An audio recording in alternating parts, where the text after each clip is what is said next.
My team, along with Sam Watson and his team, we're going to stand together and fight this disease. I come this way before, traveled through the open door. Circumstances navigated the path, and life happened oh so fast. No, it got lonely. Sometimes you see, I know we couldn't make it. Even when I'm off beat, I still land on my feet, and nothing can shake me, cause I know life took a hold. I never. This is where I am destined to be. I'm not ready to give up. I believe in the miracle of life. Life's a play for no rehearsal. Learn quickly, they'll come for your role. Games get played, can't take it personal. Cause the devil is a liar. I'm telling you the truth. Hey. It's all in what you do. Hey. Some things you gotta do. Hey. It's fight for me. I'm going to take a second, see the blessing in it. With much expected, much is given. When I made the living, now I'm giving back to children. Never let the power come first before your happiness. Yes, you can be the best if you go the distance. Mix a little sweat with your persistence. You know that the best things are never instant.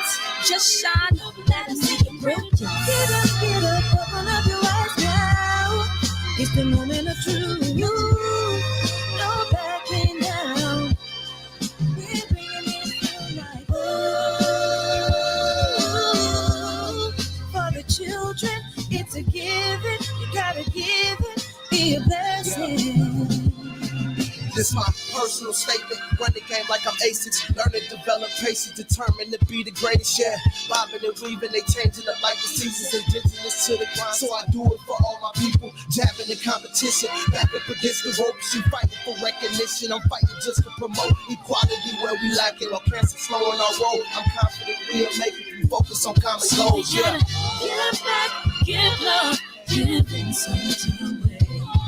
Never give up, stand tall to fight another day. 2 toes, 2 feet, I stand on the ground. I'm going back soon and fight this final round. Life's a play for no rehearsal. Learn quickly, they'll come for your role. Games get played, can't take it personal. Cause the devil is a liar. Telling you the truth, hey. It's all in what you do, hey. Some things you gotta do, hey.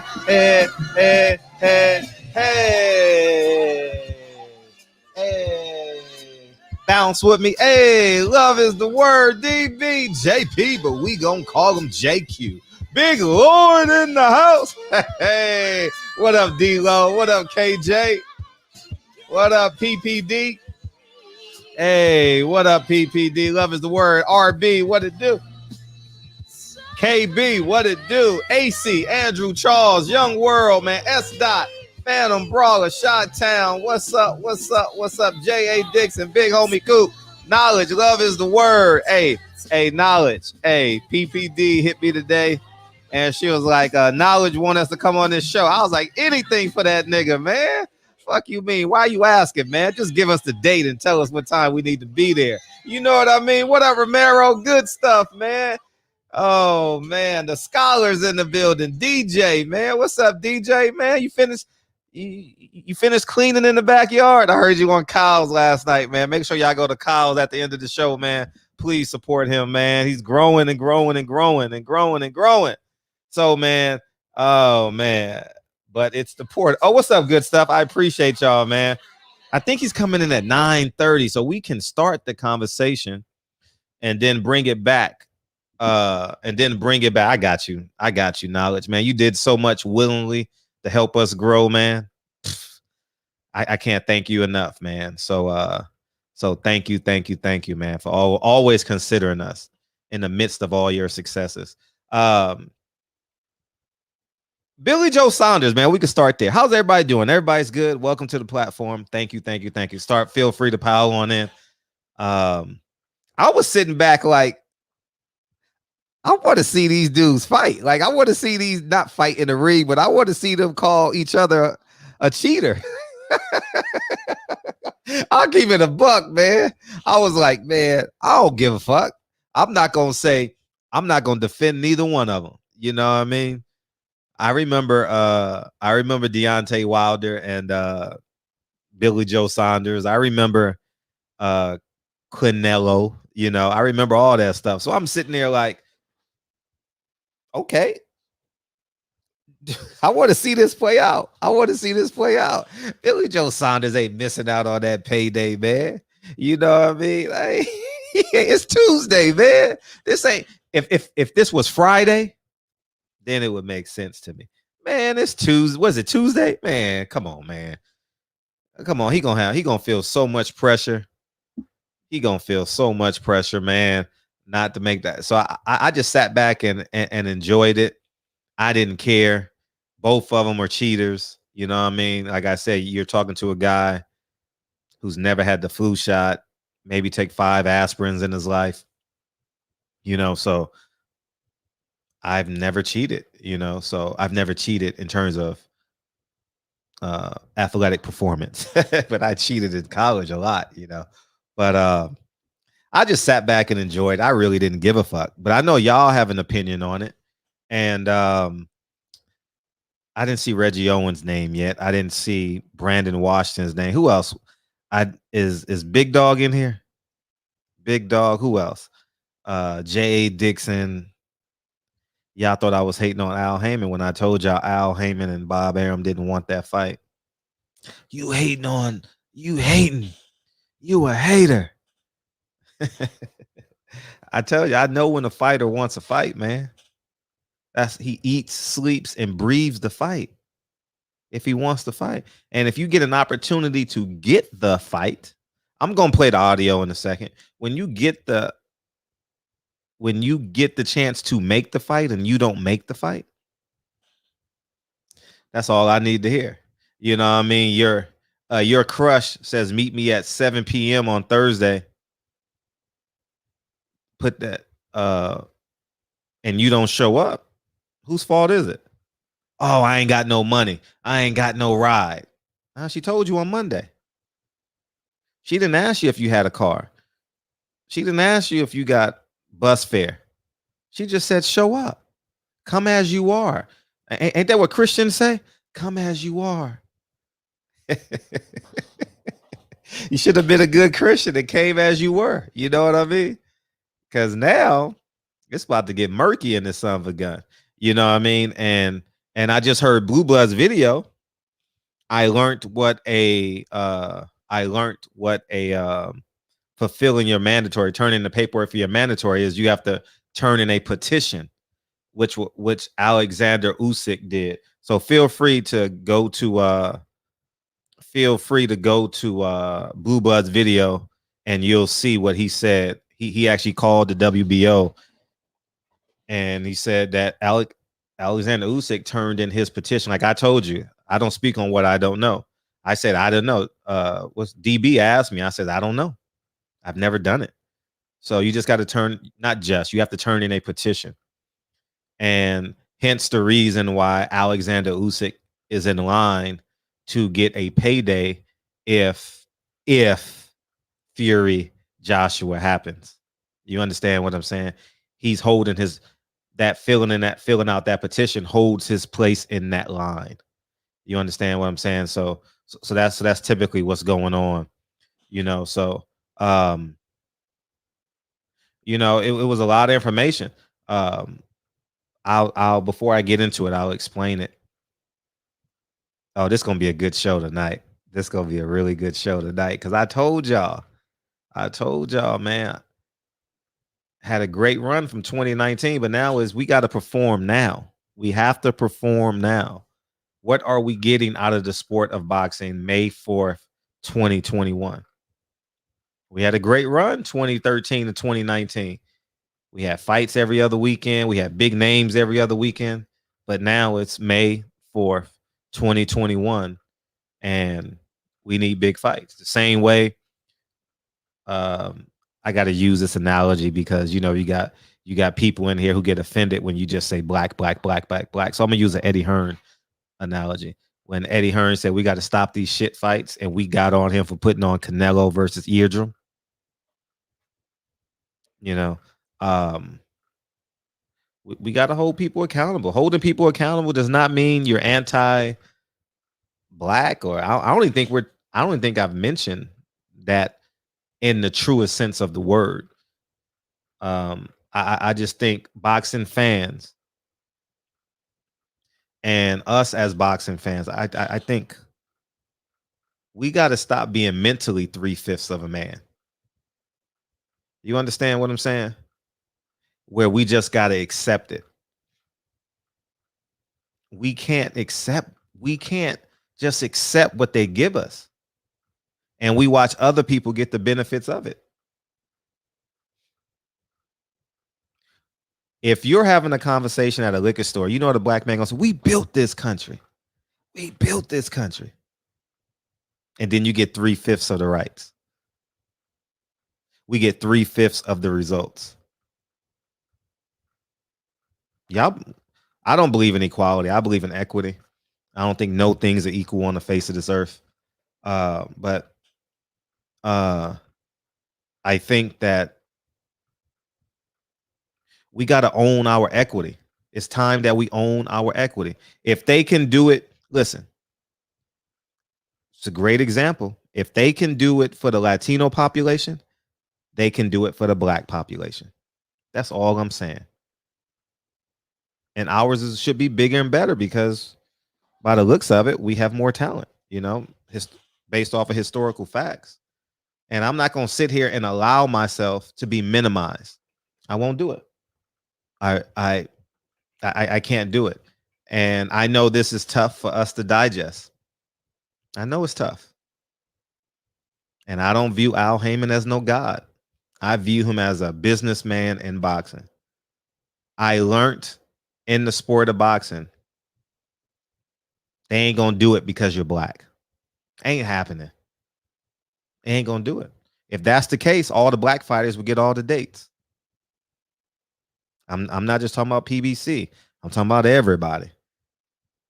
You understand that it's not because you're black. It's what can I get? What can I pay very little for and get maximum return? That's the goal.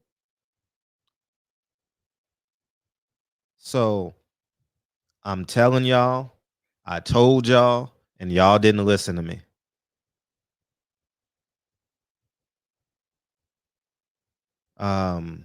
Yeah, we're gonna get on Bob when he get on here. I'm just waiting for the Deontay Wilder Tyson Fury stuff to get settled. Or we gonna get on Bob. Oh yeah, we gonna get on him for sure, without a shadow of a doubt. Oh yeah, don't worry about it. We're gonna have fun with Bob when he get in here.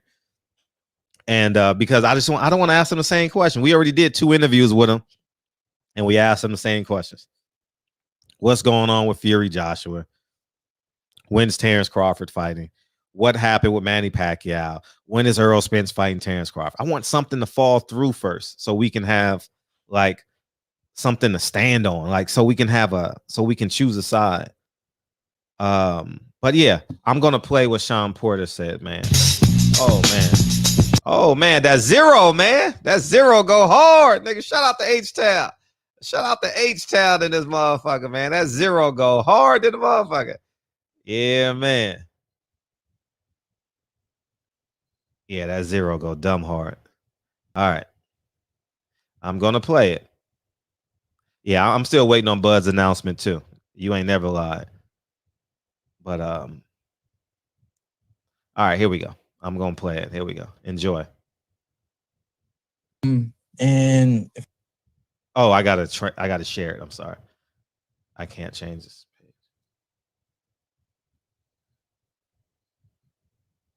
Let me say this.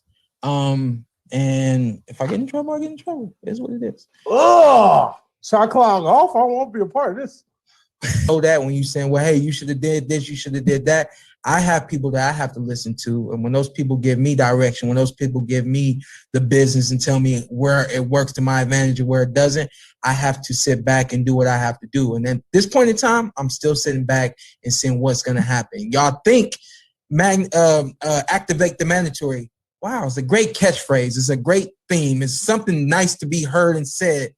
Don't none of y'all know what it means to activate a mandatory clause, and don't none of y'all know if activating a mandatory clause is even a real thing in boxing.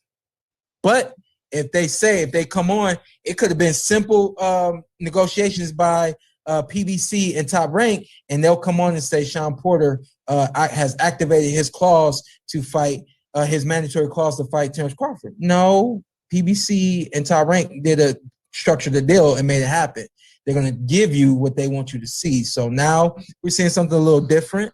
Again, no excuses. And I still got to call my man, and call my man. Record for saying for some time now, I felt like in some capacity I've disrespected him, kind of going away from our agreement to speak to one another and, kind of getting out saying, hey, I want to fight the dude. I want to fight the dude. I think I did that a little wrong and I haven't called him yet. So maybe I'll give him a call this week, and then I'll have something for y'all this coming weekend, and we'll see what happens. Yeah, I think that is. Let me say this. I'll play it again at 10 o'clock. Remind me to play it again at 10 o'clock. And that's what I said. I told you guys at the top, and I know these things because I know these things, okay? If I tell you my sources, then I'll never get no more information ever again, okay? I told you, Al Haymon and Bob Arum do not want nobody touching Earl Spence and do not want nobody touching Terrence Crawford. I told you guys that. And if Al Haymon really wanted to fight, here's the quote that I said, J.A. Dixon, pay attention, focus. If Al Haymon really wanted to fight, he would tell Sean Porter to activate his mandatory, which is a petition to the WBO. I literally had to get I had to get understanding of it from Blue Blood. Blue Blood literally just explained it to me 20 minutes ago, because like I said, if I don't know, I'm not going to tell you. I'm not going to lie to y'all niggas and tell you I do. You have to activate it. You have to send in a petition. Sean Porter did not send in a petition. So the point that I am making is, if PBC wanted the fight, they would have bought the fight. You understand what I'm saying? They was calling me yeah, right, fam. They were calling me a hater. Fred don't know what he's talking about. I'm not going to take this Al Haymon slander. Listen,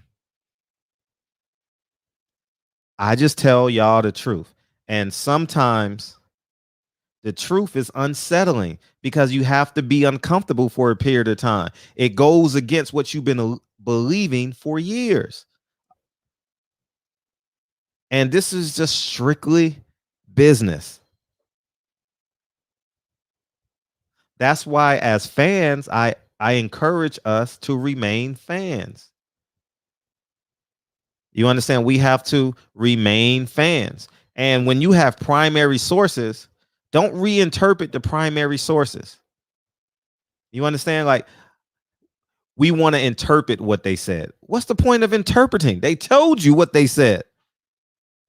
I'm wearing, what is this? Yellow? Orange? I'm wearing what color is this? Orange? Yellow? Whatever it is. It has ownership on it. All right. It's like somewhere in between, right? Orange, yellow. But it has ownership on it. The sweater says ownership on it, right? It's not a dispute. And I think we fall in line with trying to reinterpret it to fit our narrative. Yeah, Crenshaw, yellow. Thank you. The truth is it's mustard. Thank you.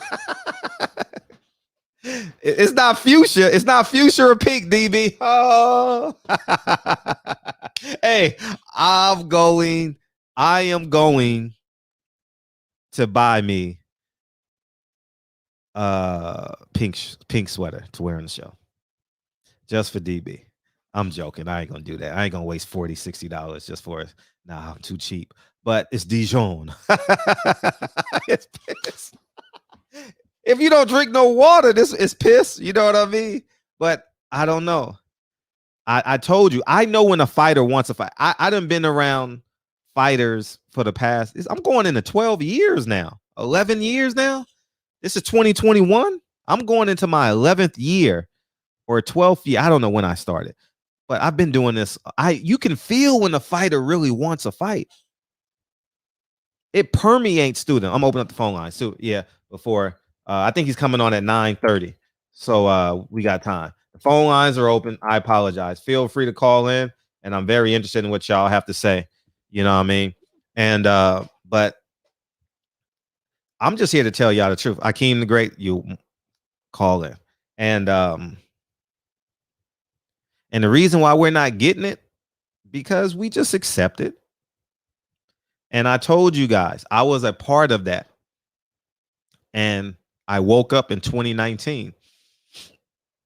I woke up in 2019 and I realized there's no such thing as being black with those executives. In boxing, there's no such thing.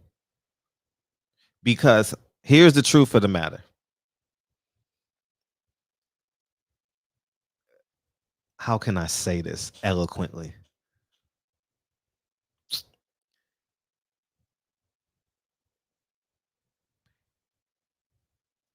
If there are more lions,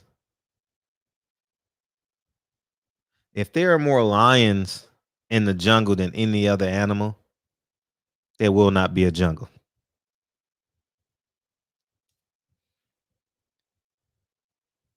Black fighters being the lions. Okay?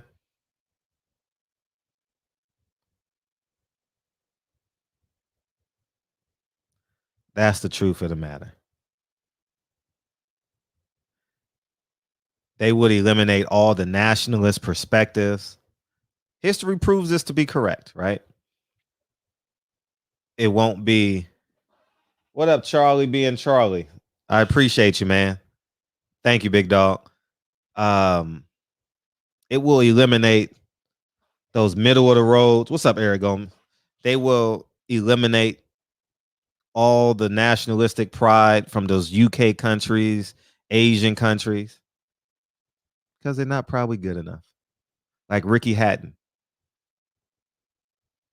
He wasn't good enough to come over to America and win, right? But they built him up. And we heard the drums. It was a UK invasion. I remember the build up to that fight. And Floyd said, I'm going to hit him with a check hook. Check hook fight over. And then Manny Pacquiao put him in the casket. Right? Y'all remember that? Oh, man, don't do this to me, dog. Come on, DJ. Oh, Clairvoyant. See, I'm telling y'all, at 10 o'clock, something happens, man. Welcome to Clairvoyant Conversations, everyone. Thank you, DJ. I appreciate you, dog. At 10 o'clock, I won't be able to read, though. I'm just going to tell y'all right now. So, until we get the big picture, we ain't going to get what we want. And I believe that rule to be true at what's that? At Top Rank. I believe that rule to be true at PBC. I believe that rule to be true at Matchroom, and so on and so forth. All right, let's put this in perspective. Shakur Stevenson. If Shakur Stevenson is able to do what he does, Oscar Valdez is a journeyman right now. Because Shakur Stevenson demolishes that kid at 126. Shakur Stevenson was a huge 126 pounder. Oh, he would have destroyed. I mean, it wouldn't even in 8 or 9 fights, he would have beat him like that. You understand what I'm saying? So I think that at the end of the day, we just got to tell the truth, you know. Now let's move over to PBC. Gary Russell would have destroyed Leo Santa Cruz and Abner Mares. And we now know he would have abruptly destroyed Carl Frampton. I mean, look, I mean, come on, man. Olympic pedigree in Jamel Herring, Olympic pedigree in Gary Russell. Gary Russell has a higher aptitude in terms of talent. So we know probably what would have happened in that fight. You know, Gary Russell would have changed the direction of um Abner Mares and Leo Santa Cruz's career. Okay. That's a fact. Now we go over to I see you, Kyle. We go over to Matchroom. Josh Warrington. Man, so many guys over there. Oh man, there's so many 130, 35-pound guys that was supposed to be good. Man, it's on the tip of my tongue, but there's a few of them. They come over here to America. What happens? They get washed. Like I said, if there are more lions, the reason that's the reason why they put the lions in the zoo. Okay. What's up, Kyle? What's going on, Big Fred? What's happening?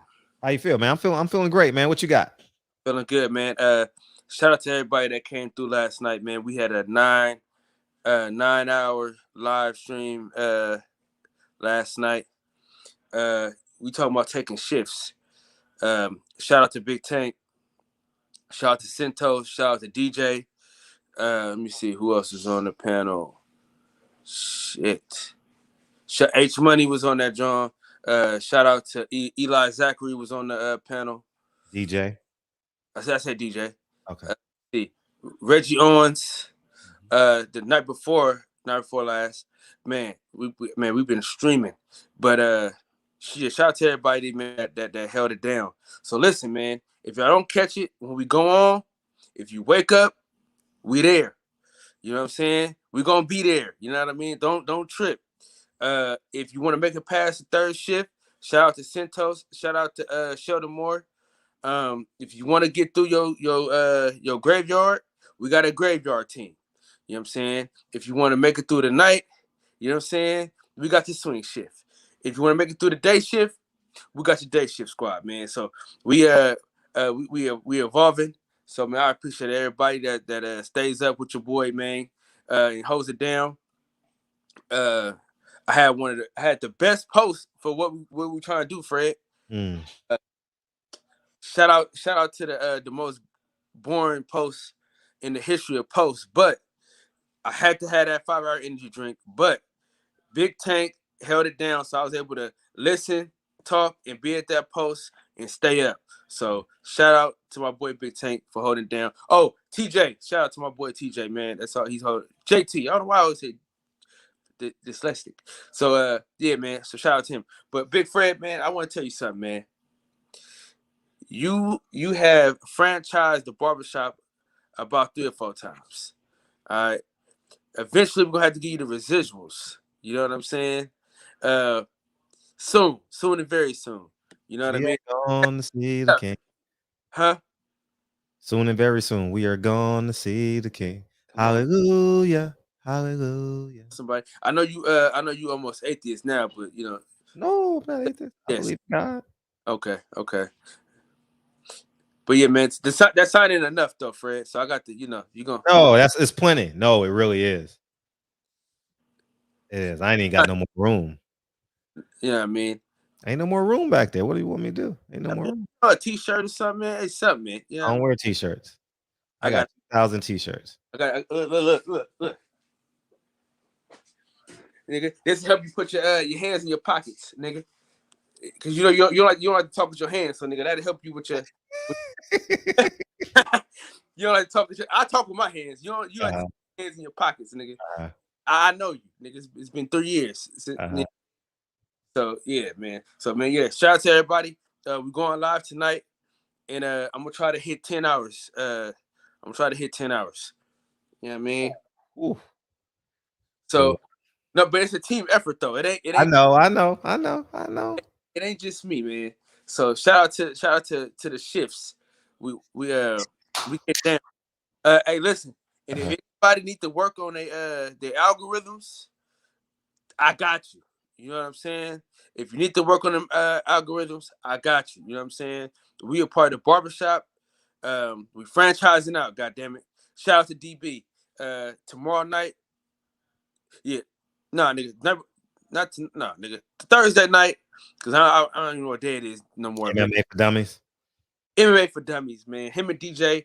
Listen, the best show of the week, although it is a boxing section, the best show of the week is when we talk about MMA. I'm telling you, the shit we talk about so much. MMA is at the forefront of it, but I mean, we talk, man, and I'm telling you, man. Listen, it's a fun time. So shout out to Big Fred, man, for 2 years ago, saying, "Hey, man, just do that shit, man. Use your cell phone. Fuck it. What kind of system you got, Fred? The Roadcaster. Get that motherfucker. You get it from Guitar Center. You know what I'm saying? Grab that. Get a microphone, man. The shit's easy. So shout out to Big Fred, man.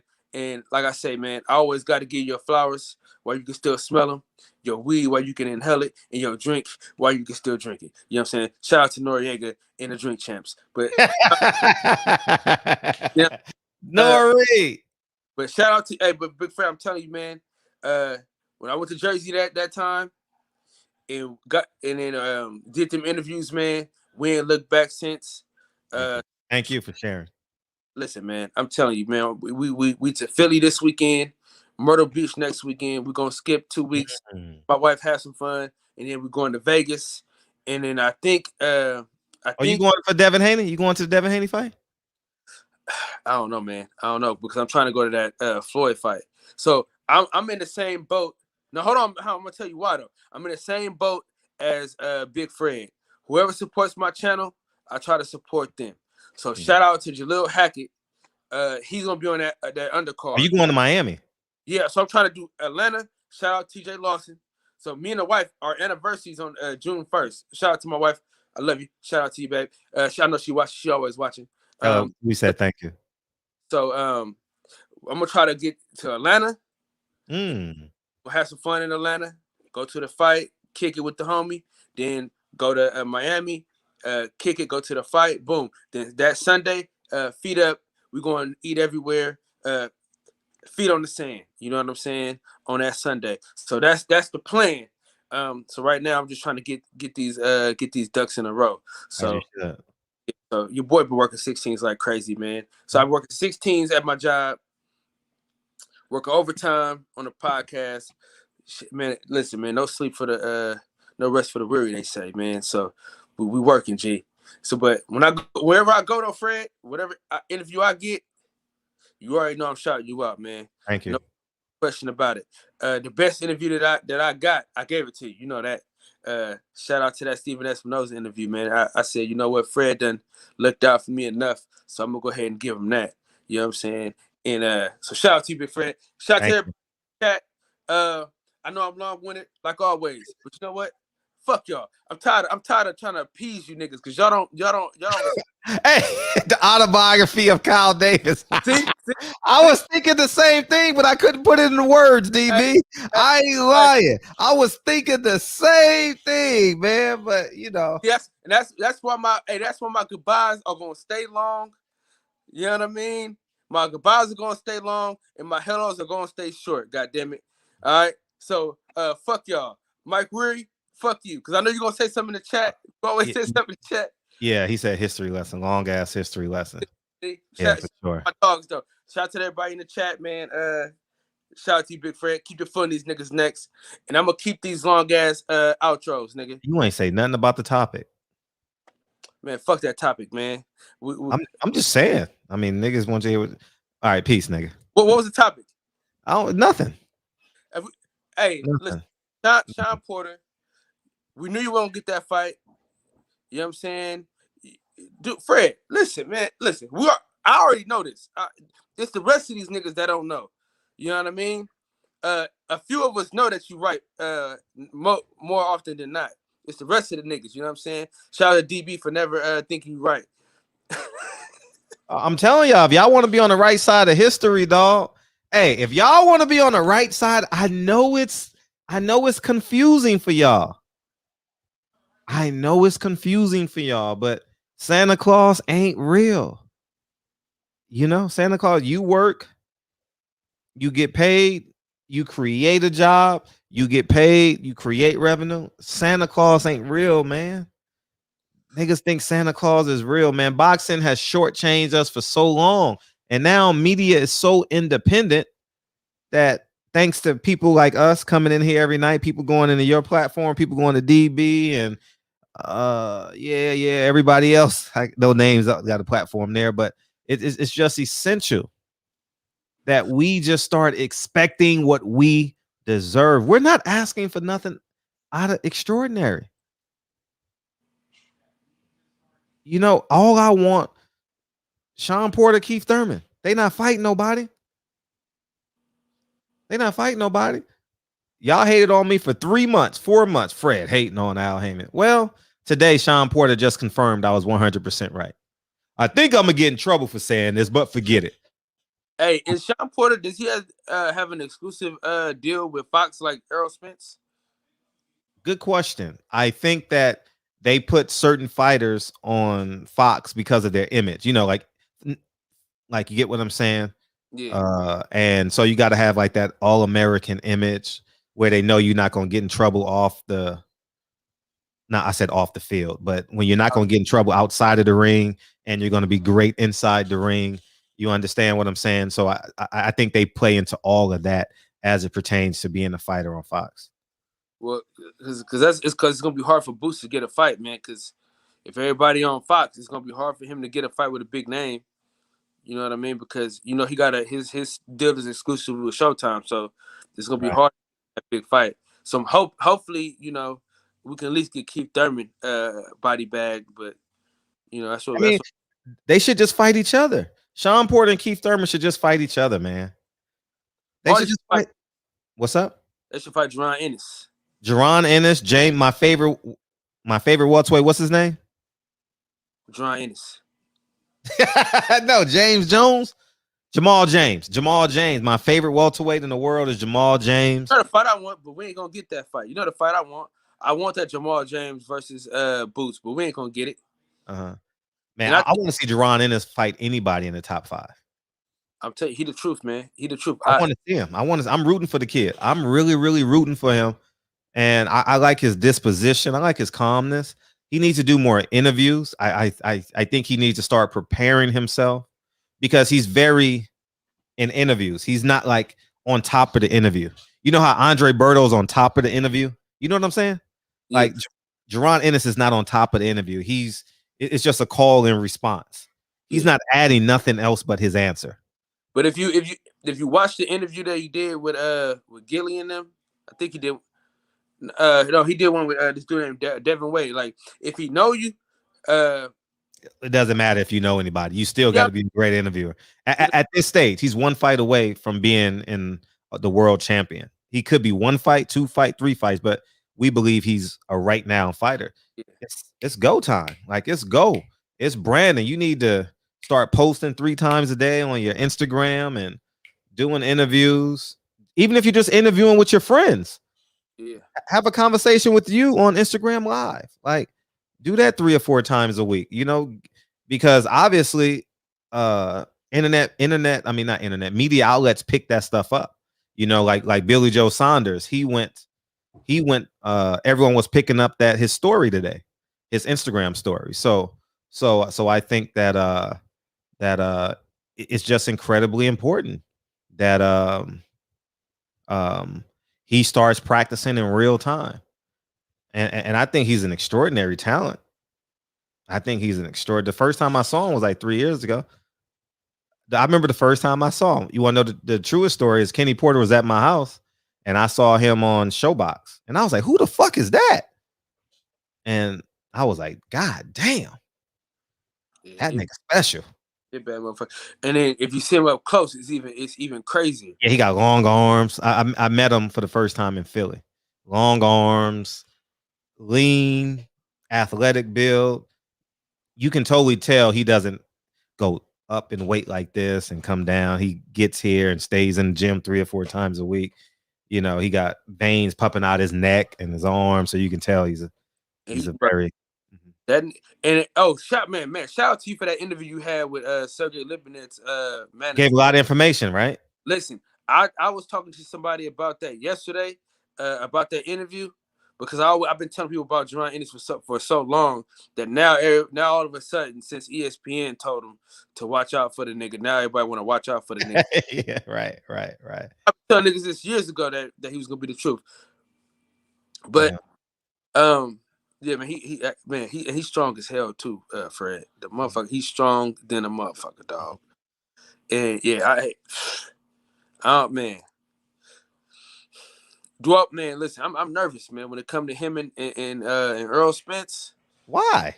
That's the best of the best. No, I'm just saying, as a fan of both fighters. Oh, I see that. You know what I mean? Like Well, just stay quiet. Man, I want to see that shit. I want to see the 9th round of that shit. That's gonna be crazy. I think I would have loved to see the 9th round of Earl Spence, Jerron Ennis. And I think Earl Spence the only one that's gonna give him that shot, though. To be honest with you. Earl gonna eat his body up, and Jerron Ennis gonna hit him with the jab. You know, Earl gets a little upright a lot. You know, he gonna hit Earl with the jab, and Earl gonna hook him to the body, and it's gonna be a war of attrition. You know, I'm ready for it. I've never seen Jerron Ennis fight with distance. I would like to see Jerron Ennis really have to fight with distance. Earl is really great at fighting with purpose, boxing with purpose. We've seen that out of Earl. I want to see if Jerron Ennis can do that, knowing that he's going to get hit back.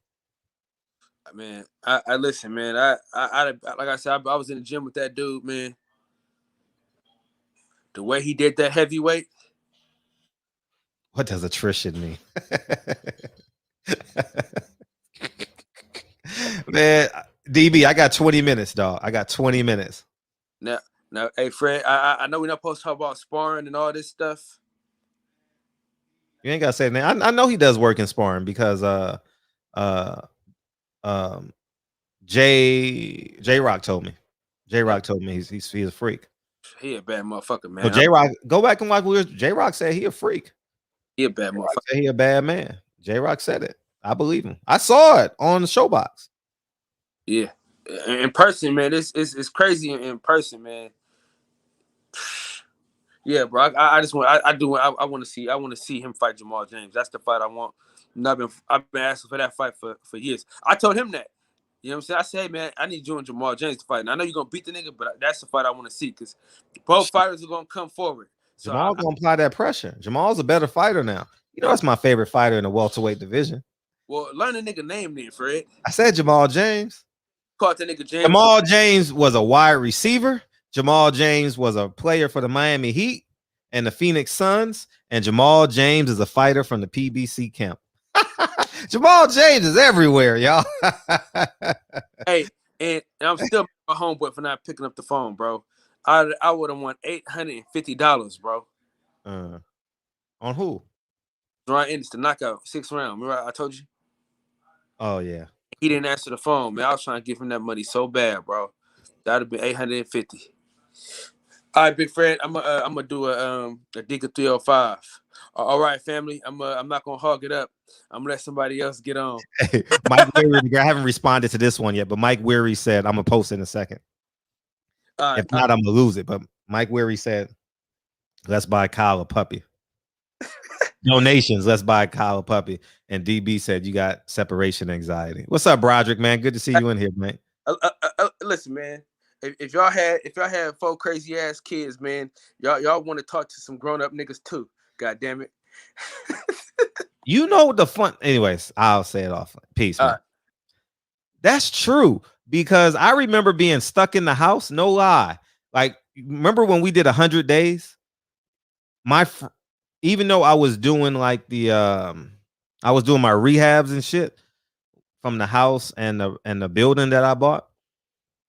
I still didn't have any like conversations outside of like the workers and my partners, and that's literally the thing that I miss, and I still haven't really had it. I mean, I've been going on Sundays to Leimert Park. You know, I talked to Muhammad. I saw PPD this weekend there. I saw Monty was there 2 or 3 weeks ago. But I miss those like casual, mature conversations. I haven't had that consistently in my life, for real, no lie, in over a year. Or, you know, but Rod said, do you still support Al and PBC as you did? I support, how can I say this? I'm not a homer for Al, if that's what you're asking. No, I want what's best for me and you, Rod. I want what's best for me and you at this point. I'm not saying, I'm not waiting anymore. I'm not waiting anymore. I'm not gonna sit here and say, okay, no, we can wait. It's cool. We're gonna get it one day. I want it now. You know what I mean? I want it now. What's up, Sean? If these guys are their own business, how can they be in trouble for speaking out about their career? You know, that was a big topic of conversation that Fred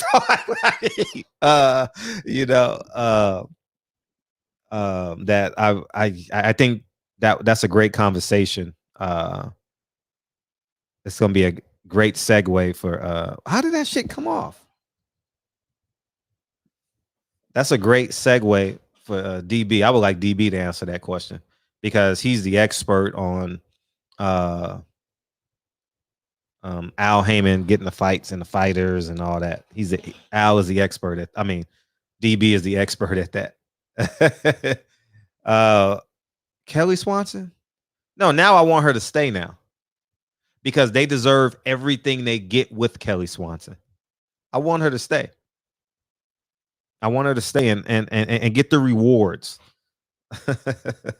You know what I mean? Yeah.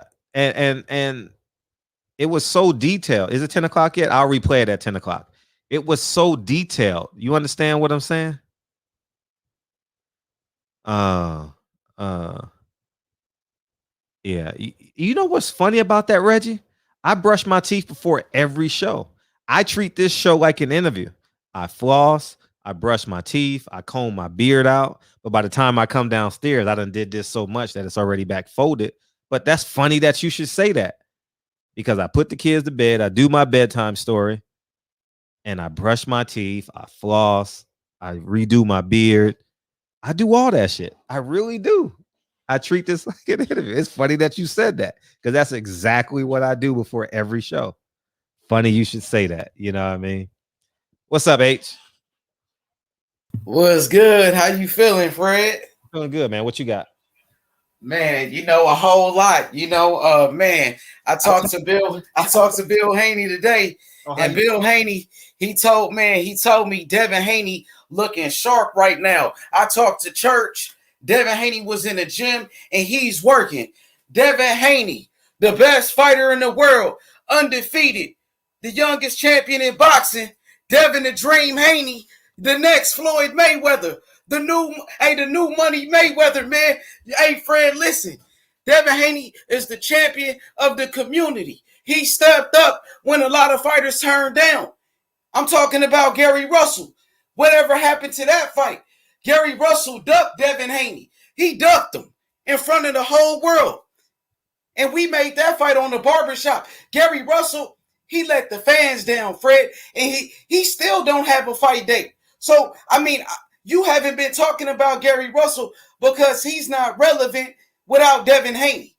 Okay, ever since that whole fiasco, and I ain't talking about Lupe, you know what I mean? Gary Russell been hiding. And so his brother Catman, I ran him out the barbershop. He can't come here no more. He not allowed here no more. You feel me? Yeah. And yeah, man, Fred, you know, I have to bring the energy. When you got a fighter like Devin Haney, who's dedicated, he got tunnel vision like Floyd Mayweather, like Andre Ward. And I'm telling you, May 29th, you're going to see something special. Are you going? Are you going to the fight? Absolutely. You going? Right now, that's what it's looking like. You know what I'm saying? God willing, we gonna be there. Oh, I know the fans. God willing, don't pay for a plane ticket. Are you going to the fight? You know, man, I'm getting flued out. So you know, it's gonna out. You getting flown out? Yeah.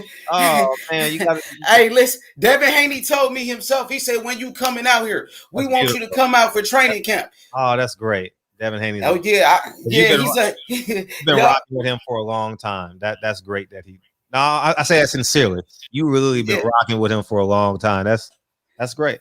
I would do it if I was a fighter. For sure. Oh yeah, absolutely. You know, He Fred, did say fluid. He did say fluid, for sure. Hey, Fred, guess what? You set it up, man. You know what I'm saying? So, you know, without you, of course, this wouldn't be possible. Because, you know, that was my favorite fighter. And when Bill Haney came to the barbershop, Reggie Owens, he was like, man, put H Money on there first. I remember like it was yesterday, but I talked to Devin Haney, and Devin Haney said, like, H, you know what? Hey, man, I'm about to knock him out, H. Hey, H, you can't wait. He said, H, you gonna see something special. And you know me, I threw in my little. You know, you're the most famous nigga on the internet, though. You know that, right? Hey, I think it's like, you. No, you the most famous, of course. I don't know if I'm the most famous. I'm the most like antagonistic. Like niggas, the whole boxing world goes to me when something big happens in boxing. You get what I'm saying? Like they like when it's something like, oh, I got to get Fred's opinion. Everybody comes. You know what I mean? But everybody know who your ass is. Yeah, I mean, everybody know who I am. Everybody know who DB is. But I'm just saying, like, in terms of your personality. So I think that's very generous and generous of Team Haney. Actually, I think that's awesome. For sure. You know what? Hey, real recognize real. You know, I had to earn my stripes. You know what I mean? And we going on a year in the barbershop. And you know what? Did you get your food shot yet? Which shot? Your food shot. What's that? Your food shot. Did you get it? I don't know what that is. You said a flu shot. Yeah, your food out shot. Nah. I don't know what that is. I don't know what that is. I can't speak on it. You might be setting me up. I know you got those tricky questions. How you be setting up these fighters, man? You might try to get me. You know what I mean? Hey, Fred, but look, check this out. I want you to start going back to the fights, man. We gotta have you. I am. But see, the shop. I'll be honest. The shop has a budget, so I gotta really, really be strategic because I think it's important that we grow from within. But I'll definitely, me, DB, and PPD will be going to fights. We'll figure it out. You know, you going to Devin Haney's fight? Devin Haney. I want to drive up Saturday. And tell Bill I don't need a ticket. I'll scalp a ticket, and we'll be good. So yeah, that's something that I want to do. Yeah, I want you to start going back to the fights, man, because I want to see, you and Eddie Hearn, you know what I'm saying? Come on, that shit be crazy. There. Oh shit. Do y'all want DB, you want to go viral, dog? Oh man. Oh, Reggie gonna be there. Reggie in Vegas too. So you know Reggie gonna pull up. Mandalay Bay? Y'all at the Mandalay Bay? I think so, yep. I believe so. I'm gonna get a suite. I'm a book because I ain't got to pay for it. I'm gonna book a suite at the Mandalay Bay. That's what I'm gonna do. I'm gonna do that now. Yeah, hey, I remember you and Dante's Boxing Nation pulling up in like some limos and shit to some fights and shit. Y'all pulling up, nigga, like y'all pulling up better than the fighters, goddamn it. You know what I mean? Come on, man. Yeah, those were the good old days. I miss Dante. If you ever get a hold of Dante, tell him I miss hanging out with Dante. You know, I miss him. Yeah, so. Y'all was kicking shit though. That was some player shit. How y'all was doing it though. Yeah, he's a good brother. I miss him. I think that was in Brooklyn though. That fight y'all was at. I think that was in Brooklyn. Yeah. Oh, I remember when we did the interview in the back. That was a Uber Black. That's what it was. Yeah, man. But yeah, so Devin Haney doing his thing, man, Fred. One thing I like about him is that he loves boxing. He's a student of the game. It's like he really love it. He really love it, you know. I'm rooting for Devin. My heart is rooting for Devin. Like you know how you just watch a fight and you just watch a fight? Nah, if Devin get hit, I'm like, no, ooh, you know what I mean? Like I'm really spiritually rooting for Devin. Like, even though I'm hard on him, but fight night come. Oh, fuck that. We in the Devin Haney business, as Dad would say. Nah, you know, like for real. Yeah. See, the thing is, he don't get hit though, so you don't have to worry about that. His defense too good. Yeah, they can't hit him. You know what I mean? So his defense, his footwork, his IQ, he's getting better and better. Yeah, man. So we just ready for the big fights. You know, hopefully he can get a fight with Teofimo Lopez next. Teofimo Lopez versus Devin Haney. You know, I hope Tio ain't ducking. You know what I mean? He talk a lot, but you're going to have to back it up. You know what I mean? You're gonna have to back it up because Devin Haney wanted Lomachenko first. He called out Lomachenko first. Now, Teofimo Lopez, you've been calling out Devin Haney's name for years. You called out Devin Haney first. So I don't want to hear no excuses talking about, oh, he got to do this first. He got to fight that person. No, let's make it happen for the fans. Let's do that. Let's settle the bad blood. You talk shit about me, we going to see about it. And I told Bill Haney, I ain't going to let Lopez off the hook. We want Lopez first because he was running his mouth. And we going to make an example out of him.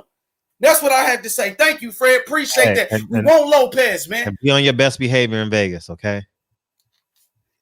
You VIP, man. All right, you. Dang, VIP. I can't hear you. Oh yeah, now you can't hear me. I know. Now you can't hear me. Can you hear me, H? Oh, now you can't hear me. Damn. You know what I mean? But yeah, man, it's I'm excited for Devin. I think that's a good fight for him. Obviously would have liked the Gary Russell Devin Haney fight by far. I wanted that fight to happen. I think these fighters really got to start thinking about protecting one another because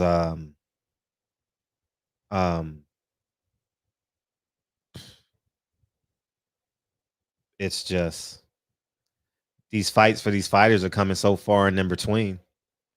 You know, it's you know, it's just tough. Anybody else want to beam in? Anybody else want to beam in?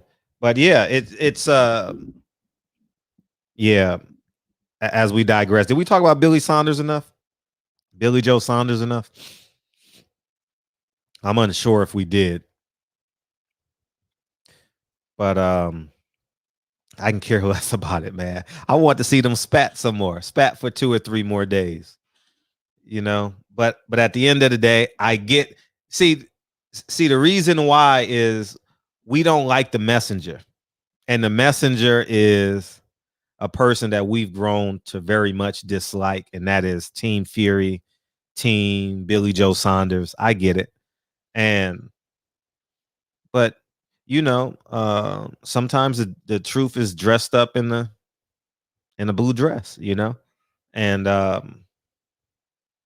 whatever they agreed upon should be the fight should happen. But I don't care. I want to see them spat. I want to see a fight Saturday. Where's Tone Brown? Tone Brown, you in here tonight? I'm interested. And you know what else on a sidebar, because I know we can talk about that Sean Porter shit for 2 hours. I saw the Jamel Charlo video yesterday. Hold the fuck up. That nigga fight July 17th. Fuchsia dress, yeah. He is in dog shape. Dog shape. Damn. He fights July 17th. And Derek James got an elevator in his house. Oh man, ain't God good? Shout out to those brothers, man. But Jamel Charlo is in dog shape. I told y'all about I told you about the Charlo's cloth. They just special, man. I seen them on the basketball court, and I couldn't believe it. I says, damn, them niggas would have been all pro volleyball. Was it all state volleyball? Everything. They just don't talk in complete thoughts. You know what I mean? Like, you know, when you in a conversation with the Charlos, that they gonna go somewhere else, and you're gonna be left hanging. Like, should I re-ask the question? I don't want to be rude. And re-ask the question because I don't think he understood what I was asking. So what's up, Jay Cooley? You know, but they be taking you on this ride, man. But I will say this: Jamel was in extraordinary shape today. It's May 4th, June 4th, July 4th. Shit, he only need a 6-week camp, and that's man. I was very impressed when I saw the IG live. He's in great shape, man. Mel is in great shape, and he takes care of himself. That's great to see. That's great to see a fighter takes care of himself. But to engage yourself in the conversation, oh, good luck, man. Good luck. And his house is beautiful. Who said that? Did the Charlos have? Yeah, their house is beautiful. Their house is amazing. Beautiful home. And this is what it feels like. Hey, what's up? What's up? What's up? Oh, what's going on, Fred? Hey, what's up? First time caller? Who this? Yeah, first time caller, man. Busy. Welcome to the show. What's up? Who this, man? It's Brandon, man. Oh, appreciate it. Thank you for calling in, Brandon. What's up? Yeah, I had a question, man. You know, I've been listening to your YouTube channel for a little second for a Thank while you. now, and I'm just trying to understand. I'm getting a pro-black vibe, but my question is, if we're gonna be like a pro-black vibe, why is it that we always gotta be the ones that gotta be the non-biased ones? You know what I mean? Where you see the old media with their biased stuff with all these fighters like Canelo and Tiafimo and stuff like that. So why do we got to be the ones that's always hard on our black fighters? I think is what I'm trying to figure out. No, that's a great question. I think, how can I say this? I think truth is across the board. I think when you say, Jamal Charlo is not a good driver, I think Jamal Charlo, his girlfriend's ugly, or Jamal Charlo is not tall enough. I think that's where it lies in. And when we've been having these conversations for so long, I think that when you hear a black person mention a black name in a negative connotation in terms of their practice, not in terms of their private life, or I think people view that as hate. You understand? And I think I attempt to do my best at just telling the truth. I don't get on here and say, he's black as midnight. Oh, his car is ugly. Oh, he makes too much money. I think I try and deviate from that. But I think that's where the difference is. And because 8 out of 10 of 80% of our topics are always on black athletes and or black issues, quote unquote black issues.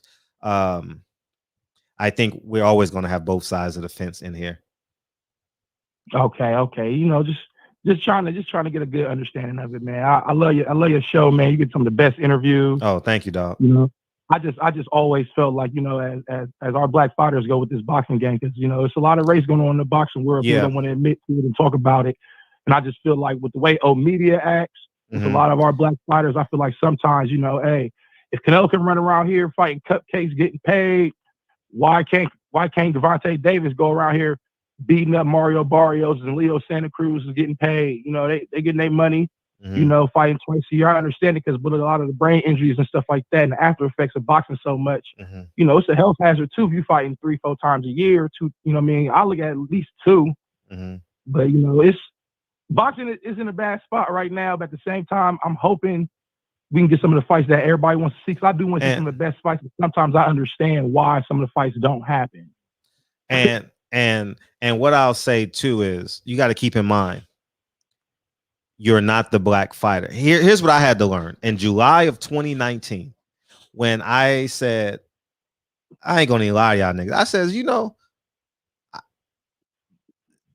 going to these fights, I feel like I have to tone myself down a little bit. And outside and everything else in my life, I'm pretty free flowing. I'm very vulnerable. I'm very honest 9 out of 10 times. You know, I lie sometimes, you know, but at the end of the day, I think fans, if you're black, you got to be a black fan. I think we lean too much on what the fighter wants, because the fighters is doing a different job in the sport of boxing. We can respect them and honor them. And you know how we do that? We buy the pay-per-views, we buy their merchandise, we attend their fights, we talk about them every day in the shop. You understand what I'm saying? So I think we do a great job at honoring them. But at the end of the day, I want to see Errol Spence versus Terrence Crawford. I want to see Jamel Charlo versus Jared Hurd or J-Rock, or I want to see Jamal Charlo get challenged. You know, I want to see Tank Davis fight a black fighter. Like, these are things that I want as a fan, and I think we have the right to advocate for it. You know, I think it's essential that we do, because if we don't do it, then there's no accountability. There's no checks and balance system. I think the barbershop is important because we are the checks and balance system for the sport of boxing. I think we do a great job. It's not a secret anymore. We have value. Whatever percentage it is whatever percentage it is. But I know we have a voice. We're a stakeholder as a community. And I think that it's important that we balance. Now, we may joke a little bit. You know, we may talk about Tank stuttering a little bit. We may call Jamel Charlo half crazy. You know, they're going to talk about me and say, I can't read after 10 o'clock. You know, it's cool. We're amongst our peers. But that's not the gist of us. I think the gist of us wants quality for our dollar. And because I have a show, I have to take a strong stance. You understand? And I got to force people listening to me to take a stance. I want you to agree or disagree with me every night.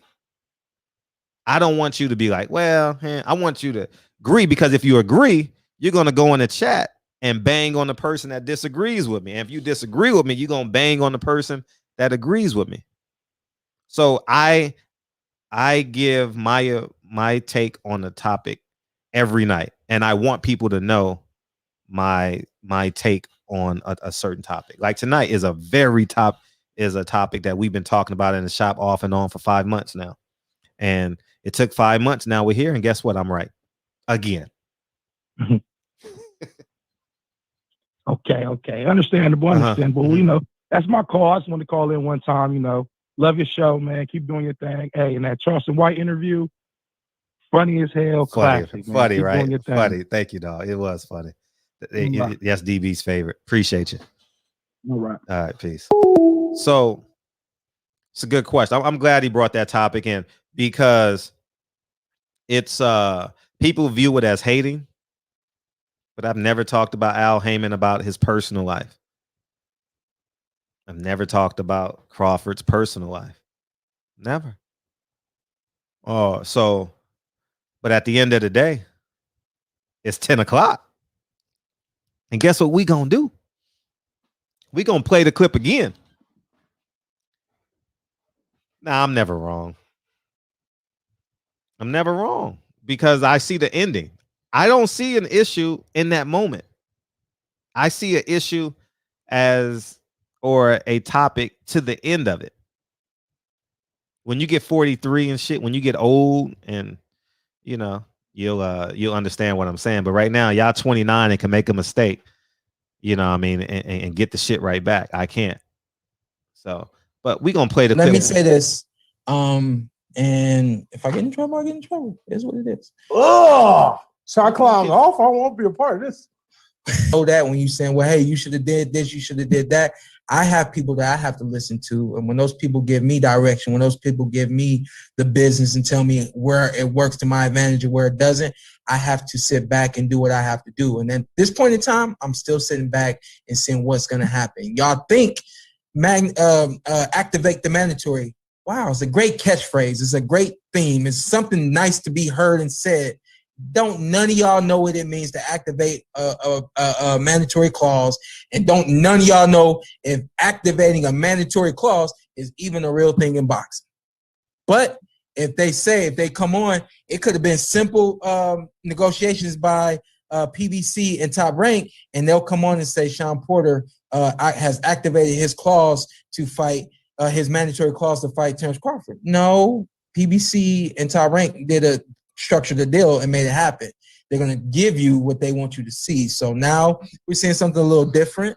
Again, no excuses. And I still got to call my man, and I want to go on record for saying for some time now I felt like in some capacity I've disrespected him, kind of going away from our agreement to speak to one another, and kind of getting out saying, hey, I want to fight the dude. I think I did that a little wrong, and I haven't called him yet. So maybe I'll give him a call this week, and then I'll have something for y'all this coming weekend, and we'll see what happens. Yeah, I think that is. Let me say this.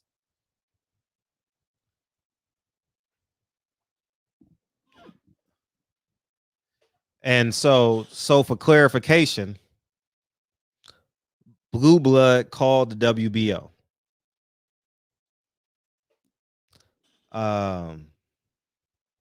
And I told you guys I didn't know what the mandatory was.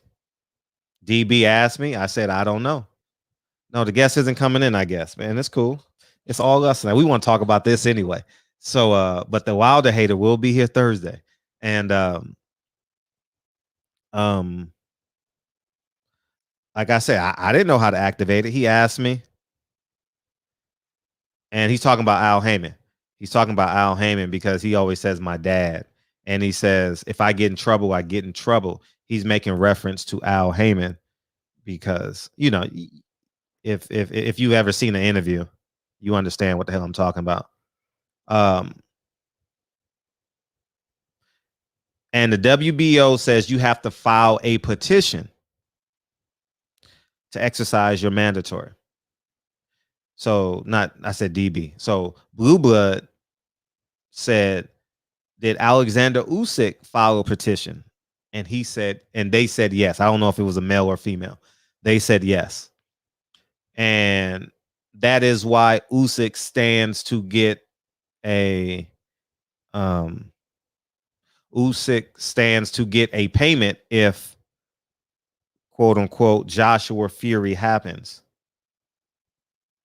So Sean Porter was supposed to, and this is Blue Blood talking directly to the WBO. WBO, Blue Blood, it's not third person conversation, okay?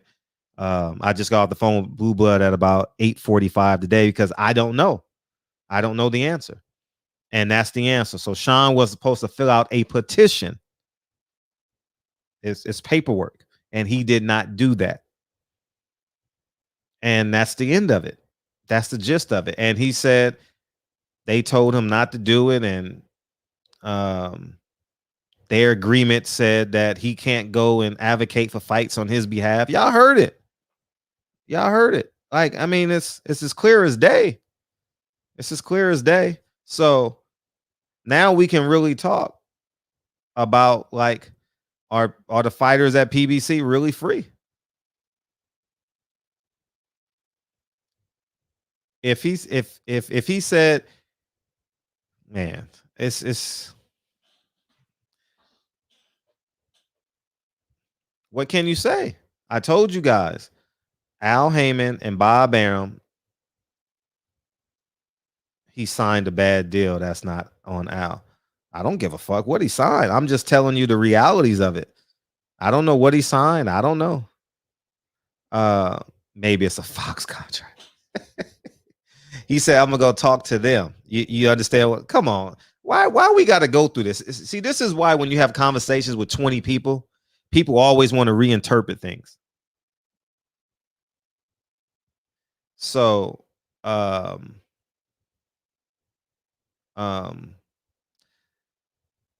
people always want to reinterpret it. So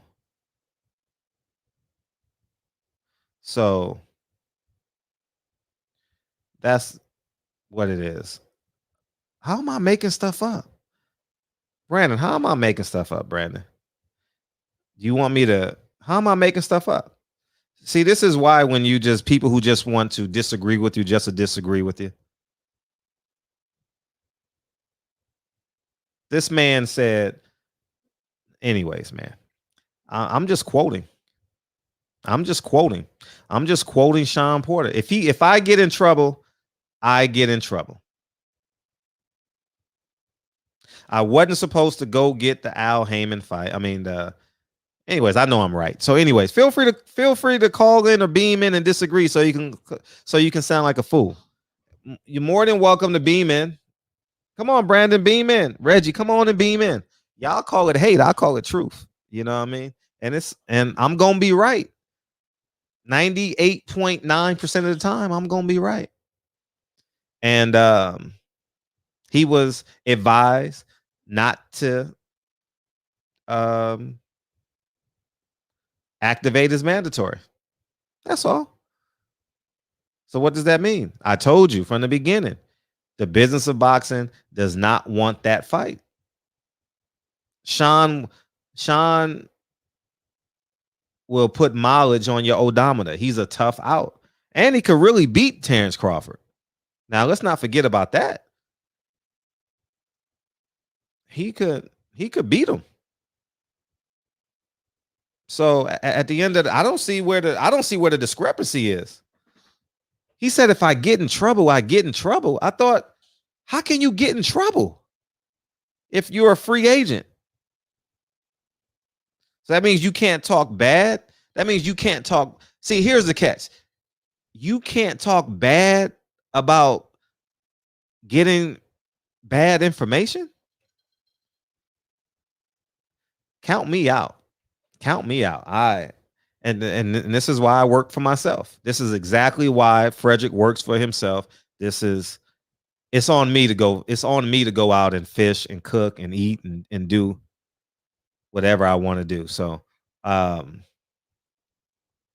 yeah, at the end of the day, I'll be the hater. I'll be the right hater. How about that?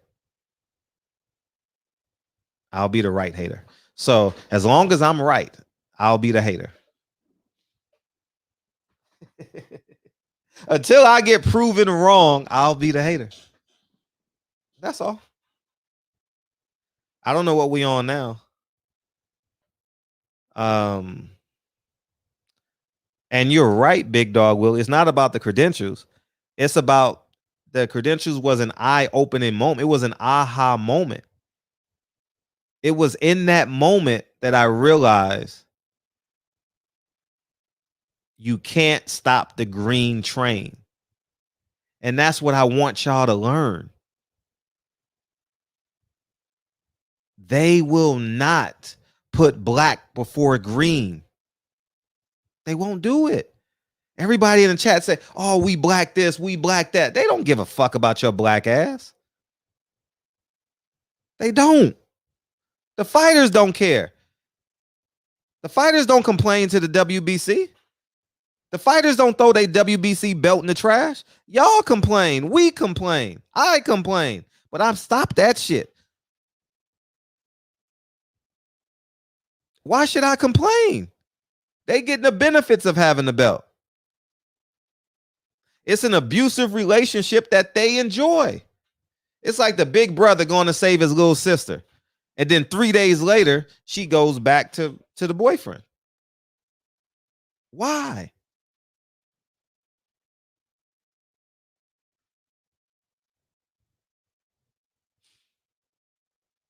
It's an abusive relationship boxing has with its fighters and boxing has with the fans. Until the boxers realize, and this ain't even just a black thing. This is just the fighters realizing their power. Even though I knew Billy Joe Saunders was pump faking, I didn't believe him one bit he wasn't going to take the fight. But that's when you have the height of your power. Fight week in a big fight. Shit. Remember what Craig Hodges said? Remember what Craig Hodges told? See, a lot of y'all are Magic Johnson. At the end of the day, a lot of y'all are Magic Johnson. Craig Hodges said, man, let's boycott the finals. I wish I was Magic Johnson in that moment. Oh, say less.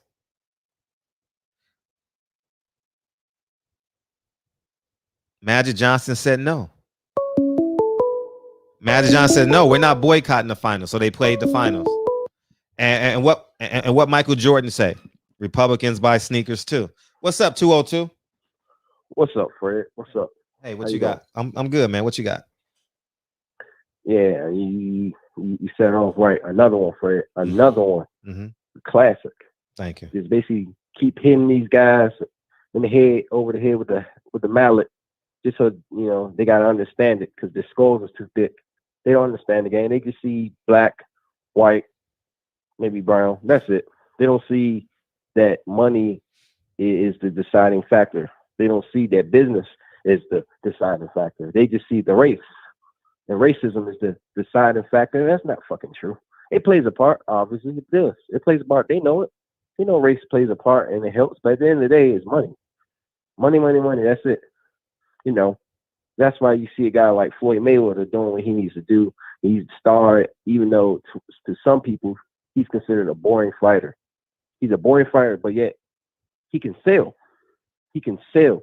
Then you got these fighters who are boring fighters, and yet they still can't sell. What does that tell you? They're not following the blueprint. They're not getting it through their thick fucking skull. And you keep telling them over and over what it is. Sean Porter just exposed it all for you. Teofimo just exposed it all for you all. Both of them. I couldn't believe what I heard when Sean Porter said what he said. Like, what do you mean am I getting in trouble? Like you said. What do you mean by that? You're a 31-year-old two-time world champion. How are you going to get in trouble? This is basic. See, but here's the catch. Here's the catch, 202. We did videos. I did videos, but I also made it about independence. Mm-hmm. I sucked y'all in with the title, and I talked about being an independent fighter, betting on yourself. Y'all forgot I said the same thing about Bob Arum and Terrence Crawford. Y'all forgot about those shows we did for about 2 weeks straight, off and on. Y'all forgot how I hammered Bob Arum. Y'all forgot about that shit, huh? But this is the same thing, though. Sean Porter said he's going to get in trouble. I can't believe for talking back. I can't believe it. But he's going to get in trouble. But Bob Arum says I can go by. See, this is why us as black people, as a whole, inherently believes we're 3/5 of a man. Because listen, it's the same conversation. A black fighter says, I'm gonna get in trouble for speaking out. And we didn't, and we got mad at Terrence Crawford for not speaking out. Remember, he said, oh, Bob don't know what he's talking about. He's cool. You see what I'm saying? All I know is that these people, they don't get it, man. We call it Stockholm Syndrome, right? A lot of these people got Stockholm Syndrome. They just can't fathom that the fact that in this world this sport called boxing, is that green is king. Green is king. None of that other shit y'all argue about or fight about and say, oh, this and that matters. No, none of it. And they keep telling y'all, they keep showing you all with their actions. They don't even have to say. Al Haymon don't have to say anything. Bob could do the same shit as Al, become an advisor. It's gonna be the same thing. Maybe a different toilet, same shit, different toilet, but no matter what. My thing is this: what Porter is that he did all of that, calling out Crawford and all that. It was as if it was a cry for help, as, hey, look out for me. But I thought they were friends. I could have sworn they both said they were friends, like really close friends. That's why they didn't want to fight. But my thing is this: didn't Crawford also say that he called out Porter to fight? So I'm confused. Like it's to me, it seems like there's a lot of backtracking, a lot of back and forth. And you know, one thing about this thing, Fred, that I learned about boxing, these contracts, I've never heard in my life in this particular sport where they can literally change stuff in your contract. They can put stuff, they can implement stuff. Mike Tyson on his Hot Boxing podcast literally said that he's had contracts where if he didn't do something, then they would basically destroy his career. He said it out and open. He said it to fighters while he was interviewing them. I can go and check it out, his podcast. I think it was the one with Shakur and the one where he had Sugar Ray Leonard and all of them legendary fighters in there, and the one with Teofimo. He basically said it like, hey, if I didn't make this fight last to this round, or if I didn't take this fight, and he literally has said that. These fighters, they don't listen to their contemporaries, of the ones who's went through all of that. They don't talk to them. They don't talk to them, Fred. We, the fans, they're not going to listen to us. They're not gonna listen to the average fan. They don't care about us. You said it. They don't care. You can go on their Instagram and say, hey man, look out for this, look out for that. They're not gonna listen to you. They're gonna listen to their managers, they're gonna listen to the Bob Arams and the Al Haymans. And this is proof. People have been screaming to Sean Porter, activate your mandatory. Activate your mandatory. Telling Tanko, other people, hey man, step up to Floyd and Allen. Control your career. Make your own ball, be your own boss. But these fans, they don't listen. They don't get it. They don't want to hear the truth. The truth hurts the most. And sometimes it's very ugly. Sometimes it's very ugly. I think, in my opinion, I just think Al Haymon has a plan for Sean Porter. He don't want that fight with Terrence Crawford because he has a plan for him. He has a plan. And he may be more likely he's using Porter. Because if he didn't have no use for Porter, he would have just let him go over to Top Rank and fight Crawford. But I could have sworn both Kenny Porter and Sean said that Al Haymon gave him the green light to go over there and negotiate. Now there's a snag. So that's why I don't get it. Like, why is there backtracking? Why is there a lot of contradiction? Like, what is going on? Does Al value Porter or does he not? Because it doesn't make sense to me. This is a guy who, and he's been in almost more close fights at the top level than anyone else besides Canelo Alvarez. And he never has a rematch clause in any of them. Any of them. Even as a champion. I don't understand it. That's a horrible business move. If you're a champion and you don't have a rematch clause and you're defending it on your homeland against another guy. I'm talking about that Kell Brook fight. Yeah.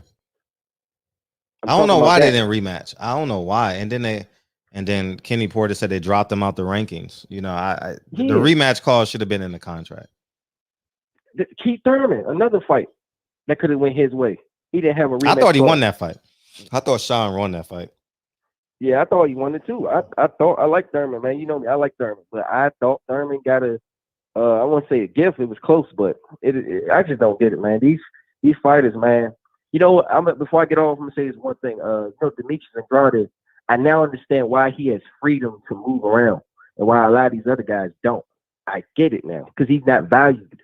He truly isn't valued. That's why Eddie Hearn don't mind him going over to PBC, ESPN. He don't care because he's losing money on him, a lot of money. If any, he's losing. That's why these other guys, they can't move because they have value. They have value to them. And these fighters can understand that. When they don't see no more value in you, you will see how they treat you. That's why you can't be loyal to none of these executives, these networks. Be your own boss. I don't get why there's managers not like Teofimo's managers who can't break the mold and say, hey man, fuck this. My fighter can fight anywhere he wants because he's the talent. Nobody wants to see Bob Burnham or Al Haymon or Tom Brown or whoever's behind the scenes fight. They are the talent. And they don't understand that. They think that they have to adhere to these executives and these promoters. This is 2021. You can literally build your own platform now and go from there, but they don't want to do it, Fred.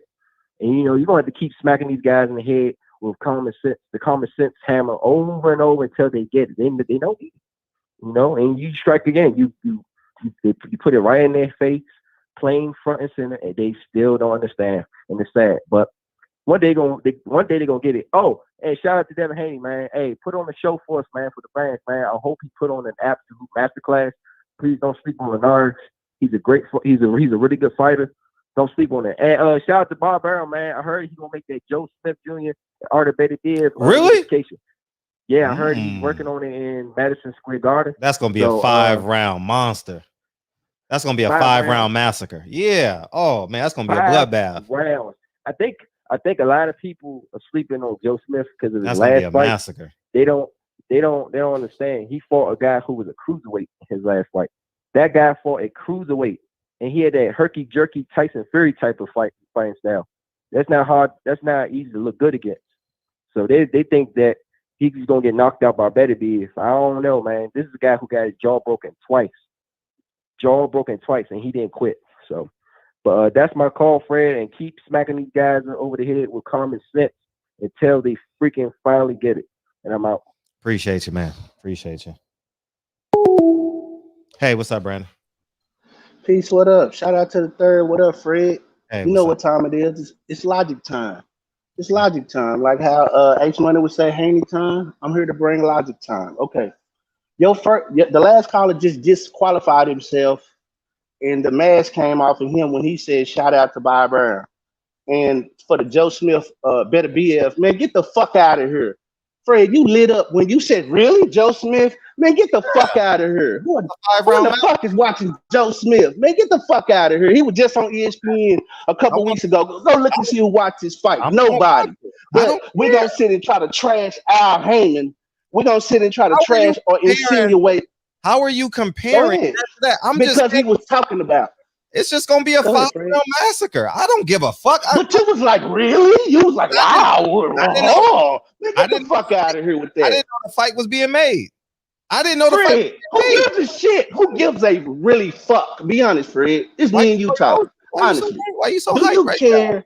Why you so hyped? The reason I'm so hyped is because Reggie probably didn't want to get Oh, on, and Reggie was like, you know what, but I'm gonna speak for us. oh, Reggie, I'm gonna do my no, best. speak for DB, yourself. No, everybody. speak for yourself. No, Speak I'm for gonna speak for yourself. us. No, Those of us who feel a certain no, way. no. This Speak for okay. yourself. I'll speak. You want to speak? Speak for Okay, Fred. For you, I'll speak for myself. For you, Fred, we're gonna do it your way. I'm gonna speak for myself. Okay. Put your Muslim name in your name instead of Brandon Washington. Brandon X what? Muhammad? Let me know you finish. Let me know you done. Why don't you put your Muslim name, man? Why you got your what's it called? Your slave name? Why's your slave name up there?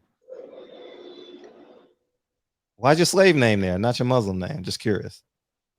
Fred, you want to troll or we gonna get to the boxing? You gonna let I'm me just rebuttal? saying. I mean, you get mad at me for being Okay. a Well, can we finish get rid of your afterwards? slave name. Okay, let's get the. Rid of your I don't slave want to name, forget my man. boxing. I don't want to forget my boxing points, I Fred. know, but I'm just saying, if I'm the coon, why you still I got your didn't call slave you a name? coon, Fred. Who called you a coon? I'm I just don't call saying. black I'm men just coon. It's saying. a waste of I my don't time, need Fred. I Hold don't on. need it. I don't need it. Hold I don't on, need it. Fred. Let's get this correct. It's counterproductive for me to name call any other black person. I'm not I'm not name gonna call you calling. no I'm coon. not name Who calling. am I to call you a coon, Fred? Well, Stop you that. I call ain't never called and you a coon, and I never call you a coon. I'm hating. But if I'm hating, Yeah, show but me the right way. Show me, brother. Come on, brother. Show Fred, me. don't mock me, Be man. the Now you be finna the mock me. example. Okay, Be the I'm example. gonna Why let is you your finish. name Brandon? Why you still have your slave name, my brother? Why is your slave name, my brother? Oh, because you at work. You can't use that name at work. Is that why? I'm asking a question. Oh, you don't want to answer that, huh? Okay, I'm just. I mean, come Now on, it's all Fred. you Can now. we get to boxing? No, but I have questions. We'll do the boxing, then I'll talk to you afterwards. Okay, go ahead. Go ahead. All you. All you. Go ahead.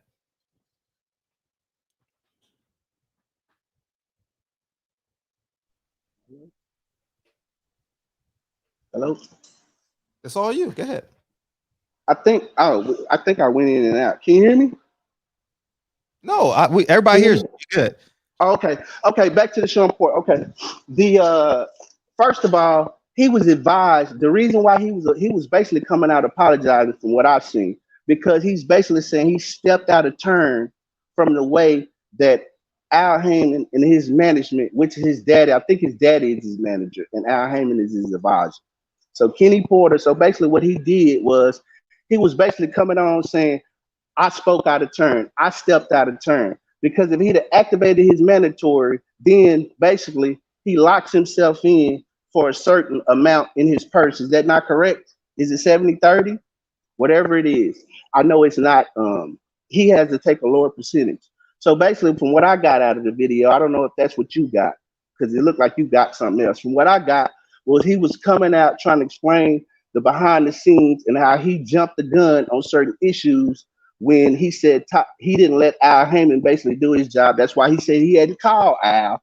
He said I didn't. He didn't say Al's name, but from what you are inferring, we're going to infer the same thing that he was talking about Al Haney. He said he didn't call Al because he felt like that he got out of pocket and that he shouldn't have went about it the way he went about it as far as calling him out, talking about activating mandatory. He said he should have let Al and Top Rank present something to him, and that's the way you go about it without activating mandatories in the sense that it locking your purse bid. And he was just talking about how he should have went about it the business way, as y'all say. That's what I got out of it.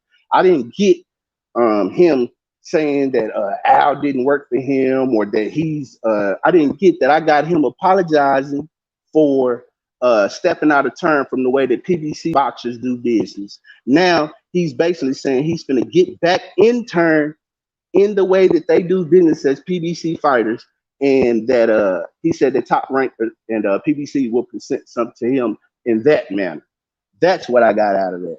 So the narrative that you're trying to paint about Sean Porter and Al Haymon not being able to do this, and then you just lit up when they announced the last call announced the Smith versus Bitter Beathead fight. Like, stop it, dude. What we gonna say is we always want to see the best fight the best, but we're not going to let it be skewed in a certain way because Al Haymon is involved, and that's what it seems like we keep getting. And Fred, I don't know what your personal agenda is, and if you want to keep pushing it, fine. We're just gonna keep learning and growing from it. But outside of that, shout out to the third and stop pushing that narrative because it's not true behind Sean Porter. And we will see something come from Sean Porter within the next few weeks that Al Haymon and PBC put together for him. Outside of that, peace to the third. Fred, let's keep doing it. Peace. He didn't want to stay on the phone and let me respond. But as it pertains, I can get excited about any fight I want to. That is my right. And that better be that fight, Joe Smith fight, is a made for TV fight. What did I say? That is a 5-round massacre. That fight ain't going past 5 rounds. And I want to see those 3 or 4 knockdowns in that fight. It ain't gonna be no jabs in that fight. It's gonna be right hand hooks, uppercuts. Man, that's a good fight to watch on TV. I don't give a fuck what nobody say. I'm gonna watch it. How dare you tell me, oh, I got excited. Yeah, I got excited for the fight. I didn't know the fight was announced. And I'm gonna watch it. And I'm gonna have a good time watching it. Shit. You know what I mean? So at the end of the day, I'll say this. If you believe he was talking about Bud Crawford, he was talking about Bud Crawford. If you believe he was talking about Al Haymon, he was talking about Al Haymon. If you believe he was talking about his father, he was talking about his father. But now let's go through this objectively. Okay, let's go through this objectively.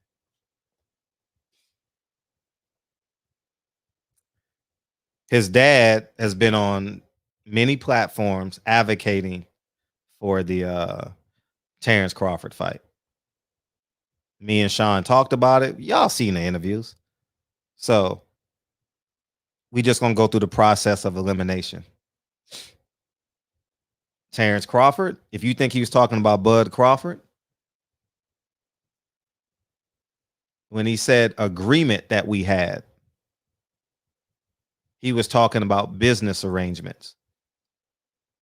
I'm uncertain if Terrence Crawford and Sean Porter have a business agreement. But if they do, his sister said override. What is that? Activate your mandatory. So if you believe he's talking about Terrence Crawford, he's talking about Terrence Crawford. Why would he get in trouble talking about Terrence Crawford when he already called him out on Fox on Fight Hype TV? But I know everybody wants to be right when they're presenting an argument. The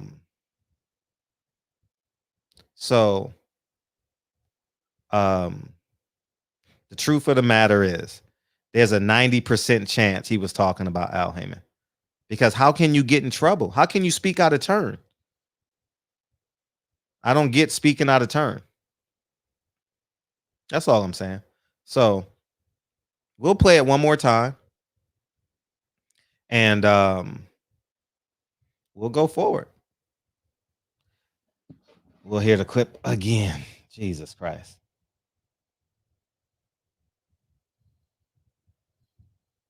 Now I'm going to get excited. Every time a white fighter fight is announced, Brandon, I'm going to get excited. I'm going to get super excited. Soup every time. Every time. How dare you come and say I can't clock off? I won't be a part of this. Know that when you saying, well, hey, you should have did this, you should have did that. I have people that I have to listen to, and when those people give me direction, when those people give me the business and tell me where it worked. Y'all missed the beginning of it. Is what it is. Oh, wait, y'all gotta hear the beginning part isn't funny. And if I get in trouble, I get in trouble. Is what it is. Oh, shot clock off. I won't be a part of this. Know that when you saying, well, hey, you should have did this, you should have did that. I have people that I have to listen to. Now his co-host says, I don't know if I want to be a part of this. Why would he say that as it pertains to Terrence Crawford? Just out of curiosity. Do you think that?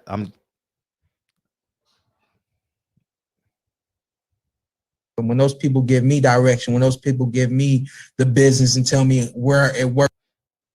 When those people give me direction, when those people give me the business, do Terrence Crawford advise him as it pertains to business? We already heard what his dad said. His dad said, we want the fight. Every interview, we want the fight. We want the fight. We want the fight. We want the fight. No, I need to break it. Well, I already played it a couple of times, but y'all not hearing it. So y'all need to hear the truth.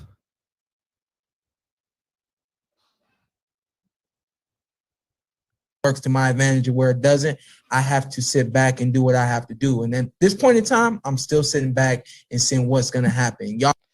At this point in time, I'm still sitting back, seeing what's going to happen. Okay. That means he has no plans. He's waiting. Let's continue. I think activate the mandatory. Wow, it's a great catchphrase. It's a great theme. It's something nice to be heard and said. Don't none of y'all know what it means to activate a mandatory clause. And he's absolutely right. I didn't know. DB asked me. I didn't know. So you know what I did? I called Blue Blood because I watched this video, and Blue Blood actually had a conversation with the WBO, and how you activate your mandatory is you fill out a petition. You fill out the petition and you send it in, and there you go. That's it. That's all. Because I didn't know what it was. I said it on the show. I don't know. And don't none of y'all know if activating a mandatory clause is even a real thing in boxing. But if they come on, it could have been simple negotiations by PBC and Top Rank, and they'll come on and say Sean Porter has activated his clause to fight, his mandatory clause to fight Terrence Crawford. No, PBC and Top Rank did structure the deal and made it happen. They're going to give you what they want you to see. So now we're seeing something a little different. All right. Now we got the answer now. He said PBC and Top Rank. So that means he's talking to the heads. He's talking about the heads of PBC, and he's talking about the heads of Top Rank. And what he's saying is, if they wanted the fight to happen, they would have made it happen.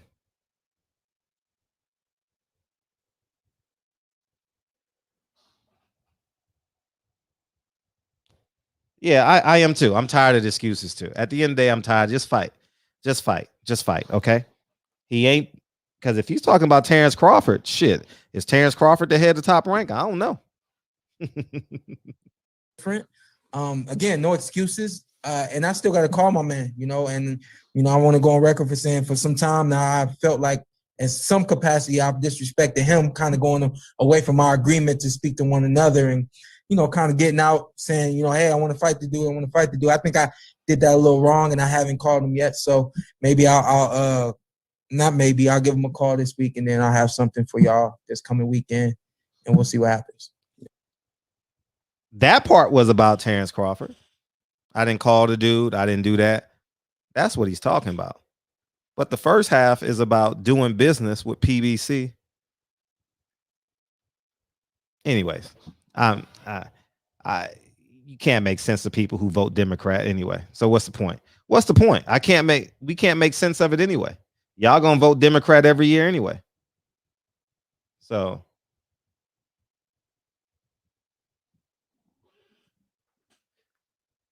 the beginning is with Haymon. You're right. The beginning is with Haymon.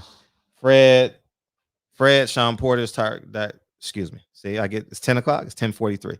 Fred, Sean Porter's talking directly to you in that video. He's basically said you don't know what you're talking about. I never said I knew what it was, Reggie. I just told you 10 times. I don't know what a mandatory clause is. DB asked me. I said I don't know. So I never said I knew what I was talking about.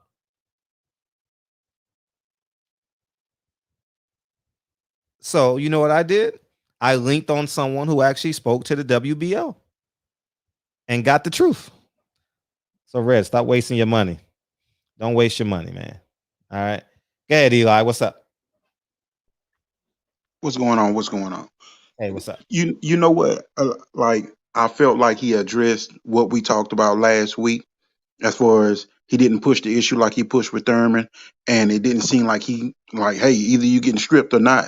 That whole little conversation that we was having last week, I think he kind of addressed that because he kind of had a little animosity towards fans, like y'all saying that I didn't activate the mandatory. Y'all don't know what that is, but we also said, and I believe you gave backlash for this. We also said, well, Sean shouldn't have to take a 25-75 split, but that we understand that's why he not doing it.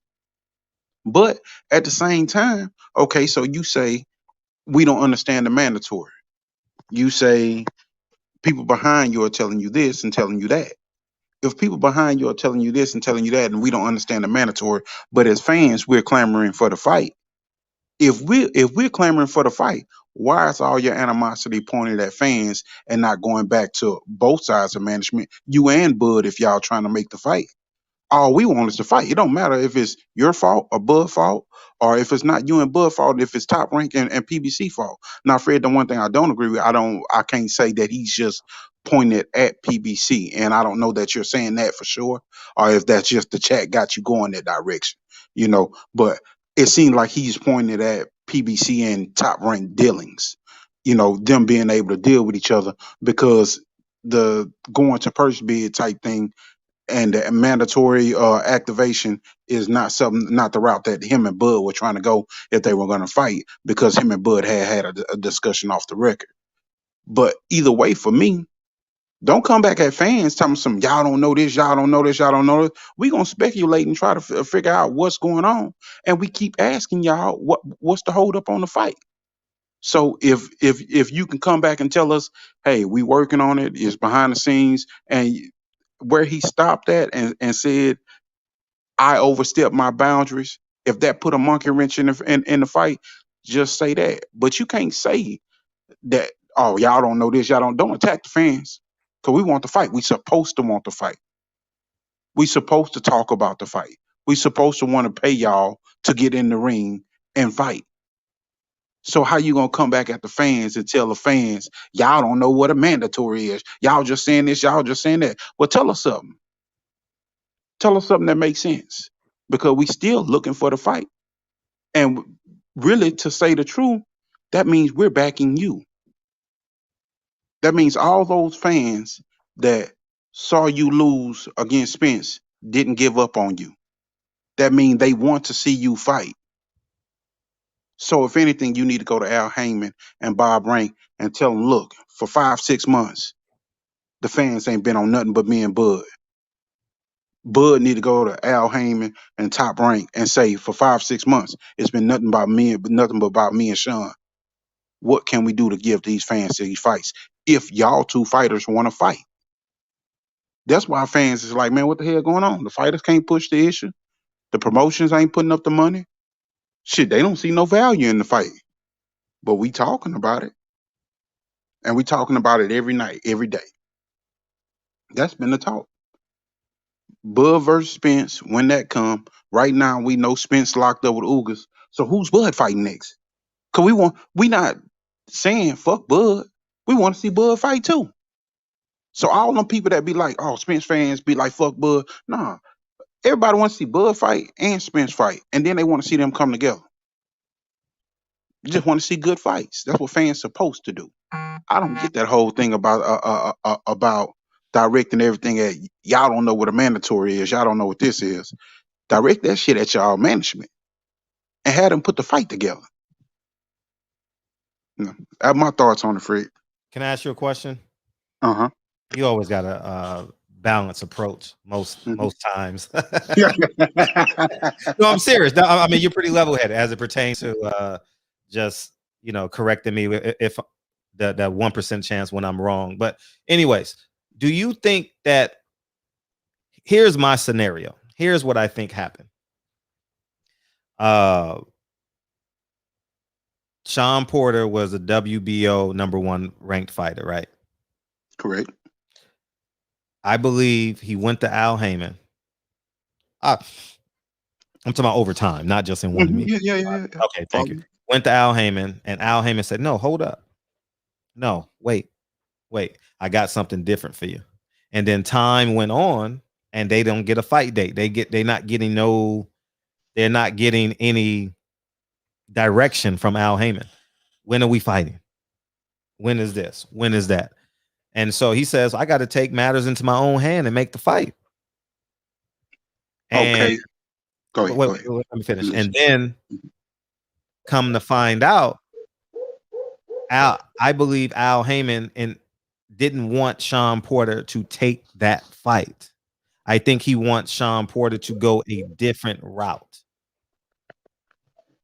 Or do you just think it's just and that's the reason why Sean Porter didn't do the petition to activate his mandatory, was because he was in a pickle between listening to his team, his management, and doing what he's supposed to do for his last name. Okay. So with me, when it comes to did he go to Al Haymon? Yes, I believe he did go to Al Haymon. But in what perspective did he go to Al Haymon?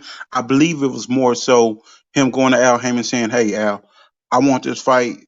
Spence already got a fight. They ain't fighting." And Al probably told him, "Well, not the whole we got something for you already lined up." Al probably told him, "Well, look, Terrence is the champion, so Terrence would be the A side. So you all would need to get with Bob and establish terms," which Bob, when he came on, said, yes, he did have a conversation with Sean Porter in that perspective. Kenny Porter, representing his son. So he did have that conversation like that. So they were talking about terms and talking about agreement. Bob says, well, if y'all feel the fight is worth that much, this is what I'm willing to pay right here.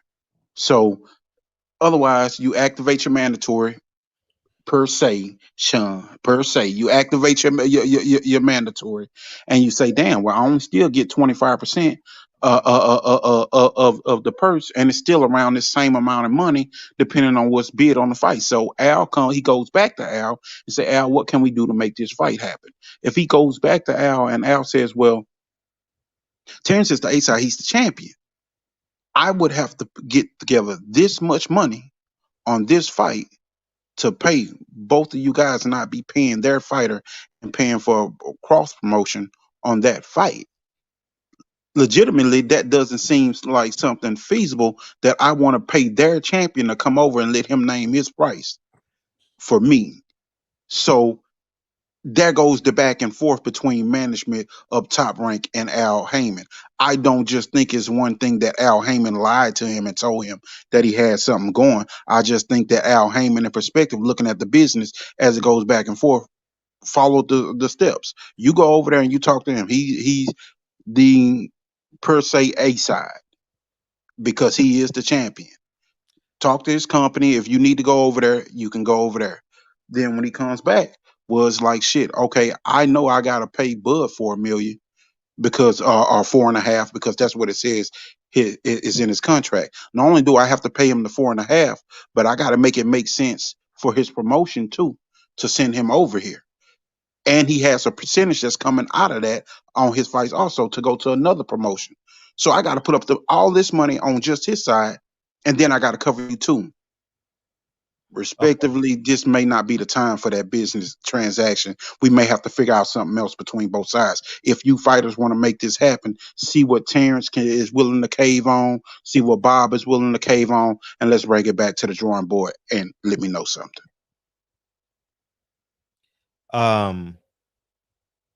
If Sean Porter has a lesser opponent,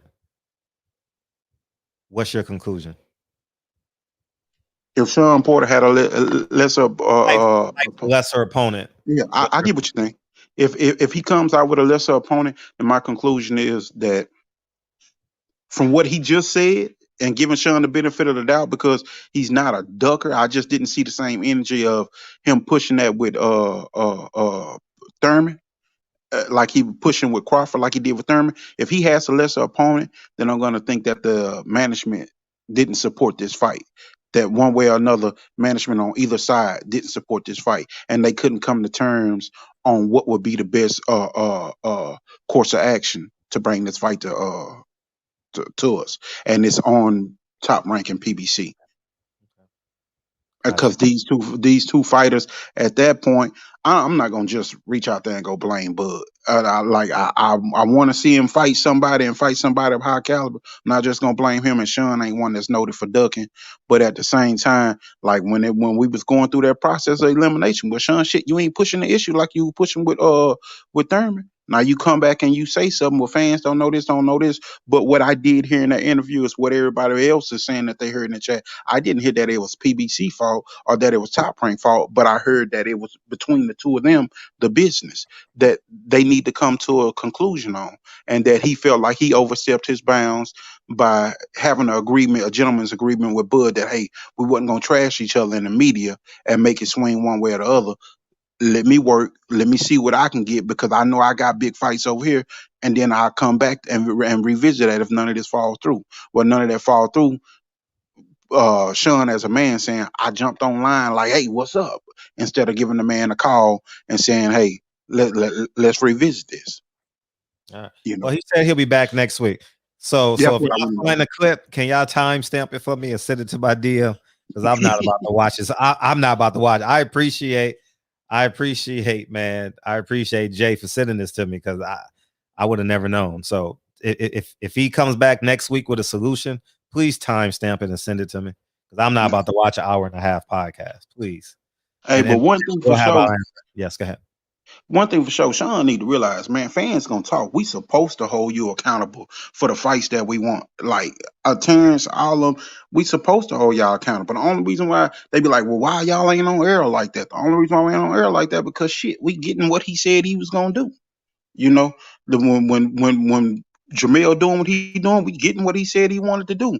When Jamal wasn't doing it, he's like, man, Jamal, that shit don't look right, bro. You know, we being consistent. So, I mean, at the end of the day, fans are supposed to want to fight. Y'all just supposed to deliver news. Hey, the business broke down or not. You know, it is what it is. If you're a gentleman like the same way, what's his name? Crawford came back and said, man, EJ a real one, man. He said the fight gonna happen in the future. You know, we just shit. We going through our business. Well, y'all come back and say that. Both y'all come back and say, look, we try to make this shit happen.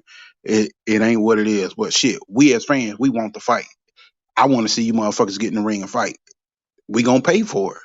How can you be mad at somebody that's gonna pay you to do your job? Like that shit stupid. You know, but that's my little 10 cents, Fred. I appreciate you having a conversation with me and allowing me to voice my opinion. Appreciate you. Thank you, Eli.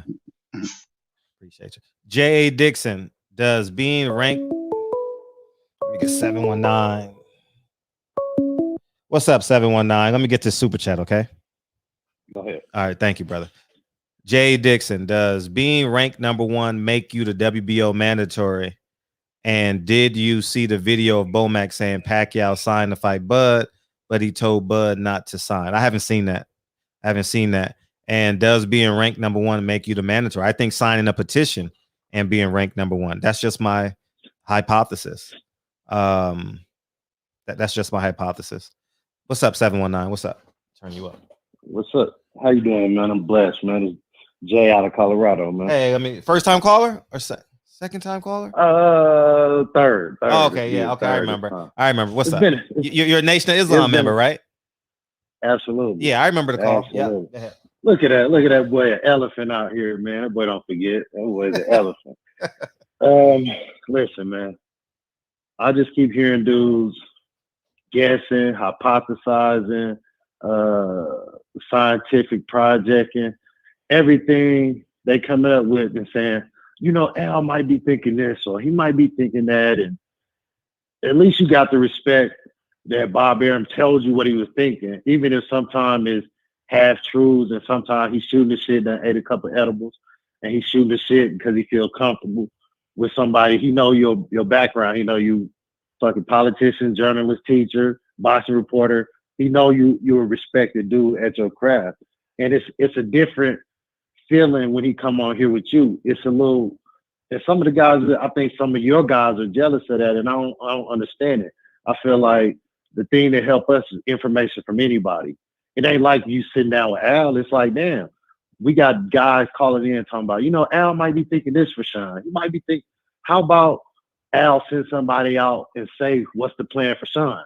You know what I mean? It's like Kenny Porter say, I had meetings, then he go quiet. He don't say, Al gave me permission, then he go quiet. It's like, I'm not targeting Al. It's just a statement of fact. Sean Porter is a millionaire. He has TV show jobs and all of that. Terrence Crawford is not his financial advisor. He would not be saying, I might get in trouble for this, but I'm going to say it anyway. You know what I mean? Like, come on, man. Bob, he don't listen. Bob Arum do not pay him.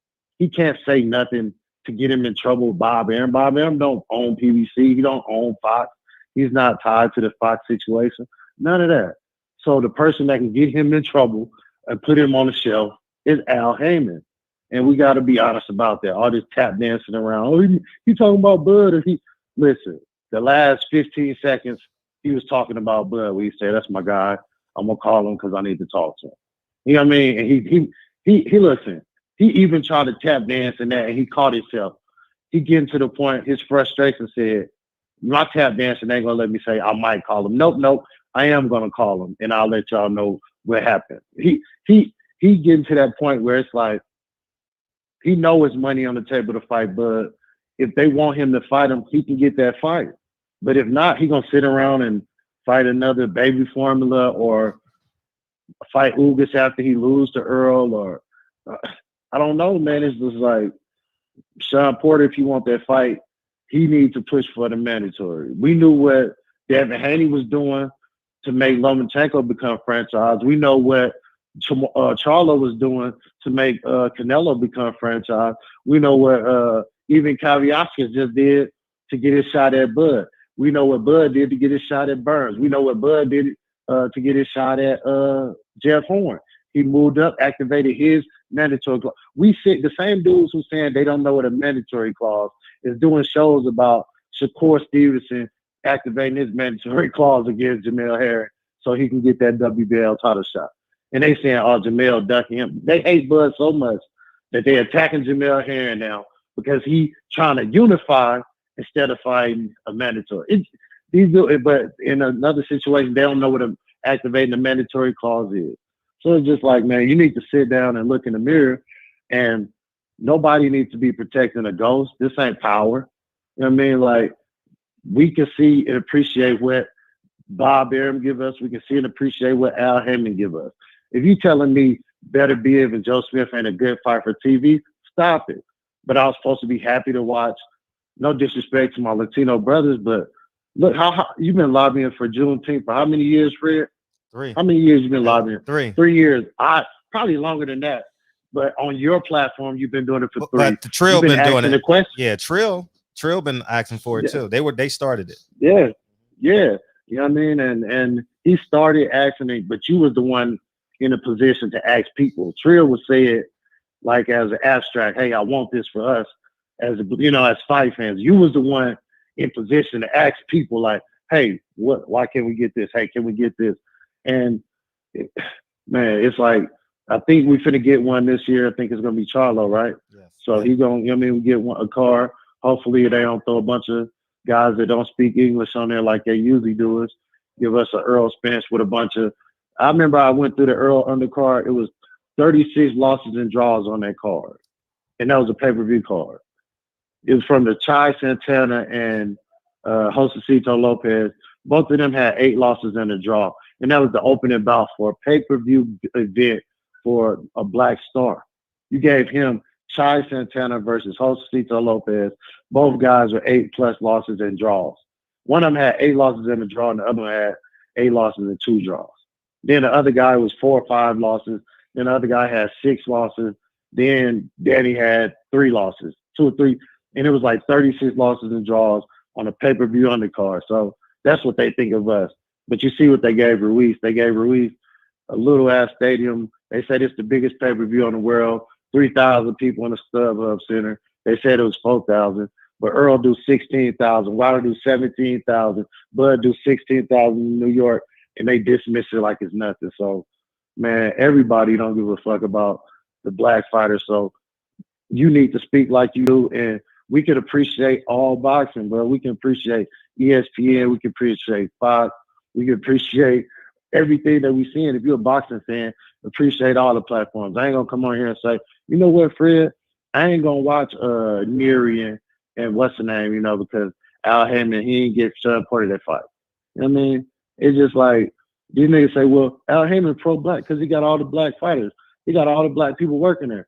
And I say, nigga, when you walk in McDonald's and you see black people at the cash register and black people flipping burgers, black people at the drive-thru register and the black dude taking trash out, do you say McDonald's is pro-black, you know, because they got all black people working here? No, nigga, that's low-wage work, and they paying them to do the job. And that's what PBC doing. They're paying dudes to do a job. So we just got to appreciate for what it is, man, on all platforms. And they just got to step it up. Look at Gary Russell sitting here. Where is he at? I ain't heard nothing from him, man.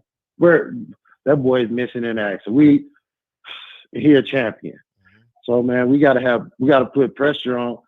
This shit is turning into an Obama situation. You can't remember we couldn't criticize Obama for not coming through for the black community.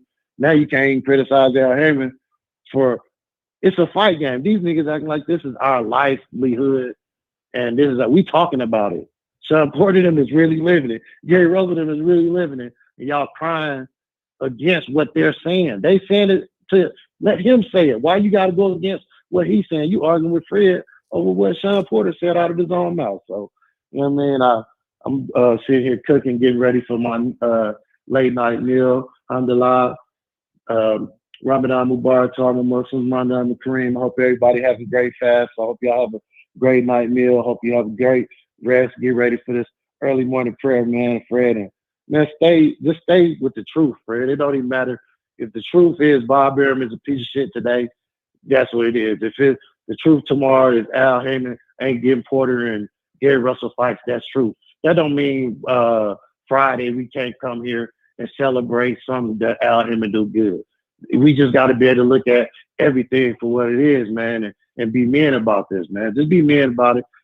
Who do you believe? You or your own line out? That's all I got.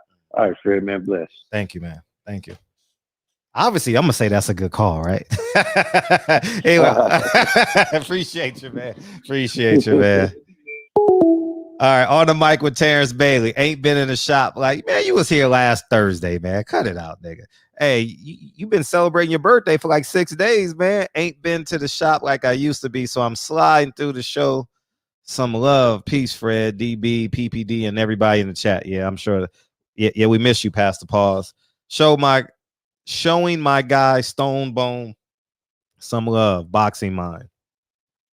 Appreciate you.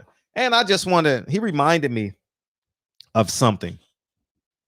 Yes, everybody know I asked Steven Espinoza about a fight on Juneteenth at the Jamal Charlo Brandon Adams card. I absolutely asked for it. The only person in the history of the sport to ask a boxing executive about a Juneteenth date. I also asked Bob Arum, and you heard his response.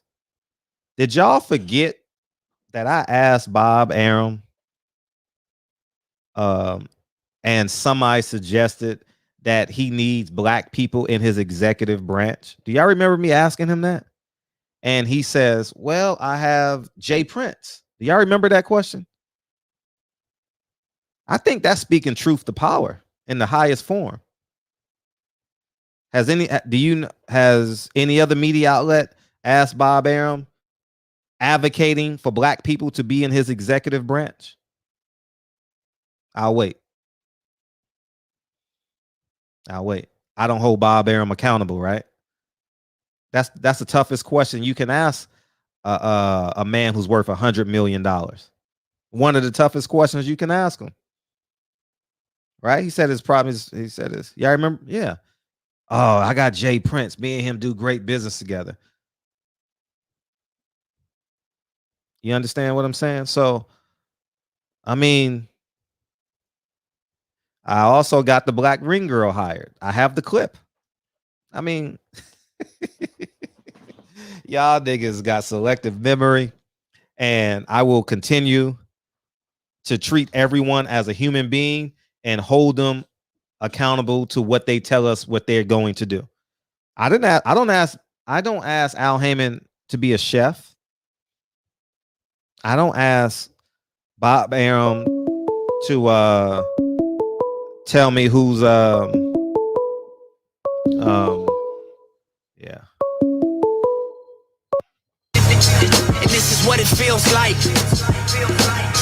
856, what's up? Hey, what's up, Fred? What's up, man? How you? What's up? Who this? This is Mike, the boxing trainer from Trenton, New Jersey. Okay. Oh, what's up, man? Turn me down in the background, man. You ain't called in a minute. What you got? Hold on one second. I'm calling. I want to know if you would do me the honor of having my guy, Terrence Crawford, the '96 bronze medalist, if you would have him on your show. Yeah, for sure. Terrence Crawford?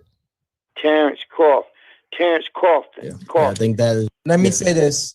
Yeah, for sure. Yeah, text me. Easy. Yeah, text me. All is welcome on this show. You. All is welcome on this show. Yeah. You told me to text you before. I text you and you ain't respond to me. I know you're a busy man and everything. Text me right now. I have your number, so we'll be good. Yeah.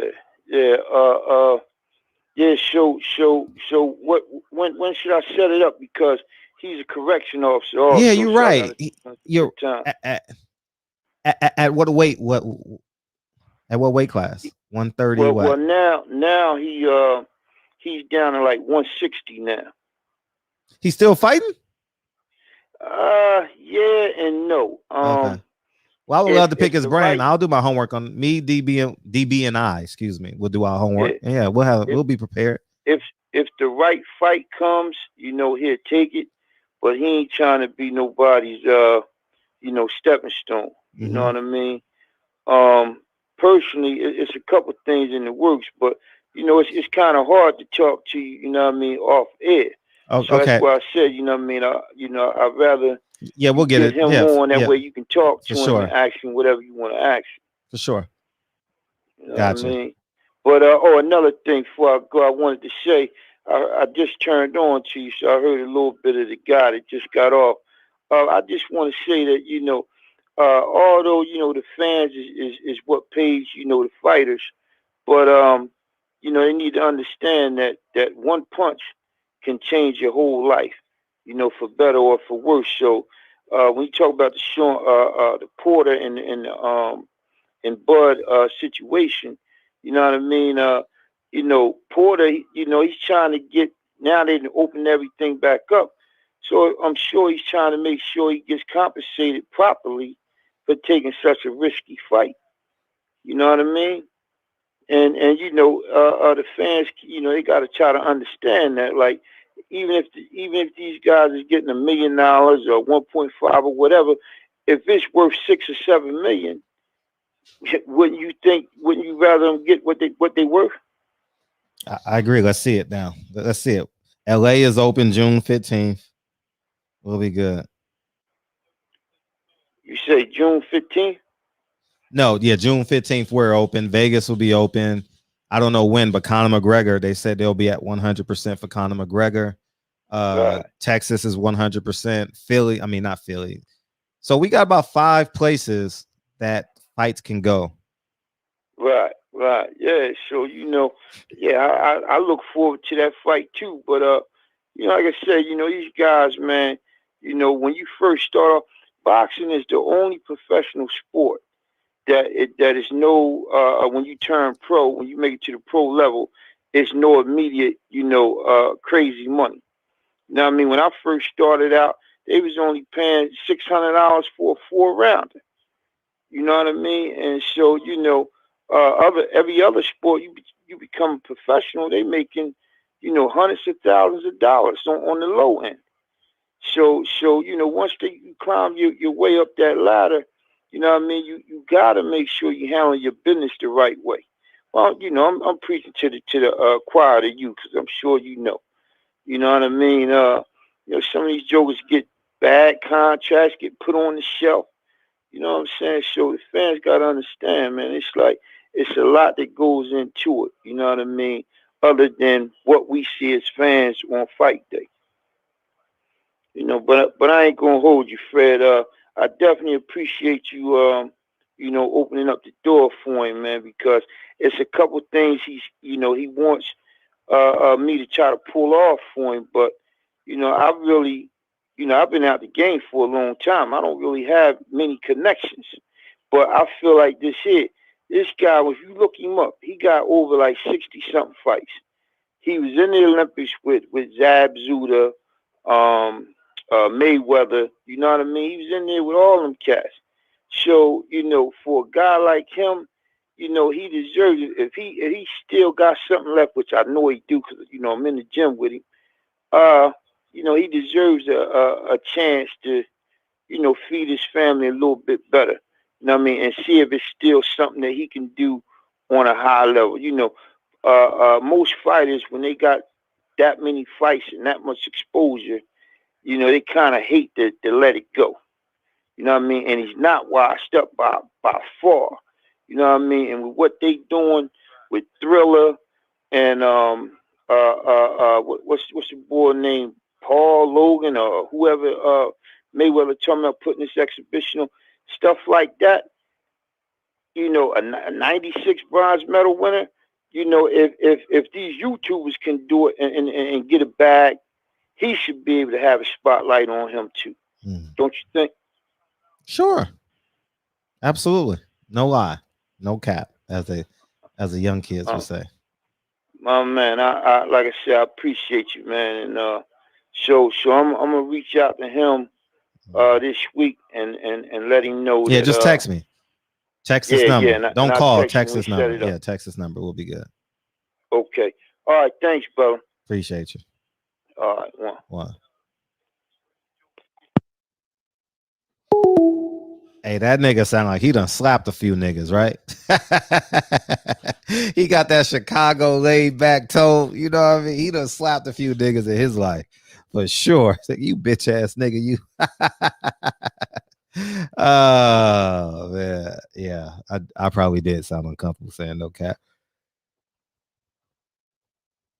That ain't something I say every day. But yeah, man, y'all forgot that I asked Bob Arum that, huh? I don't get no credit for shit, dog. Y'all niggas just it's okay though. When I die, y'all gonna be like, man, Fred spoke the truth. When it's all said and done. Like, damn. I mean, the only people y'all protect y'all ain't never seen is Jesus and Al Haymon. Are they brothers? You know what I'm saying? Shit. You know what I mean? Like, God damn. A human. Oh, man. So yeah, man, that's where we're at with it. You're good deeds don't make. No, I'm not talking about good deeds. I was talking about being a good interviewer. I'm not talking about my good deeds. I'm talking about me asking Bob Arum about having black people in his executive branch. Yeah, I forgot I asked that question. I mean, I would ask Al, but you know, no one can get an interview. But he's consistent at not getting interviews, so I guess how can I hold him accountable? He's never interviewed with anybody. So there you have it. You know, no one's calling. DB, what's up, man? Call in, man. I want to hear the cover up. I want to hear the cover up because the revolution will not be televised. You know what I mean? Because this is going to happen again. This is going to happen again, and it's going to be two sets. It's going to be a fighter you don't like that's doing what Sean Porter's doing, and you're going to go down his throat. I don't see how a fighter can be criticized for negotiating his own fight. I don't see how you can get yelled at, get in trouble for that shit. You know, so bad that his co-host said, I don't want to be a part of this. Oh, man.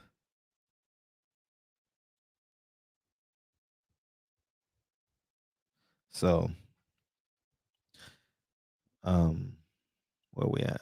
DB here or he cooking? Yeah, you know what I mean? So.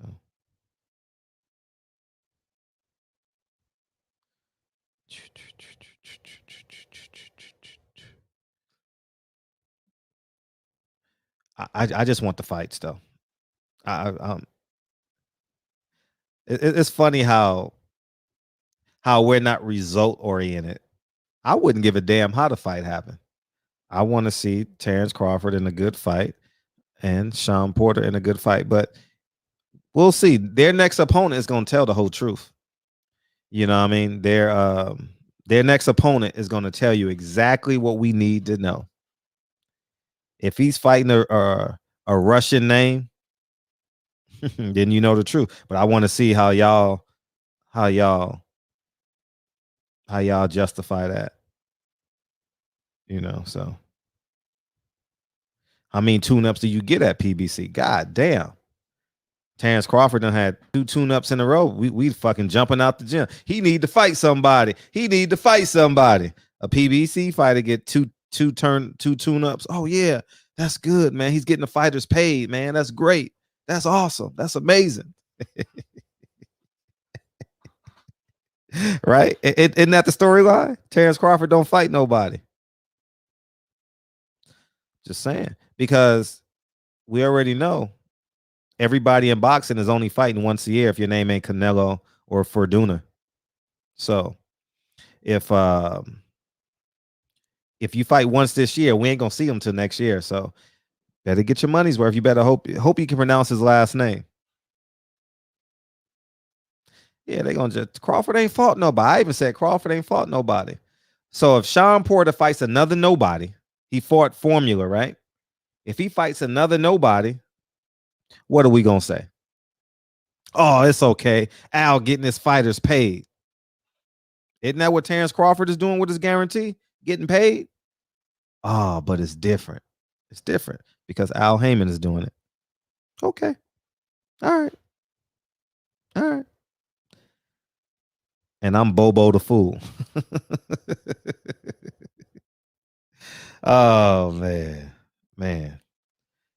DB, you calling in or what? Or you on the grill? What you want?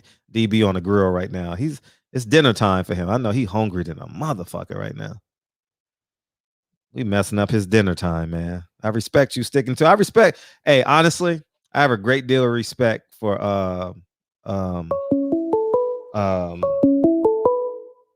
I'll say after. What's up, TBA? What you got, man? Man, what it do for real? What it do? Hey, what's up? We gonna get the ring size or what? Hey, man, I don't know. Hey, look, if Billy Joe don't take that shit, he ain't gonna never get the Canelo payday again. So he better put a boo boo on or whatever fuck he mad about. Mm-hmm. Yeah, but man, did you see what Canelo said about Demetrius Andrade in English? No, what'd he say? Oh man, he's basically telling them like he's a nobody, he's fought nobody, and he's got bigger fish to fry. Nobody was afraid of him to begin with. That's basically what he. I got to go back and see. I'm pretty sure Ellie has it, so I'll probably go and look at it. No, it's on Brian Custer page. It's like I did see Brian Custer. It was a 13-minute interview. Yeah, I did see that. I watched that last night. What part you talking about? Shout out to Brian Custer, man. He's getting the interviews, man. That's dope. Go ahead.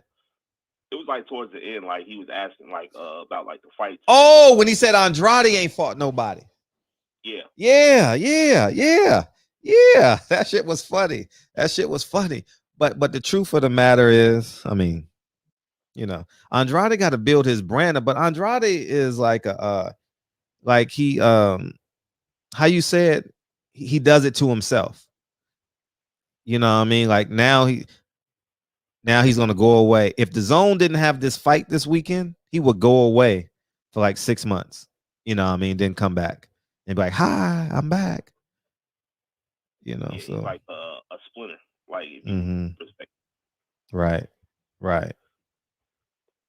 Yeah, but what's all the stuff going on with Sean Porter? Like I ain't been paying attention lately. Just go to my Instagram and basically we're going back and forth as to why the Sean Porter Terrence Crawford fight ain't happening. That's all. I don't give a fuck if they don't fight each other anymore. Shit. Like Jerron Ennis just beat Sergey Lipinet. So if Sean Porter wants to not fight him no more because his best friend, fuck it. Jerron Ennis, he's up next. Right. Or Virgil Ortiz. Right. But that's all. That's my call for. I'm back in the chat. I appreciate you, man. You excited about this weekend? I know you are. Hey, a big Canelo fan. Him and Batman, not Gary Russell Batman, but DMV Batman. Can't wait. I watched a Rick Ross interview today for 50 minutes. That's what I did today. I watched that. He was on Earn Your Leisure. It wasn't his best interview, but he was informative. My favorite Rick Ross interview is on The Breakfast Club. And then he has another one too. One of my favorite Breakfast Club interviews is and this is what it feels like. What's up, man? Is Dame Dash interview. That's one of my favorite ones. What's up? Yeah, man. I just wanted to call in, you know what I'm saying, just kind of voice my opinion. Yeah, sure. Just First time caller? First time caller? No, not first time caller, bro. It's actually pound for pound, bro. Oh, what's up? What's up, man? Go ahead. Yeah, I'm just kind of mad. I'm just sick of these boxers, bro. I'm tired of all these fighters. As fans, we gotta beg all these fighters just to get in the ring. We got Ryan Garcia going through his issues, you know, all respect to him, that's cool, whatever. But just get in the ring and fight. Devin Haney begging for a fight. Get in the ring with him. For Sean Porter, fight Bud. Bud need a big fight. And then for Sean Porter to come out and say, "Oh, well, you guys this and that, and y'all don't even know what you're talking about." We ain't got to talk about you, bro. We actually make y'all hot. We really do. We make all y'all fighters hot. We keep y'all name buzzing, especially since y'all only fight once, twice, you know what I'm saying, a year. And it's all respect to y'all. Y'all are all warriors. Cool, get your money. Cool. But when you're not fighting, ain't nobody talking about y'all. We keep talking about y'all. We want to see y'all fight the best. We want to see you with your hand raised. You know what I'm saying? We want to hear in the new. We want to hear, you know, some unified champion. We want to hear undisputed. But y'all don't want to do it. It's crazy to me. That's all I wanted to say. I'm just pissed off. I want to see the best fights, man. I'm dying to get back to going to fights. I enjoy looking at fights and be like, "Oh, this is going to be a good one. I don't know who's going to win this." When was the last time you felt like that? You know what I'm saying? When was the last time all of y'all in the chat felt like that? Like, man, this fight right here, this going to be crazy. It's going to be, oh, man, I don't know who to put my money on. I ain't felt that way in a minute. We getting all these A-side against C-D-lister fighters and stuff. I'm tired of all these tune-ups, bro. How many tune-ups you need? Right. Damn, we tuning up for what? Right. I'm tired of the politics. I'm tired of all of this. Even when we get a Super 6 or a tournament or something, it's always that one fighter gets taken out because of money or whatever, and then we have a tournament, we still don't even know who the best is. Damn. That's all I wanted to say. Y'all hit the like button, subscribe. I'm out. Appreciate you, man. Thanks for coming in tonight, too. I appreciate all y'all coming in here, man. We need everybody in here. Agree or disagree. I think that's what makes this show good. Voice your opinion. Fuck Fred. Fred's a piece of shit. Fred's a coon. Come into the chat. It's cool. All is welcome. And I mean, but Crawford ain't fought nobody. If these PBC fighters fight 2 or 3 ducks in a row, we're going to call them ducks for this conversation, right? What we going to say? What's going to be our answer? You know what I mean? We got to keep it funky in here, right? Got to keep it funky. So when the next opponent comes, if Sean Porter fights Thomas Delorme, what you going to say? There's Keith Thurman out there. There's Terrence Crawford out there. There's a rematch with Danny Garcia out there. There's Jaron Ennis. There's 4 great fights that will look good, whether you want to go to them or not. But those are 4 really good TV fights. You know, so there's 4 opponents out there that make sense. We just keep on getting these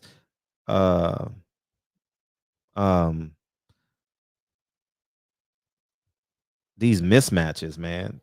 Fox has had mismatches on the regular Fox. The main events has been mismatches for a whole year, you know. So shall we go through the resume? So we haven't had a competitive fight. Have we had a competitive fight on Fox since Jamel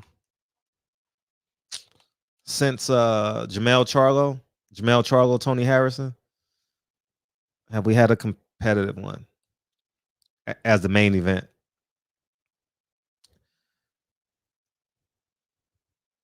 Obviously, they took a 3-month break because of COVID. They came back in August. That wasn't competitive. I didn't watch it. I was watching the Laker game. Formella versus Porter. Ugas versus nobody. How come Laura just fights nobody? Laura, every fight. How many? I mean, come on, man. Look at Laura. My God. But we'll get on Laura, though. Hey, what's up? What up, Fred? How you feel, man? Right, man. I know. What's up? Oh, yeah, man. I kind of agree with what you guys are saying, but I think I've been listening to everybody tonight, and I think it's one component that we're missing. And if I get in trouble, I get in trouble. I'm sorry. Go ahead. What'd you say? No, I'm sorry. I actually pushed. I'm trying to find. Go ahead. I'm sorry. Oh, okay. But yeah, I think it's one component that we're missing in this whole thing, and that's the fans itself. You know, I hear everybody calling in and saying we want the best fights, and we want to see the best fights, and we want to get the best versus the best. That's good and all, you know. But now turn around and put yourself in the shoes of a fighter, in the mind of a fighter, and let's say hypothetically, Earl Spence can fight Danny Garcia, which he knows is an 80% chance he's going to win.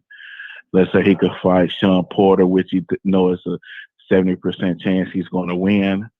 And let's say Terrence Crawford is 50-50. He can make $5 million fighting Danny, $5 million fighting Porter, $5 or $6 million fighting Porter, and then he can make $7 million fighting Crawford, which is 50-50. He's probably going to try to take out those first two first, so he could get that $10 million, and then go after the big fish. And the reason I'm explaining that is because if he fought Crawford first and lost to Crawford, us as fans, and I've seen this, I'm on Twitter quite a bit. I follow a lot of boxing people on Twitter. I'm hard on Twitter with boxing. I'm in a couple of boxing Facebook groups. And whenever our fighters lose, we shit on them. We treat them like shit. So their value goes from 100% or let's say $10 million after a loss down to $3 million. Think about Keith Thurman, right? I've been watching people on Twitter. I've been listening to people call into these shows. I listen to you, Blue Blood, the Boxing Voice, quite a few of them. And now Keith Thurman is crap. He doesn't deserve this. He doesn't deserve that. He doesn't deserve this fighter. Think about it. This dude was a unified champion and lost one fight, razor thin, to Manny Pacquiao, who is probably one of the greatest fighters to ever live. And his value and stock has dropped, quite a bit. And so now he's going to have to go back and take maybe two fights where he's going to make probably 1.5, possibly if he's lucky, $2 million a fight. So his value just dropped versus if he would have said, no, I'm not going to fight Pacquiao, which he had to because Pacquiao's big money. But let's say he would have said, I'm going to do Danny Garcia too and Sean Porter too, which he would have a good chance of winning those fights and make 5 or 6 million off those fights. But we as the fans, we have to look in the mirror. We could continue to say we love these fights and want these fights, Fred, but at some point we got to stop shitting on these boxers and treating them like shit when they lose one fight.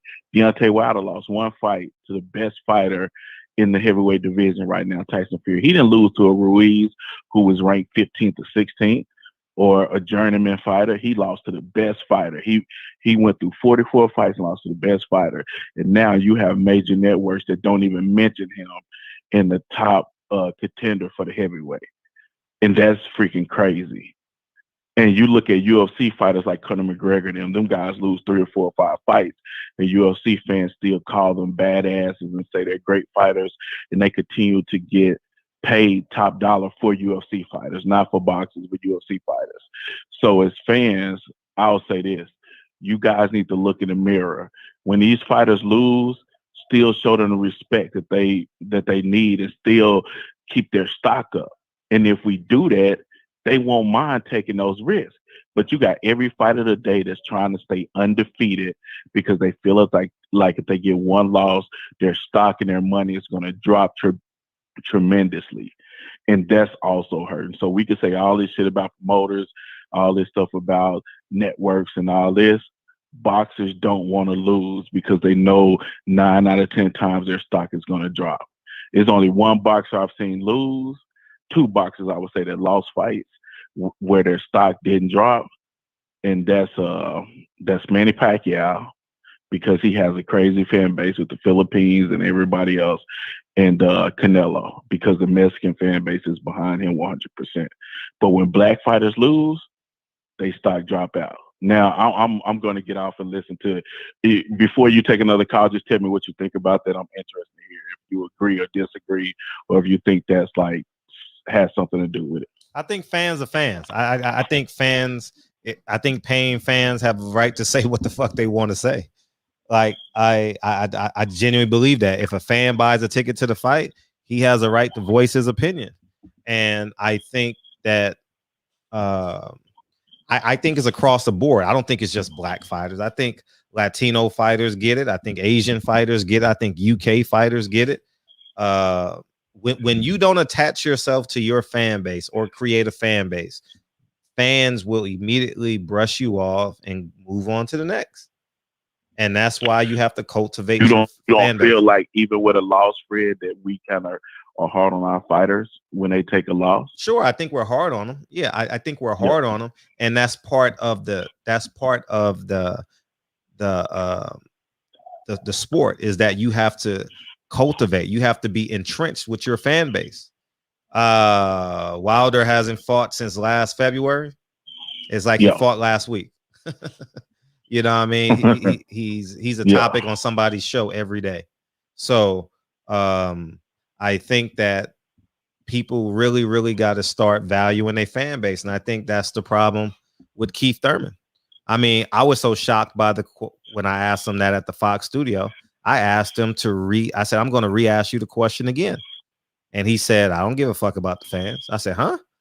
Let me ask you one more time because I don't want you to I don't want you to go out like this.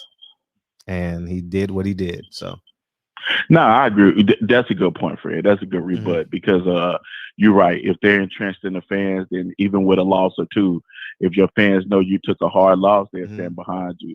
Well, but that's something that I see a lot, and I think that boxers are self-conscious and they know. Like you look at Charlo. Charlo lost a controversial decision to Tony Harris, and he know he won that fight. I had him winning that fight 116, 112, even though Tony Harrison fought good.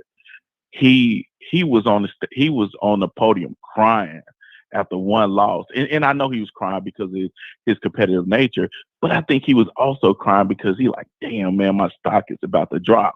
So he knew your he had stock to come should back drop in a when you rematch and beat him lose. down. That's the fear. That's the part of competition. Your stock should drop when you lose. But not as much as it do in boxing for some fans. I think it dropped. I think the drop is crazy. You're absolutely right. Like if you lose in any sport, your stock is going to drop some. Well, but in boxing, when you crazy. lose in March Madness, you got to wait a whole year. So what the fuck? Like, but you could think about it, Fred. But you could lose 5 games and still win a championship. But what I'm saying during is, the season, but you still got to wait a year to win a championship. Well, boxing. I mean, yeah, if you lose in the tournament, that's what I'm saying. The goal is a championship. The goal ain't the. But Fred, the goal is. But a Fred, think about it. Think about this, Fred.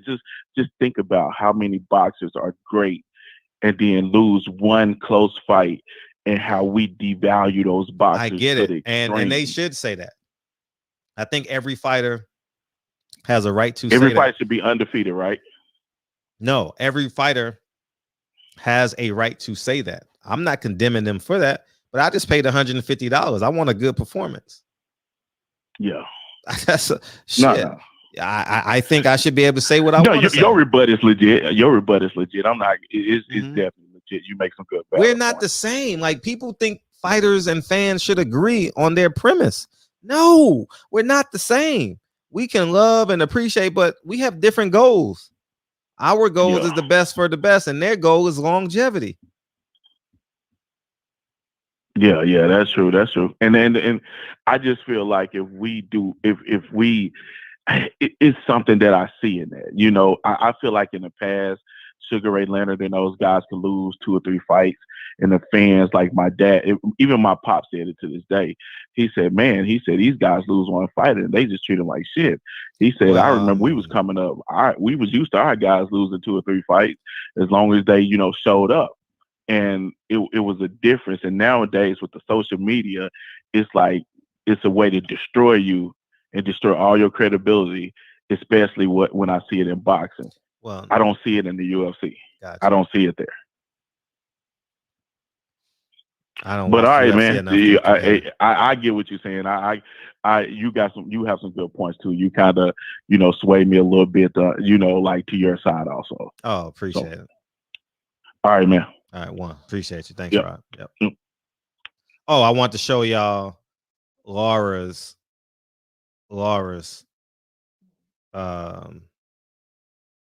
Here it is right here.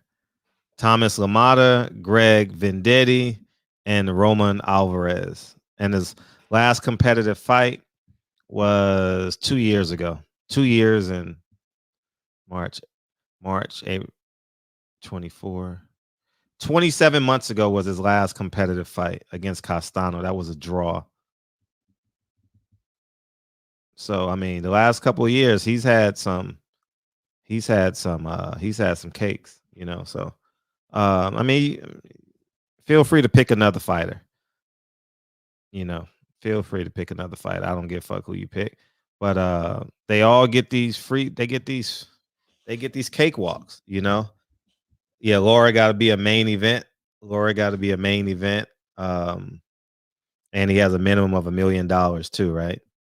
So that means he can't fight another opponent, right? Because it's not enough in the budget. Go figure, So, I mean, and that's across the board. I just want to see great fights. And now we have two guys that could potentially fight Charlo. We have 2 guys. We have Jared Hurd, and we have Laura. We have Laura and Jared Hurd. Those will be some decent fights. So I just want to see competitive fights,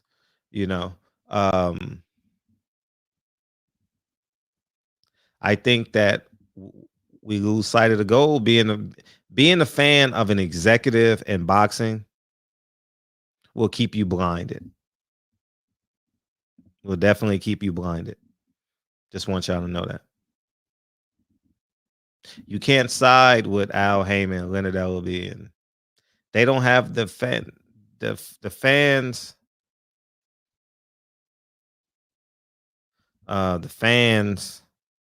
don't have the same goals as the executives. So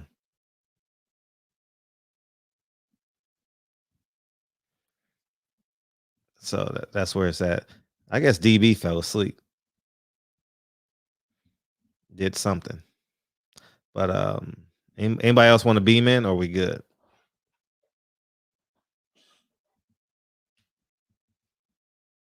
Oh, what's this call about? Hold on one sec. Hey, what's up? Yeah.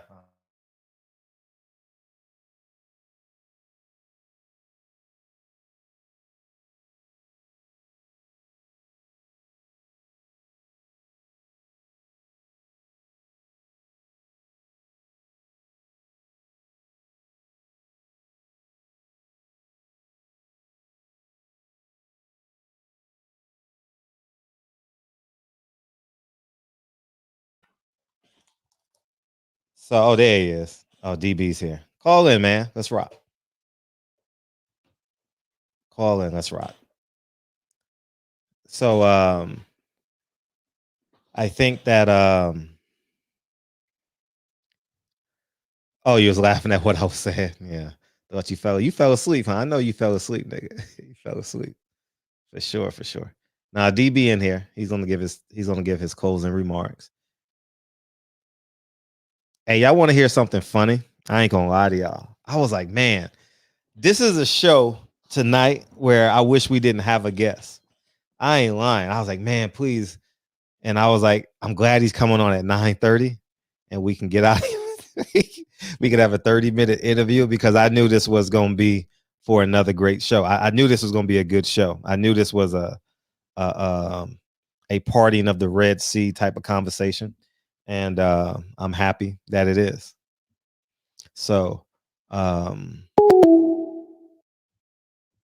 now you can call in, DB. The phone just hung up. But at the end of the day, these fighters that aren't getting their way, they got to stay. They just sit. I don't know how you just sit and wait. How can a fighter just sit and wait? I know I'm going to get a date. Whoop-de-whoop, I'm going to get it. How can you just sit there and wait on a date? And the shit is just happening once a year, man. I don't know. But if I would have took that route, and then I don't understand why a fighter signs with a promoter when they 0-0. Not unless you're a blue chipper. If I'm not a blue chipper, I'm not signing. I'm gonna go get a job. I'm gonna go get a job or hustle a little bit, get $10,000, live in San Diego, train in San Diego for a year, come back 7-0. That's exactly what I would do. We got a call. 917. What's up? What's up, bro? Hey, what's up? First time caller. Welcome to the show. What's up? What's your name, brother? I got a question. K, go by K. Hey, what's up, bro? What's up, K? I got a question for you. Yes, please. You was talking last night about some real interesting stuff about the business aspect of the game. Mm-hmm. Now, for athletes in general, because you was talking about the middleman, cutting out the middleman. So that was my gauge of it, my gist of it. You was talking about Hearn was back tickets on the back end. He'd go to Jerry Jones and 25. It was a lot. It was deep. It was real false talk, bro. Mm-hmm. How would you recommend an athlete going about it today? In terms, not just in boxing or baseball, but in all sports, how would you recommend an athlete going about it today if he was starting at scratch? Or how would you recommend the fighters to do it? How would they finagle the system? Like when you was talking about how Aaron and they all gonna stick together at the end of the day at the top of it. How would you recommend an athlete to go about beating the system? I know that's a loaded question, but no, it's not a loaded question. But I appreciate it, bro. I'm gonna go back to listening to you because I want to hear what you say. But like, yeah, I'm a big fan of the show, bro. I'm that's love. Too. Thank you, brother. Thanks for staying up with us. God too. bless you, homie. I know you on the East Coast. Bro. I appreciate you. Likewise, brother. I know you on the East Coast for sure. Thank you. All right, brother. All right, well, yeah, man. I think that the best way, DB, now we lock and loaded. I mean, simply know what you're getting into. Like, for example, this is a boxing platform, so I'll give my terrible analogies and I'll use a boxing analogy. If boxing is racist, if promoters are racist, why sign with them? You know who's your promoter? Instagram, Facebook, Blue Blood Sports TV, Barbershop Conversations, Boxing Ego, Trill Boxing Talk, Twitter. The fuck you need a promoter for in your O&O? That's like an NBA basketball player hiring an agent. What the fuck you need an agent for? Your salary is slotted already. Why are you hiring an agent to take 3% and your salary is slotted? You the first pick, you get this much. Second pick, you get this much. Third pick, you get this much. Fourth pick, you get this much. It don't change. I wouldn't advocate no fighter sign with a promoter O&O. Not unless you're a blue chipper. You know what I mean? You take that 400,000, that 578 Sports TV, him as well. You know, like I wouldn't. I'm your promoter. Come on the show once a week and talk for 10 minutes. Then drop $4.99 in Trill Boxing Talk in the morning. Hey, I got to fight June 13th. Come on out. You know what I mean? I'm fighting this guy. I got to fight in Mexico. We don't know who you are, but you're consistent. You know, I would, if I had a fighter, I would live in San Diego for a year. The goal is to get 10 fights.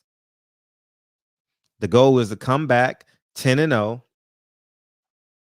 or 11, whatever that magic number is, whatever you feel that magic number is. And then start campaigning. You got a highlight reel. You done knocked out 40 dudes. You gonna beat up a few people in sparring.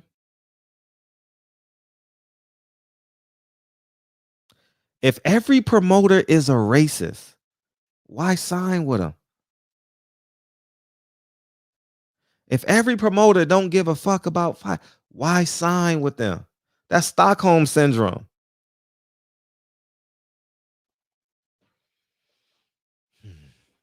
Anyways. And once that's happened, I would never sign a long-term deal. I mean, not unless I'm getting $100 million a fight, but if you're going to pay me $100 million a fight, I know what I'm worth. I would always bet on myself until I know I'm on my way out. When I know I'm on my way out, then I would I'm about to steal some money real quick. What's up, DB? What's up, bro? How you feeling? I'm great, man. You just ate? Yeah, I just ate. Yeah. So all right. Feel all right, man. I had some cucumbers. Not alone, but I'm just saying I had some hummus, but I had some cucumbers and some celery, and it's a lot of water in those. And I ate I ate a whole bunch of it. So yeah, I'm like. And you can eat as much as you want, correct? What do you mean? You can eat as much of that as you want, right? You mean like now during Ramadan? You mean? Yeah, I mean during Ramadan. Thank you for correcting me. Oh, right. Yeah, but the point is to not to participate in gluttony. And if it was just as much as I wanted, not necessarily for the nutrients that I needed, then I would be gluttony. So yeah, I just certain things you don't want to chop up a cucumber and then eat half of a cucumber tomorrow. You know what I'm saying? So it wasn't much. It's not like I had rice or noodles or something else. You know what I'm saying? But it's just got a lot of water in it. So yeah, it gets you full pretty fast. Yeah. I mean, Jake Paul, the Paul brothers are doing it without a promoter. They boxing. They getting $1 million a fight. You know why? They got 30, 40 million followers. Build your buzz, man. Build your buzz. People gonna want to see you. Yeah. Hey, so real quick, I want to talk about these two things real quick. Yeah, go ahead. So the Canelo and Billy Joe Saunders thing. I listen. I don't like Billy Joe Saunders at all. Okay. He he's not one of my guys. I think he's talented. I think he's got boxing skills. I really believe that.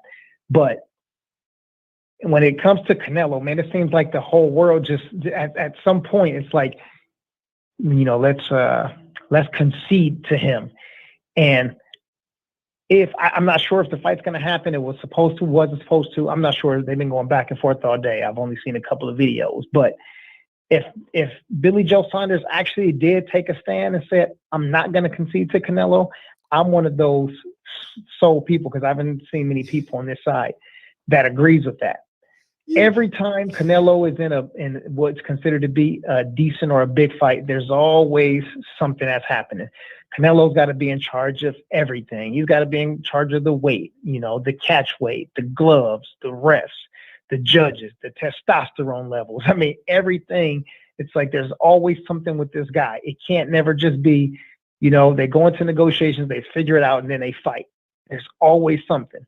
So it can't be that everybody else is wrong and then Canelo's always right. Now, if he would have, stuck to his guns or sticks to his guns and said, I'm not going to fight him because of whatever it may be. I think it was the ring size, if I'm not mistaken. I would salute that action. Absolutely. Right. Like, and some people go, but this is the biggest fight of his life. And this is his biggest payday. Yeah. But, if you're not hurting for cash, and I think Billy Joe Saunders is probably doing pretty well over there in the UK. Right. Then, you don't have to do it.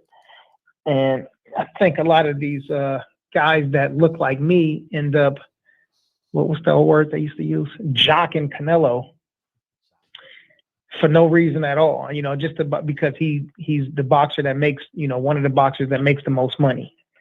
It's just crazy to me, man. Canelo is just one of those dudes. I cannot get behind him. I don't care what kind of so-called skill he has.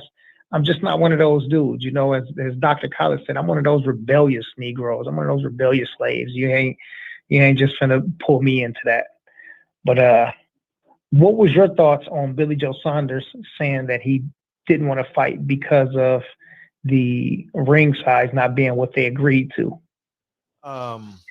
Just that alone, nothing else. For real, DB, I honestly didn't care. I wanted to see two cheaters spat. I don't care who kills my enemy. You understand what I'm saying? I didn't care. I just wanted to see them argue. I wanted to see who was gonna get their way. I was more interested in the finality of it, like what's gonna happen. You understand what I'm saying? Does that make sense? Right. Yeah, I didn't care. I didn't care if Billy Joe Saunders was right. I didn't care if Canelo was right. I don't like either one of them. And I was just curious who was going to break, who was going to bend. And I don't know what the answer is. So maybe I'll wake up in the morning and I'll have the answer of what really happened. I didn't care though at all. Like I'm not defending Billy Joe Saunders. I don't care who kills my enemy. One of them got to go this weekend. I don't care who wins the fight. Don't care at all. Don't care. Maybe when the fight happens, I'll have an emotion about it. But right now, I can honestly say I don't know who I would be rooting for in that fight. Right? Is it going to happen now? Is it back on? I mean, come on, man. Come on. Hell yeah, that fight happening. I don't know. I mean, I don't like or trust Billy Joe Saunders, and I don't like or trust Canelo Alvarez. Mm-hmm. So, like as you said, it ain't really something that tickles my fancy. I'm just talking about it because it's boxing. Yeah, I get it. That's definitely not something I don't care about. That's not one of those where I have to watch the fight when it's happening. I'm probably going to be watching some kickboxing or something, and I'll catch the fights. I'll be listening to Reggie or somebody commentate it, while I'm watching something else. If I end up being somewhere where the fight's playing, or if it pop up on my TV somehow, then cool, I'll watch it. But yeah, I'm not in no rush. And hold on, there was some clown here, Bearing Ave. What did he say? He said, It's called being the A side. What are you talking about? Well, if you listen to what I just said, genius guy, then you would know exactly what I said. Yeah, what are you talking about? This guy. Cheat versus cheat. Brother Code 10 says cheat versus cheat. I can't wait for the outcome. Neither can I. Neither can I. Like I want to. I want to see my two girlfriends argue on the sidewalk coming up to my condo. I want to see them. I want to see that fight. I want to see who want me the most. I want to see it. I want to see. You're a cheater. No, you're the cheater. Like, I want to see that. Yeah. Listen, people talk about code, but then code just hasn't been lasting for too long. I'm one of those that like to stick to it. You know what I'm saying? So if I said I'm not supporting Canelo and I'm not supporting Billy Joe Saunders and they fighting each other, I'm definitely not going to be supporting that. I don't want to give them viewership, and I'm definitely not going to give them no dollars. But you know, YouTube will have the replay on there 5 minutes after the fight is over. You know, and 30 minutes later you're gonna have the whole thing uploaded. So yeah, I'm not into it. But you know, again, there's some brothers, man. Mike Jones, you absolutely 100% wrong, especially if some MMA is on that same day. You 1,000% wrong, my brother. Yeah. See, yeah. you didn't hear what I said. See, I participate in something that I'm participating in. There's a holiday that's happening right now, and it's about self-control too, and I can control myself. I'm disciplined enough to be able to stay away from a Canelo Alvarez fight. Yes, indeed. But let me see, they canceled all MMA this weekend. Yeah. Oh yeah, cheat versus cheat. Yeah, these lives in the chat. Yeah. Anyhow, man, I want to go to the other one. I got a couple of questions that I want to ask you, and there's a few parts of that I missed because I was still working a bit late, even when I was in the chat. But the first thing is, who is Tom Brown? He is Tom Brown Promotions. It's named after him, so he's probably CFO, probably the president. Oh, okay. Does he have Tom Brown Promotions? Tom Brown Promotions. And does he have an affiliation with one of the big promotions with either Top Rank or he's right now he's the lead promoter because Lou DiBella is not doing anything. So I haven't seen a promoter do the East Coast yet once they got rid of Lou DiBella. So I think Tom Brown is probably, I don't know what percentage, but it looks like 100%. Got it. Does he partner with Al Haymon though, or no? Yeah, you want my understanding of the relationship, or you just want like the technical term, what I believe? No. Like, I mean, I want something that's real. I don't want. Oh, he's the promoter for PBC. Like, Al Haymon tells them, this is the fight. Y'all do the logistics to the fight. This is the pay. This is that's the real of the real. That's 100% the real. So is he powerful? Al is more powerful. Got it. So Tom is he a yes man for Al Haymon? Yes or no?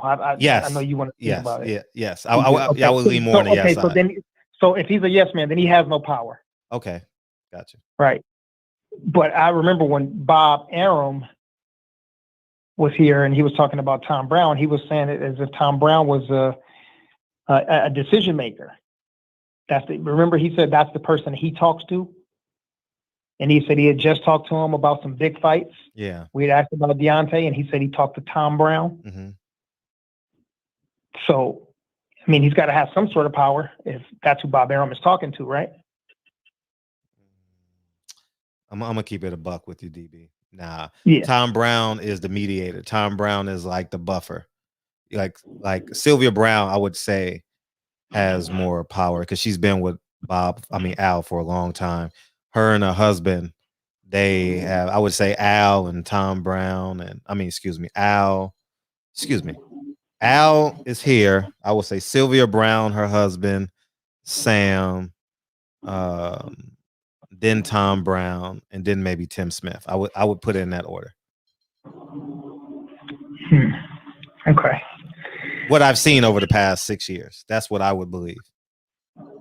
Got it. Okay. I just don't want him not to have power today, and then in 3 weeks he's the powerful man and not. He's the name on the checks and all that. Like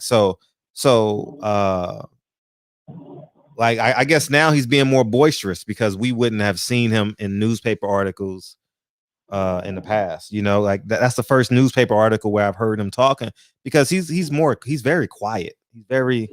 He doesn't talk much. I haven't had much interactions with him. I've talked with his daughter. His daughter is pretty kind to me. His daughter is you know who I'm talking about. What's his daughter name?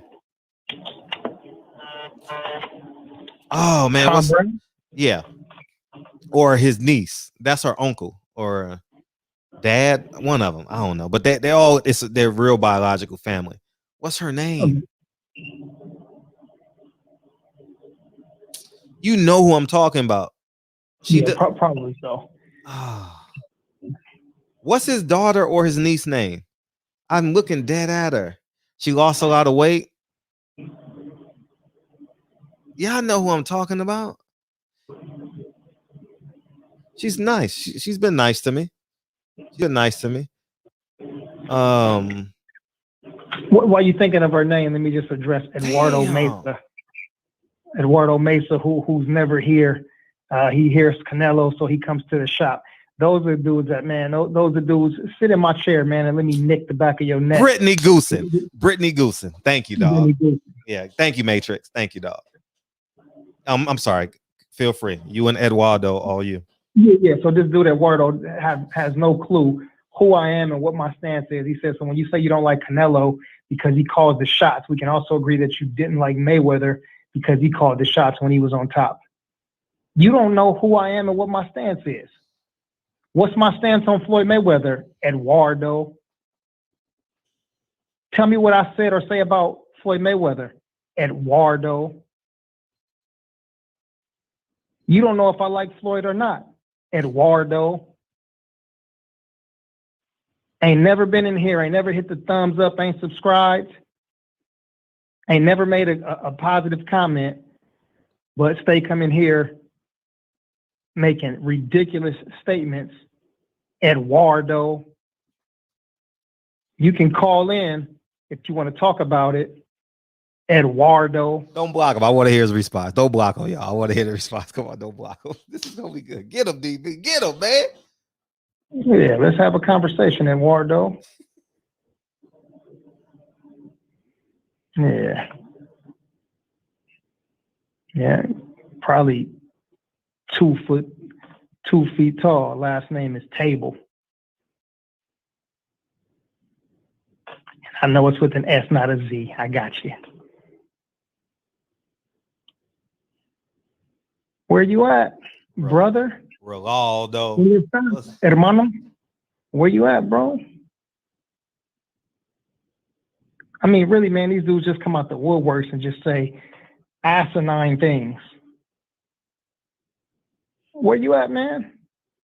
Ain't nobody blocked him?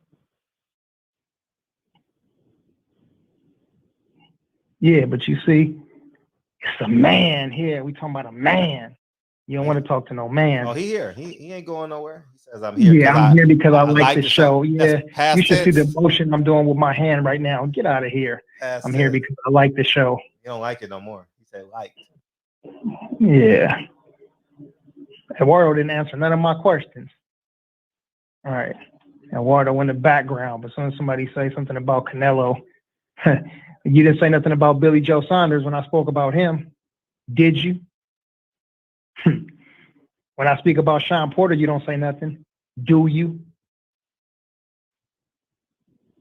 So you just hear this voice and you know it's, and you can tell that there's a melanated soldier right here, but you have no idea what my last name is.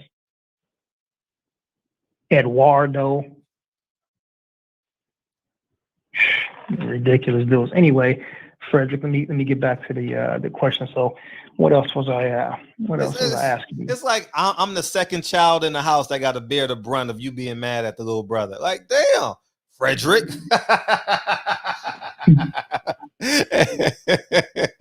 Britt Brown Goosen. Yeah, she cool, man. She cool. Yeah, cool. and Palimon, I asked you before to call in a beam in, and you keep making you do the same thing. But I can't get on Palimon and Tao the same way because at least Palimon is here a few nights a week.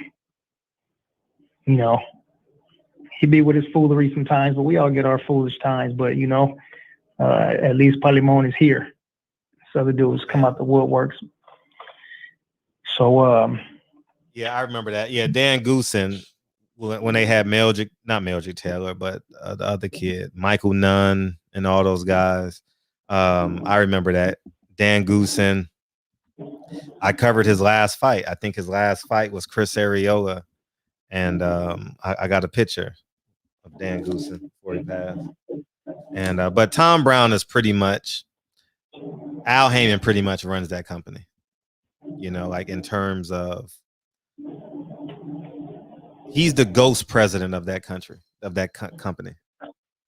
Okay. And that's basically what I see. Like Al is on site. Al is on site for the fights, but he doesn't have a promotional company because that legally binds him to the rules of boxing. Got you. Okay, good. Okay. Yeah.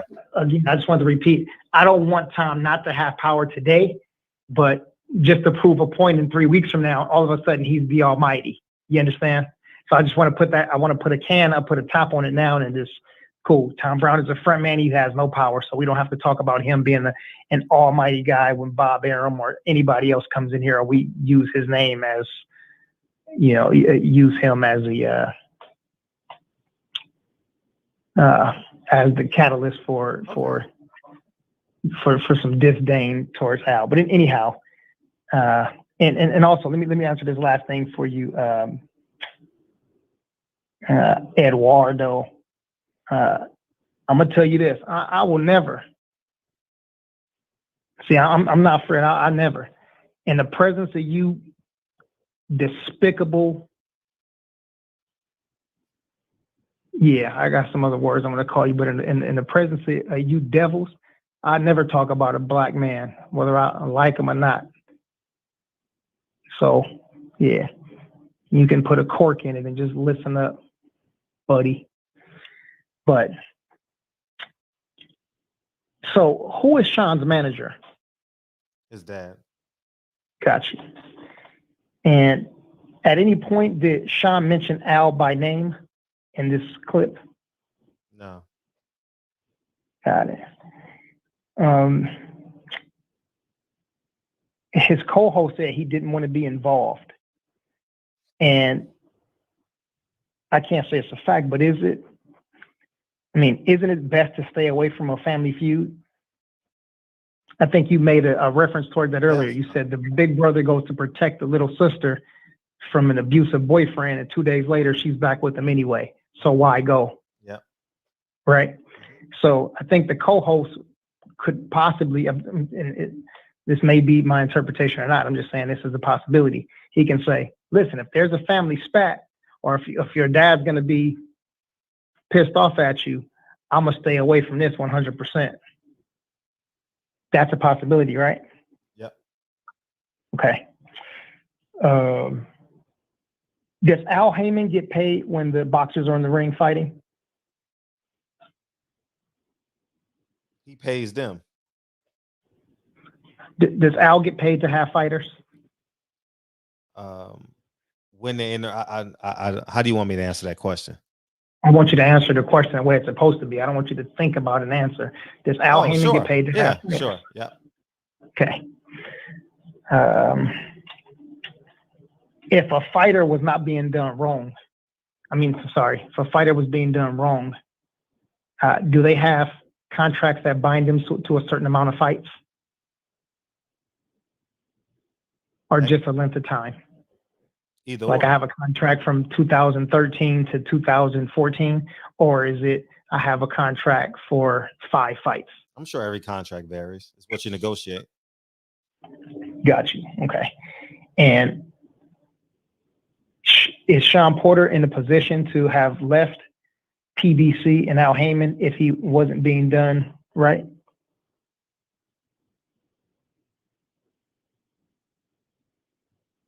I can't answer that question. It's pretty simple, Fred. No, because no one has left. Because no one has left. So maybe there's some. I can't answer that. No, it's not a simple question. I can't answer that. I don't know what the contract says. It's pretty simple. Is Sean Porter a free man? Is Sean Porter a grown man? Is Sean Porter willing to make a decision by saying, I'm not being done right by Al Haymon and PBC. I'm taking my business elsewhere. That's a possibility, right? That's an option, I mean, right? If he's a free agent. If he's a free agent, sure. But if he's under contract, I don't think he can do that. Gotcha. I don't know where he's at in his contract. I don't know. Okay. And then earlier, I think you said, it ain't about color, it ain't about race. Well, it's always about race, man. It's bigger than boxing. But for people who think it's not about color, why don't you try using that belief system when you're driving down the street? Run through a couple of red lights and see if you get pulled over. Color matters. Well, I'm sure if you run a couple of red lights, you're going to get pulled over. Right. Color matters. Anyhow, salute to all of the brothers that called in, chimed in, beamed in for the super chats. Everybody that hit the thumbs up, and extra big salute to all the folks on the East Coast, because it's super late over there, man, and y'all stayed up, and always want to give a whole lot of props and credit and respect to everybody out in California. I'll tell you, so you guys have clarity in the I believe Jamel Herring left. Daniel Jacobs is still an Al Haymon fighter. Amir Khan, I know this to be a fact. Daniel Jacobs is still a Amir Khan fighter. I mean, Amir Khan and Daniel Jacobs are still Al Haymon fighters. I believe Jamel Herring is free and clear. Vanis Marderosian is free and clear. Who else y'all brought up? Yeah, Daniel Jacobs is still with Al Haymon. And yeah, that's all I know. Those are the 4 fighters that we just mentioned. Gotcha. FA left, but I don't know if he's still with Al Haymon. I don't know that situation. I don't know. Hamza, what's up, Hamza? My brother Hamza said Monotarosian left. And Vanis, I think he did say he want to come back. With Reggie Owens, did a video on this, but I remember it was almost to the point where it seemed like he was begging to come back. He went to go see if the grass was greener on the other side. He went to go see if it do what it do, and it didn't. So he wanted to come on back home. So I'm pretty sure if guys were not being done right. As I said, he had a great run, 2013 to 2019. This is 2021. And if that's the case, then shit, I'm still a great athlete. We're about results in 2021. I've never demeaned Al Haymon for what he did from 2013 to. Who said that? No, because you're doing comparative analysis to prior relationships prior to the pandemic. So somebody hands up, made something in the chat, so I was just answering the question. No, but I'm being clear as to you're alluding to the fact of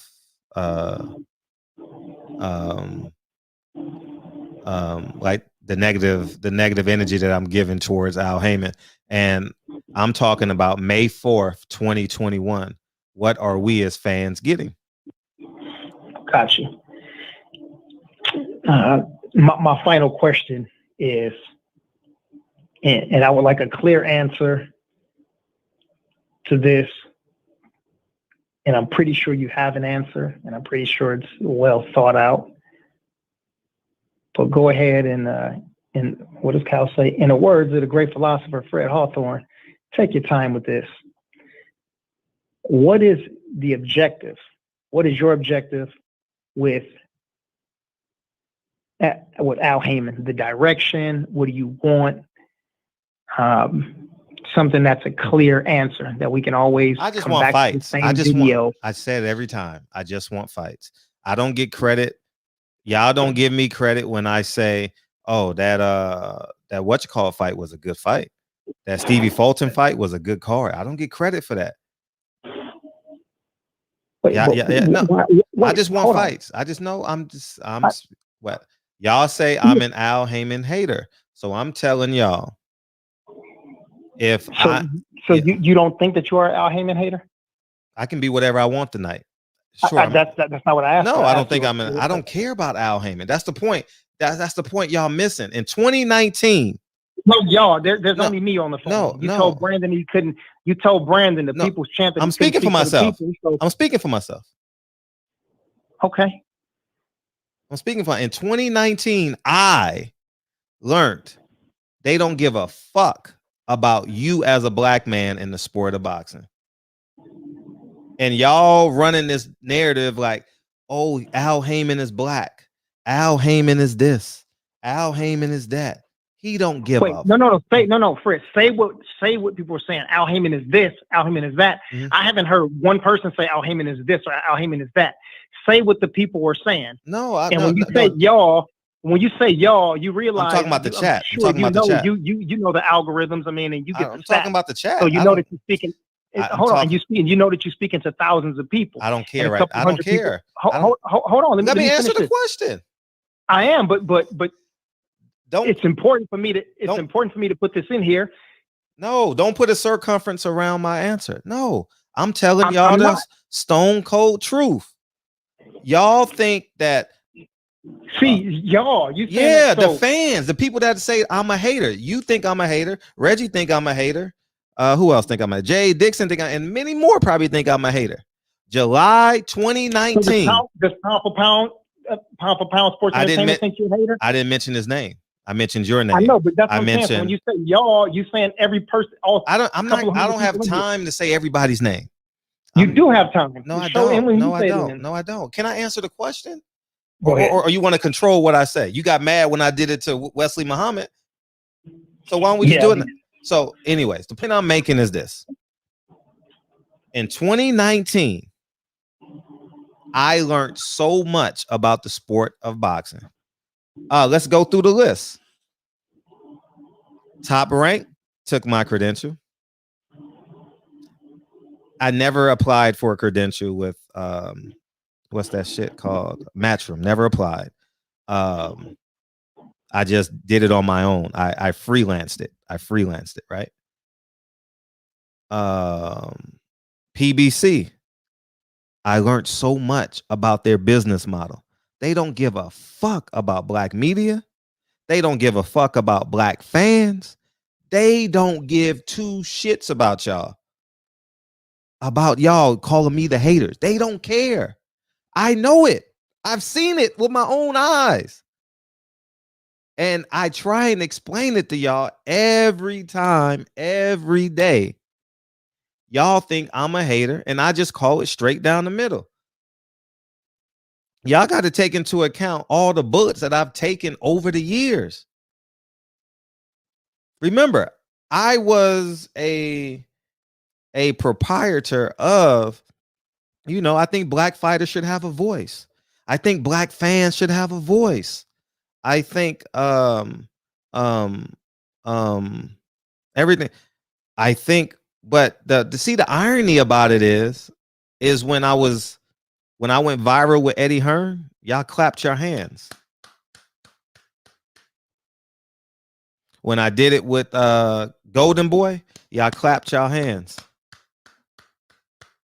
When I do it with Al Haymon, y'all call me a hater. So I'm comfortable with y'all calling me a hater. I'm gonna stay the same. Like I said, y'all forgot that I asked Bob Arum, don't you think you need black people in your executive branch? Is anybody else ever asked him that question? Y'all were here. He said, oh, I have a relationship with Jay Prince. Y'all not doing it. I am doing it. I get the bullets. I stand in the front and be like, yeah, I said this. Y'all don't say it. I say it. I don't run from it. I just tell the truth. And I'm gonna and it's almost I enjoy this now at this stage because I know I'm gonna be right.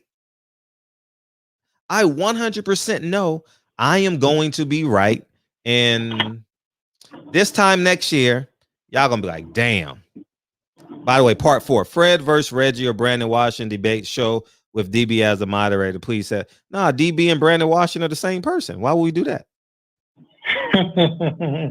Why? That makes no sense. Am I supposed to be offended by that? No. Because that's a compliment and I appreciate it. Brandon is a marvelous brother. Yeah, I mean, I have no objections to that. So as long as I have been right, history has proved me right time and time again. I told y'all Oscar was stealing money and he's a cokehead. Oh, all the Mexicans came out and hate me. I get 10 emails a day. You mayate, you this, you that. Canelo says it. Oh, it makes brews. It's beautiful when Canelo said it. Right? Eddie Hearn is this. I spend my own money to go to Eddie Hearn. I spend my own money to go to DC to get at what's his name? Oscar De La Hoya. Y'all celebrate it. Al Haymon hasn't delivered yet in 2021. Hasn't delivered yet. Outside of one card. And we still hasn't delivered. Go ahead, continue. Is it because Al Haymon hasn't done anything?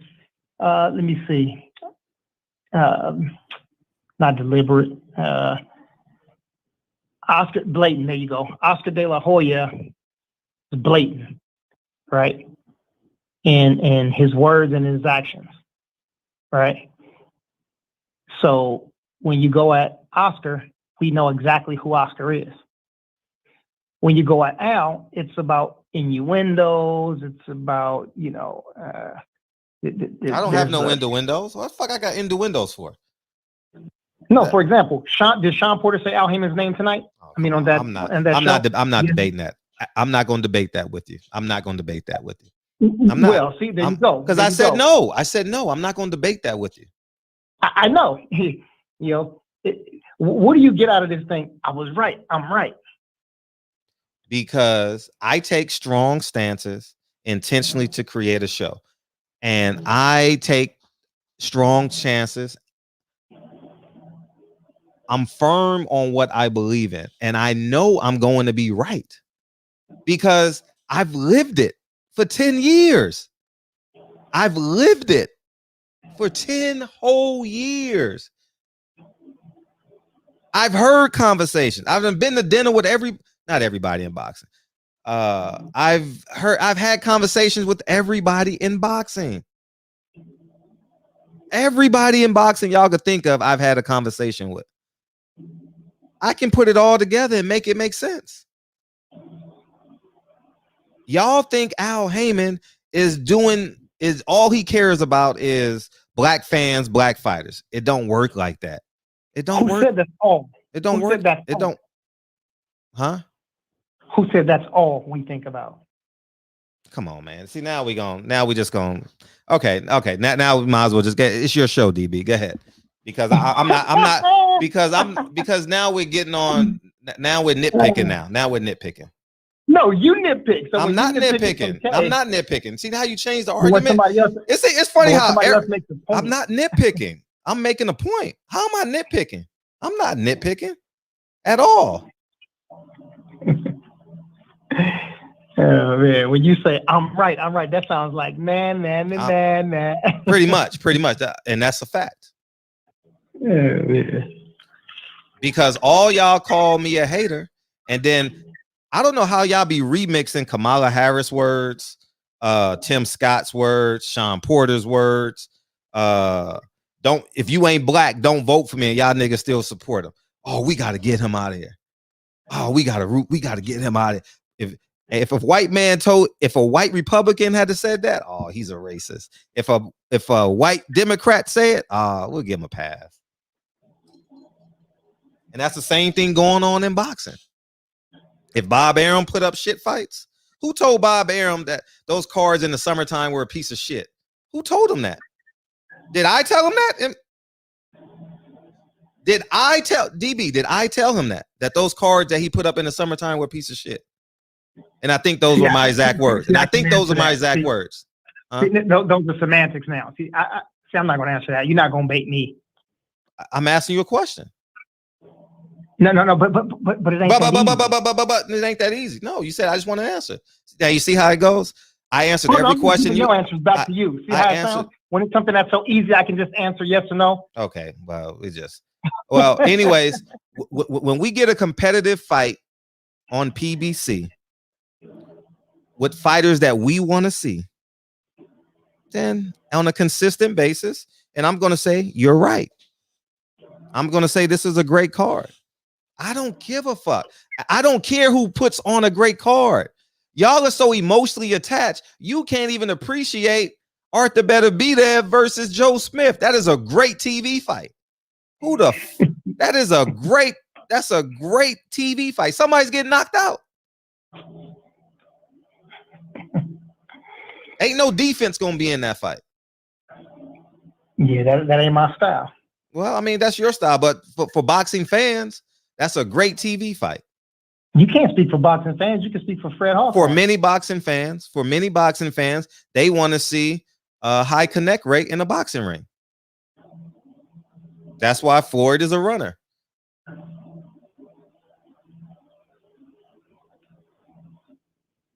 Labeled as a runner.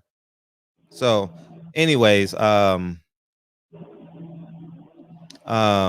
that's it.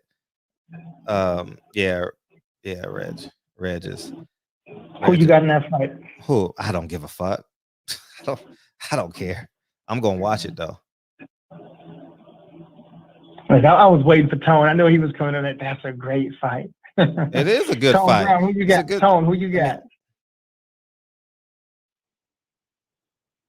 So that way we know who's gonna win. I don't even want to ask you no questions. Go ahead. Well, real boxing fans appreciate defense. Yeah, Hamza, there you go. Talk to him.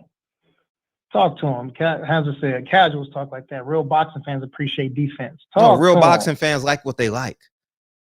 Ain't no rubric for real boxing fans. What's the rubric for a real boxing fan?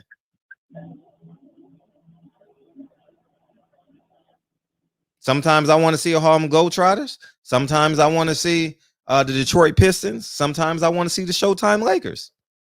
I love basketball before I love boxing. Yeah, that's because Al Haymon's in boxing. Let Al Haymon get in basketball, boy, you'll never watch another game. I watch PBC. I don't look at PBC fights like, oh, I'm not watching it because it's PBC. I watch it. Like, y'all think this is personal with me. It's not personal. I don't have to yell at Bob because he's here once a month. So I can ask him the questions I want to ask him. And if I ever have a problem with Eddie again, I'm going to talk about it with Eddie. No big deal.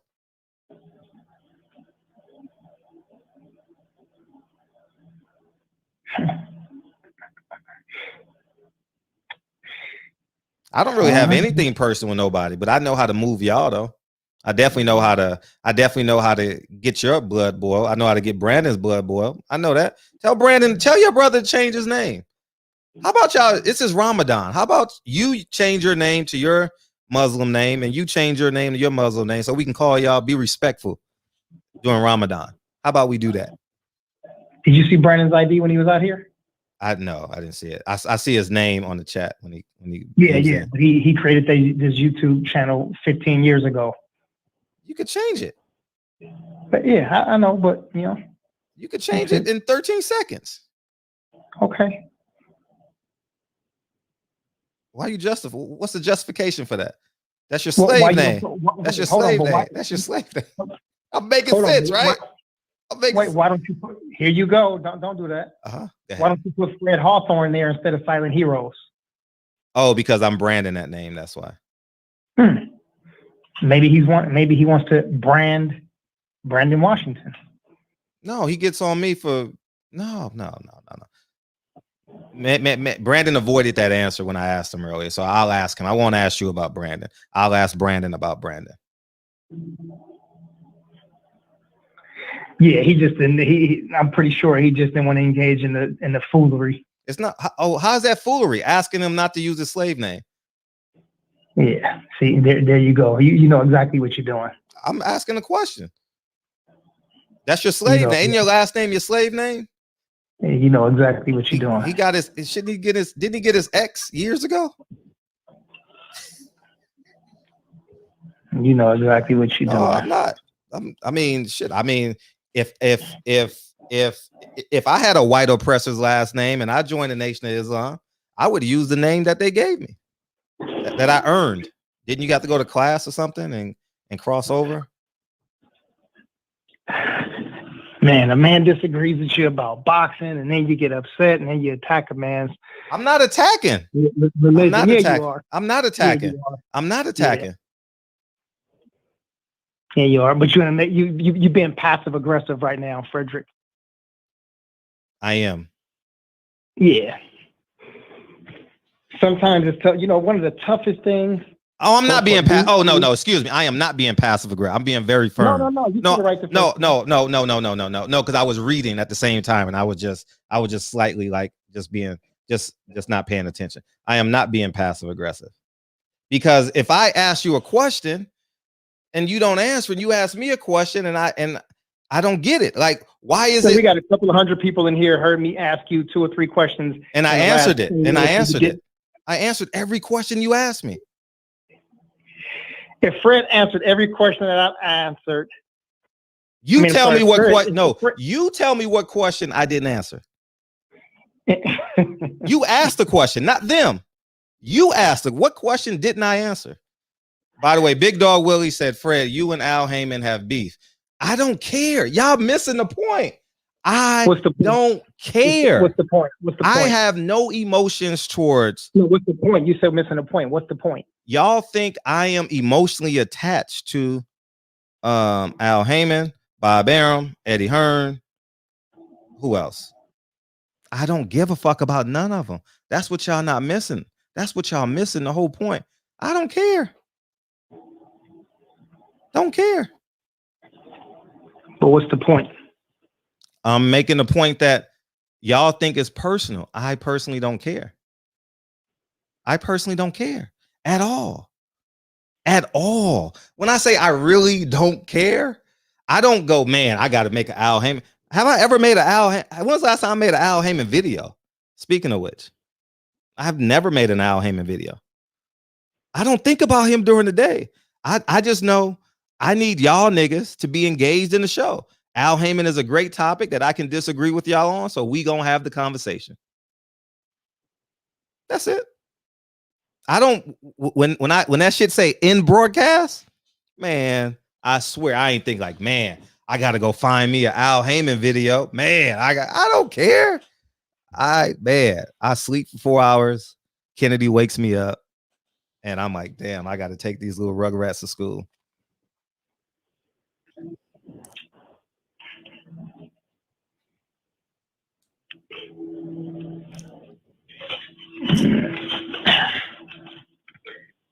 Let's see. Here we go again. Is this fake beef like last time? Taylor Bell, what you talking about, bro? Yeah, I don't have a grudge. Like, I swear, I have no. See, here's where y'all missing me in translation. I used to be emotionally attached. I used to ignore the shortcomings of PBC. I used to ignore. I ignored them. Literally ignored them for the But then I realized nobody cares about your black dollar. No one cares. None. Not one promoter cares at all. If that's the case, guess what? We would have had Anthony Joshua versus Deontay Wilder. Eddie Hearn didn't want the fight.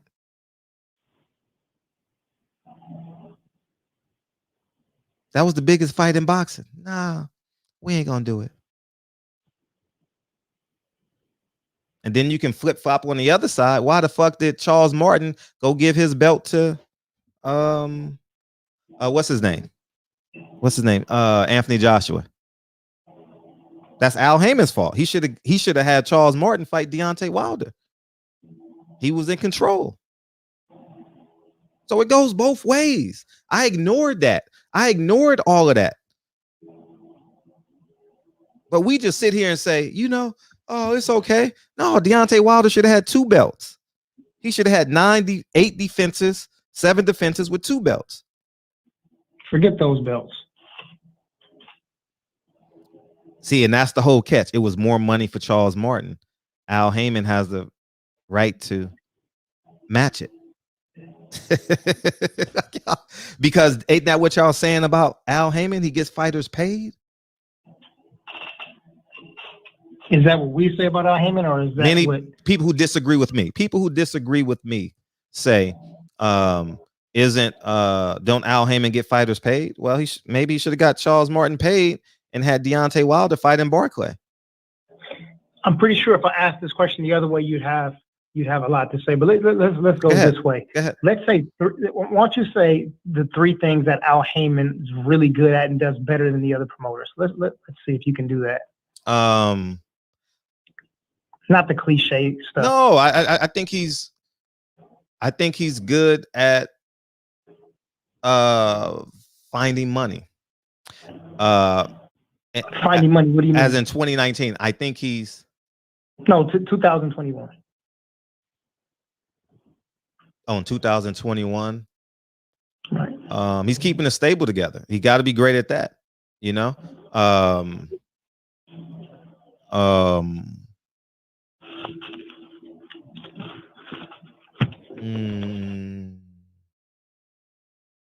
We'll see what happened with the networks. We'll definitely see. If he can secure the Fox deals, because I know what's going on with the Fox deals, but y'all not gonna believe it, so I'm not even gonna disclose it. If he can secure a Fox deal again, I would say that would make him good to great executive. I would say that.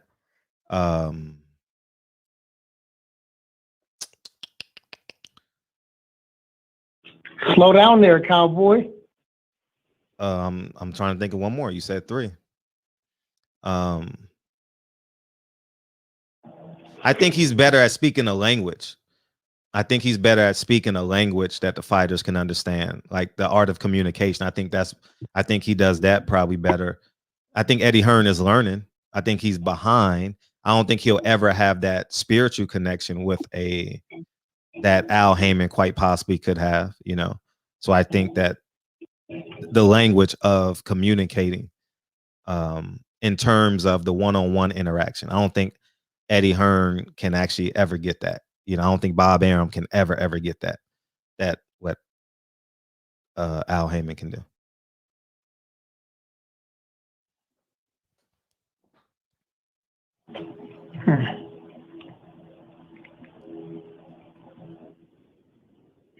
Okay. All right. Yeah, Hustler Slam. Yeah, he definitely got champion heartbeat with the ums tonight. I do think I would give the pluses for the other ones. I think Eddie Hearn is better at social media. I think he's better at creating headlines. I don't want to talk about him. Okay. I thought you want to go through. Okay, that's fine. No. Okay. Because like I said, I know You didn't if I ask say another those other question, ones- so I was just waiting for you to. You didn't. Yeah, I know you can run through those. I know it'll no, be nonstop. no, This show will no, go until no. tomorrow. You never asked. You never asked. So how can you make that assumption? Yeah, purposely. And it's obviously easier once you've done analysis of one. It's easier once you go on down the line. It gets easier and easier. So I think the only thing that I really gathered was that he keeps the stable together. Those other two, it was so many mumbles, fumbles, and bumbles in the wording. I don't think I was able to put it together.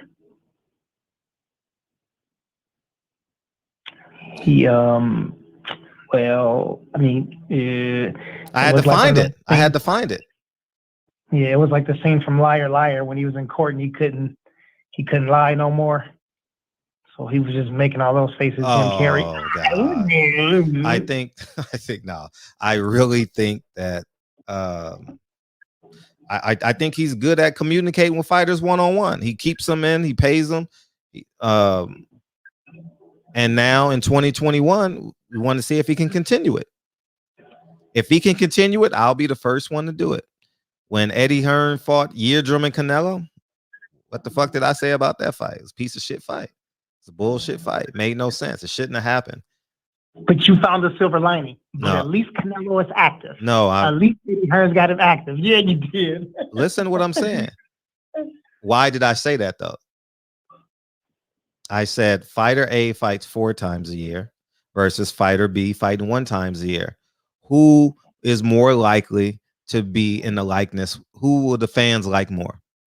I wasn't talking about the opponent. I said if you fight 4 times a year, the fans are gonna. There's a higher probability that the fans will like you more.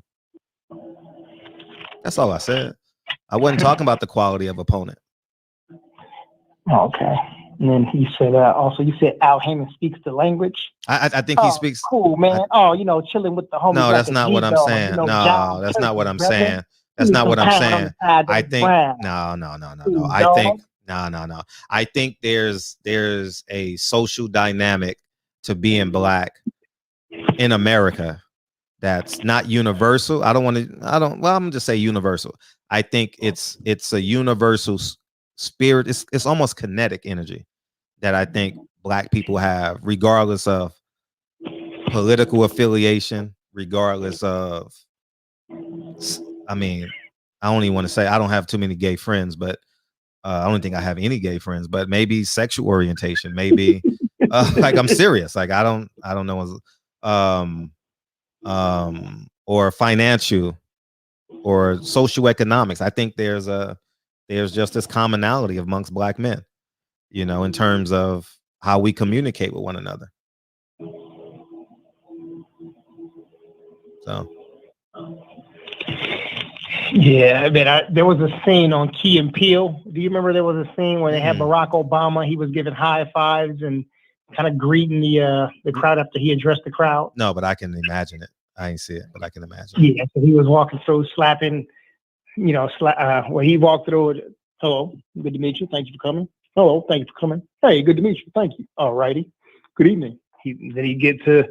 Finally, it's a black family right there, and he's like, "Oh, dog!" He's spinning a circle, start high fiving them, and what I'm saying, doing a soul glow handshake. Oh, Brother Code saw it, but I also said Eddie Hearn don't speak the language, so that's what I'm saying. Like he don't have that connection. He'll never have. And I also said he'll never have it. Bob Arum will never have it. It's just something that we have. I don't know, maybe people in the UK, maybe white men in the UK have it. I don't know. But I'm saying in America, I think there's a universal connection with black men. I don't give a fuck who you fucking, white, black, Asian, we know how to communicate with one another. That's all I'm saying.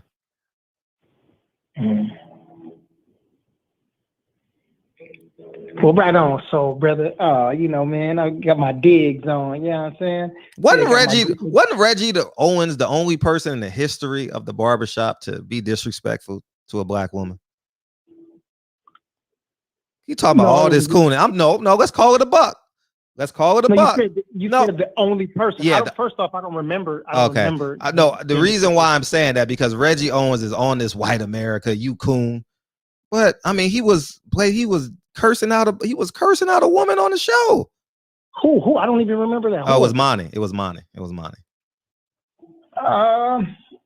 Well, number one, I think a man is allowed to have his emotions. I think he's allowed to react, and I think in that situation he was reacting to something. Oh, really? But also too, I think it's pretty known that Reggie can go from 0 to 10 and go back to 1 or to 0. It's like, listen, I just disagree with you on this stance. Like Reggie disagree with you tonight on everything, but Reggie still love you. And I think the same thing. I think he love people. I mean, love his people. I think he love his black women, but you disagree with her about something. So yeah, Isn't the world watching though? Didn't you say the world is watching? Yeah, but hey, listen, man. I'm just asking a question.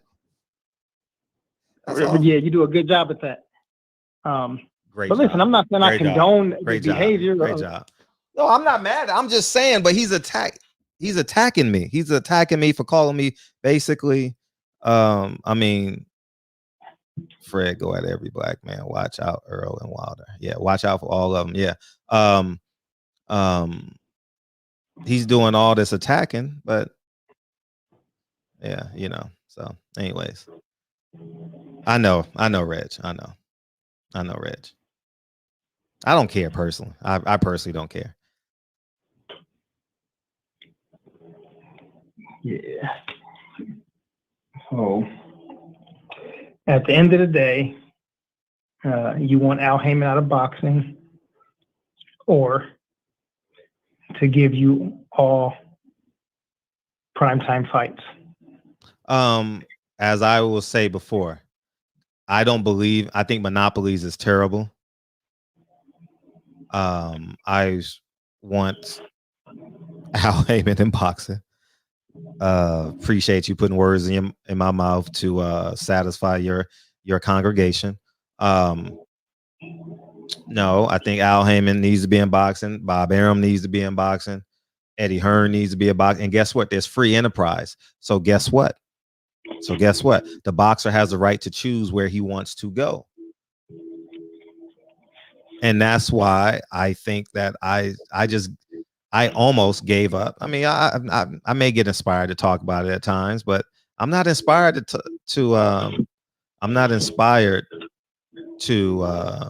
talk about the decisions fighters make and then have them complain about racism. Yeah, but again, you just gave part of the answer right there. You said the fighters. Mm-hmm. So when the fighters make bad decisions, somehow it gets to Al Haymon. Because all we talk about is Al Haymon fighters for the most part. If we talked about Eddie Hearn fighters a lot, I get on Eddie Hearn. If we gonna talk about a Bob Arum fighter, guess what? When Bob Arum said he could buy more houses, whatever, Beverly Hills mansion, I got on him then. Okay. When Bob Arum came on, I got on him about that question. So I mean, when Bob Arum said this, I got on him about it. Yeah, go ahead. Okay, so let me ask you this. So it may be perceived as Al Haymon hate if there's only jabs at Al, but let me ask you this question. Mm-hmm. When's the last time you sung Al Haymon's praises? And I'm not talking about a one-off, but when is the last time you came in? Because you say plenty of good things about Bob and Eddie. No, I've never. No, cut it out. Cut the shits. I don't. You just said. No, first off, you just hold on. Let me say. I just sung. If they put on a good card, Oscar Valdez, and no, I'm not talking about just that. You just said, but Bob is here. And Bob, and he's here, and that's important, That's very important. Let me just make the point, Fred, and then you can answer it. Mm-hmm. And then when it comes to Eddie Hearn, you said Eddie Hearn is where it's at. Eddie Hearn is making fights happen. Eddie Hearn's making money, right? Mm-hmm. Now, he's a flavor of the year. I got you. This is year. I got you. Mm-hmm. I understand. And so I'm asking, when was the last time you sang Al Haymon's praises? It was probably, I know it was the Fulton fight. 2021 hasn't been a great year for Al Haymon. We had Andy Ruiz, Chris Arreola. Chris Arreola is not a pay-per-view fighter. That's a good slip. That's a good slip. No, let me finish. Let me answer the question. I'm working backwards. Okay. Sheesh. Let's see. Fuck. Bobbing and weaving and changing up like the Oh man. Stevie Fulton, and then it was Darrell. That was a terrible fight. I didn't score the Harrison fight. I don't know if that was a good fight. It was just an okay fight. Caleb Plant was an underwhelming fight. I'm just doing the Fox. Showtime, if I can remember. Showtime had a great card with the 122 pounders. I thoroughly enjoyed that. And who were the 122 pounders? Reese Aline, Stevie Fulton. Remember that card? Yeah, that was a great card. I enjoyed that. Ennis. Oh, I enjoyed Jerron Ennis. Yeah, I enjoyed. Oh man, that Jerron Ennis card was great. I came in praising that card. I did. Check the stats. Check that Sunday show. I was very high on that card. That was April 10th. I was April 10th, April 17th. So thank you guys. The Jerron Ennis card was probably the last time.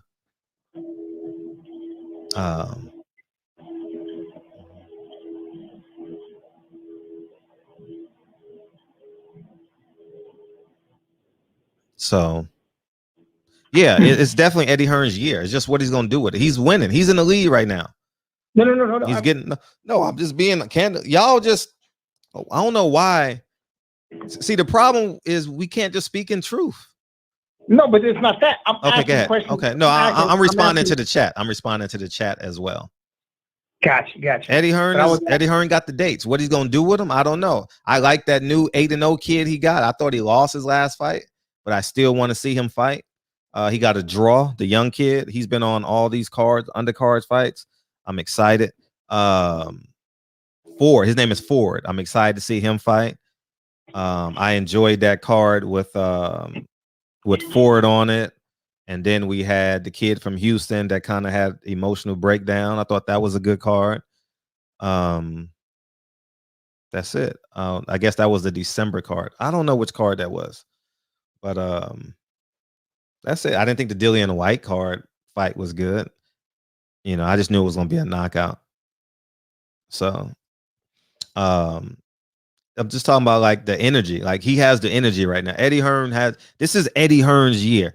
If in first 5 months of 2021, Eddie Hearn is winning in terms of the dates, in terms of the energy around it. The energy around it. It depends on if he's going to satisfy the fans. I'm not satisfied by no means. I will say that Canelo, Billy Joe Saunders is on par. Is if he wants to be a unified champion, that's the right fight. No,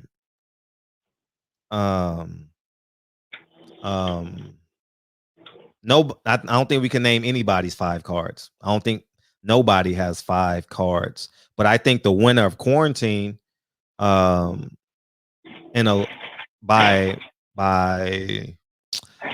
2 horses. Is that the right answer? What do you call it? Bob Arum won quarantine.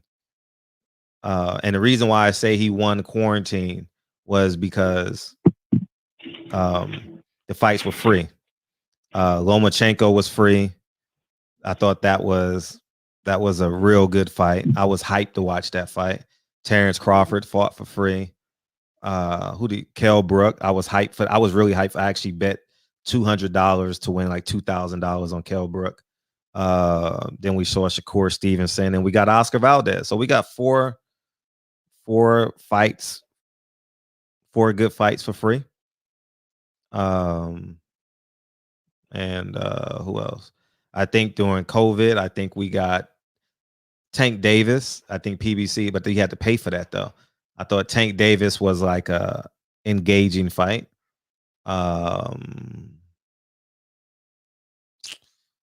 Stevie Fulton, Jerron Ennis, those are free though.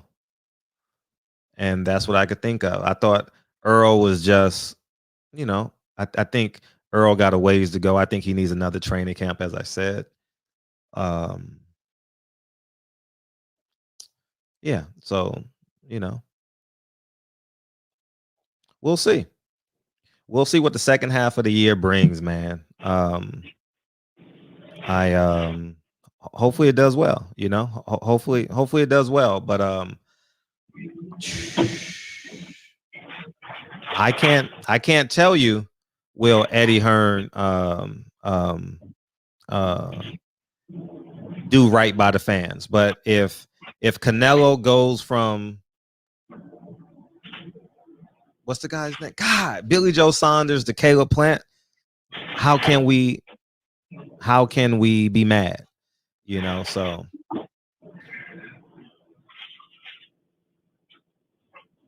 the tank card. Yeah, the tank card had knockouts. You're right. The tank card had knockouts. Yeah. Oh, for sure. Bob Arum had, as in terms of whole body of work. Yeah, I think that Teofimo Lomachenko fight and the Kell Brook Terrence Crawford fight in terms of pre-fight suspense. Yeah, for sure. Those are up there. I don't think there was no pre-fight. Let's see, what was the last PBC fight pre-fight suspense? We're talking about main events.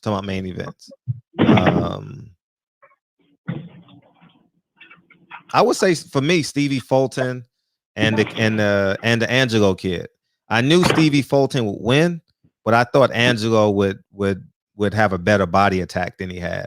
Oh, Charlo Rosario. Good point, Mike. Charlo Rosario. I'm glad you brought that up. I like that fight. Yeah, you're right. I like that fight. That was, but yeah, we had to pay for it. Like I take free every time. Not every time, but most times I'll take free. So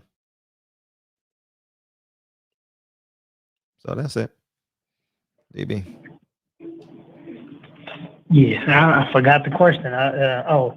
It was, when was the last time you sung Al Heyman's praises on more than one occasion in a short period of time without bashing soon thereafter? But yeah, I think it's gonna take us another 2 days to figure that out. So, but yeah, there was some good cards, and the Tank Leo card was good, I think, in my opinion. I think it was okay. Now I'm seeing people there. Yeah, Mir said that too. Yeah, Marvin said it. Yeah, Sign of the Time said it. Yeah. Okay. I wasn't really excited about Charlo Devinchenko. I wasn't really like, I knew, Devinchenko was 5'6". I knew he would win. I didn't know if he was going to stop him or not. I wish Charlo would have stopped him, but I wasn't, so, Yes. Oh boy, man! I didn't realize the time right now. Man, we've been going. Yeah, it's 1 o'clock. 1 o'clock, man. Well, let's get up out of here, man. Yeah, what happened to the brother, man? I don't know. I'm glad he didn't show up though. I had fun. Yeah. I mean, just I would like to have him. Don't get me wrong. I'm not saying but I'm happy it went this way. Yeah, and let me just say this, man. Listen, I don't want to bash him, but it's one of those things where I never want to hear this guy and certain people, like there's, the boxer or two, and the other people like that who come here. I don't never want to see them do an interview or hear them on anything where they talk about Black business.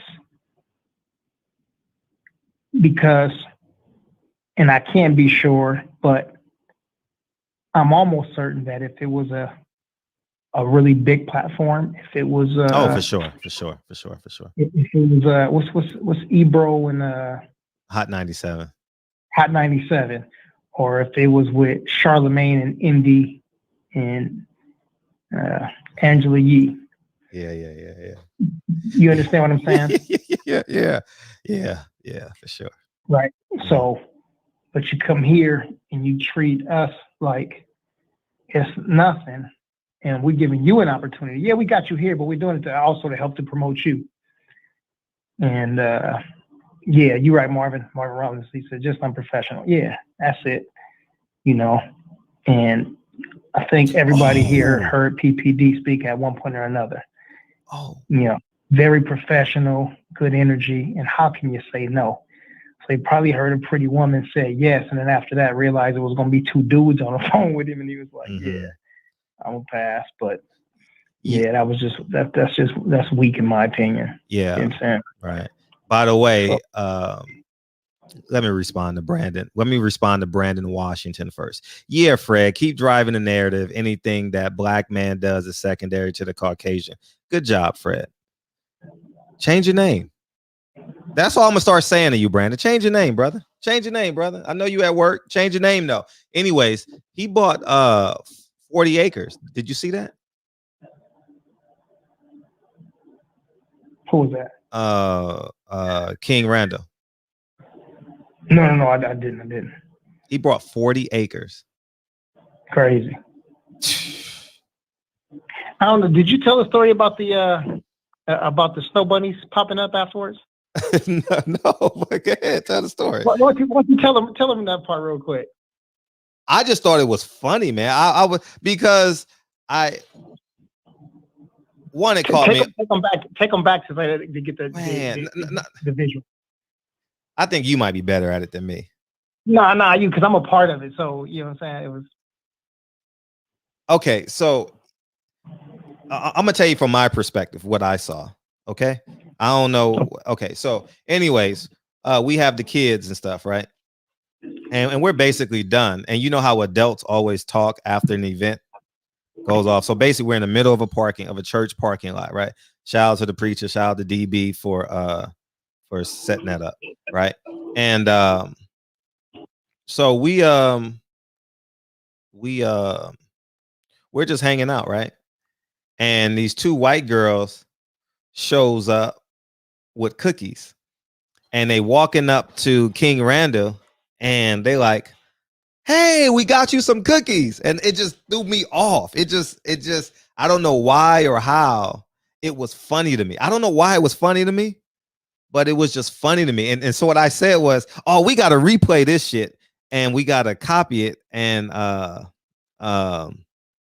redo it." And that was it. But I think it was because it was a black male dominant event that when they showed up, I just thought it was just funny. I just thought it was funny. Yeah. So I'll tell you my perspective. Oh, go ahead. So it's over, and there's probably, the event leaves, right? And then, we just having some brotherly conversation, just politicking. It's probably about 12 or 13 of us left after everybody left. And so we're about in three different groups. It's about 5 in one group, and it's about 5 in another group, and maybe 2 or 3 people talking in another group. So we're all taking photos and everything after. So me and King Randall, we taking some photos and we having a conversation. And so we see 2 Beckys pull up. Cool. They pull to the side, and I'm just thinking, all right, cool. They may be, it's a lot of white folks basically in South Central now, right? And they live all over the place, East Side and everywhere. So they pulled up, didn't pay it no attention. And when they got out the car, they had something in their hand. They had some cookies. So I thought they jumped out the car and was like, "Oh, I have some cookies for you." So in my mind, I thought, "Oh, maybe they think that we're a part of this church and they're new to the neighborhood." So they're like, "Oh, we baked some cookies for you guys at the church." Like they kind of say, we're here in the neighborhood. So Fred, Fred, right? No filter. Fred started laughing uncontrollably loud and like, "Oh, hell yeah, y'all got to replay this. So we had to rewind the whole thing back, gave him the cookies back, told him to take 10 steps back and then walk forward again. So me and King Randall right there having a fake conversation, pretending, like we didn't know what was going to happen. And they walked up. So we kind of did a whole replay just to get it on camera. I'm not sure if he posted it or whatever. Nah, but, he's probably gonna post. It'd probably be in his documentary or something. This is some B-roll yeah. stuff. But that was the scene right there. And yeah, man, they were fans. They said they had been following him for a long time. The CIA, they had been on him for a while as fans and followed him and realized that he was in South Central LA and they wanted to come by and pay him a visit. And you know the funny thing about it was, so how about one of my great friends? We've been down since 1993. He came because he follows King Randall. I didn't even invite him. Yeah, that was crazy. We live around the corner from each other. We live 3 blocks from each other. I run by his house all the time. And So yes, it's crazy that he don't pay attention to your IG, but he pay attention to King Randall closely. You know what I'm saying?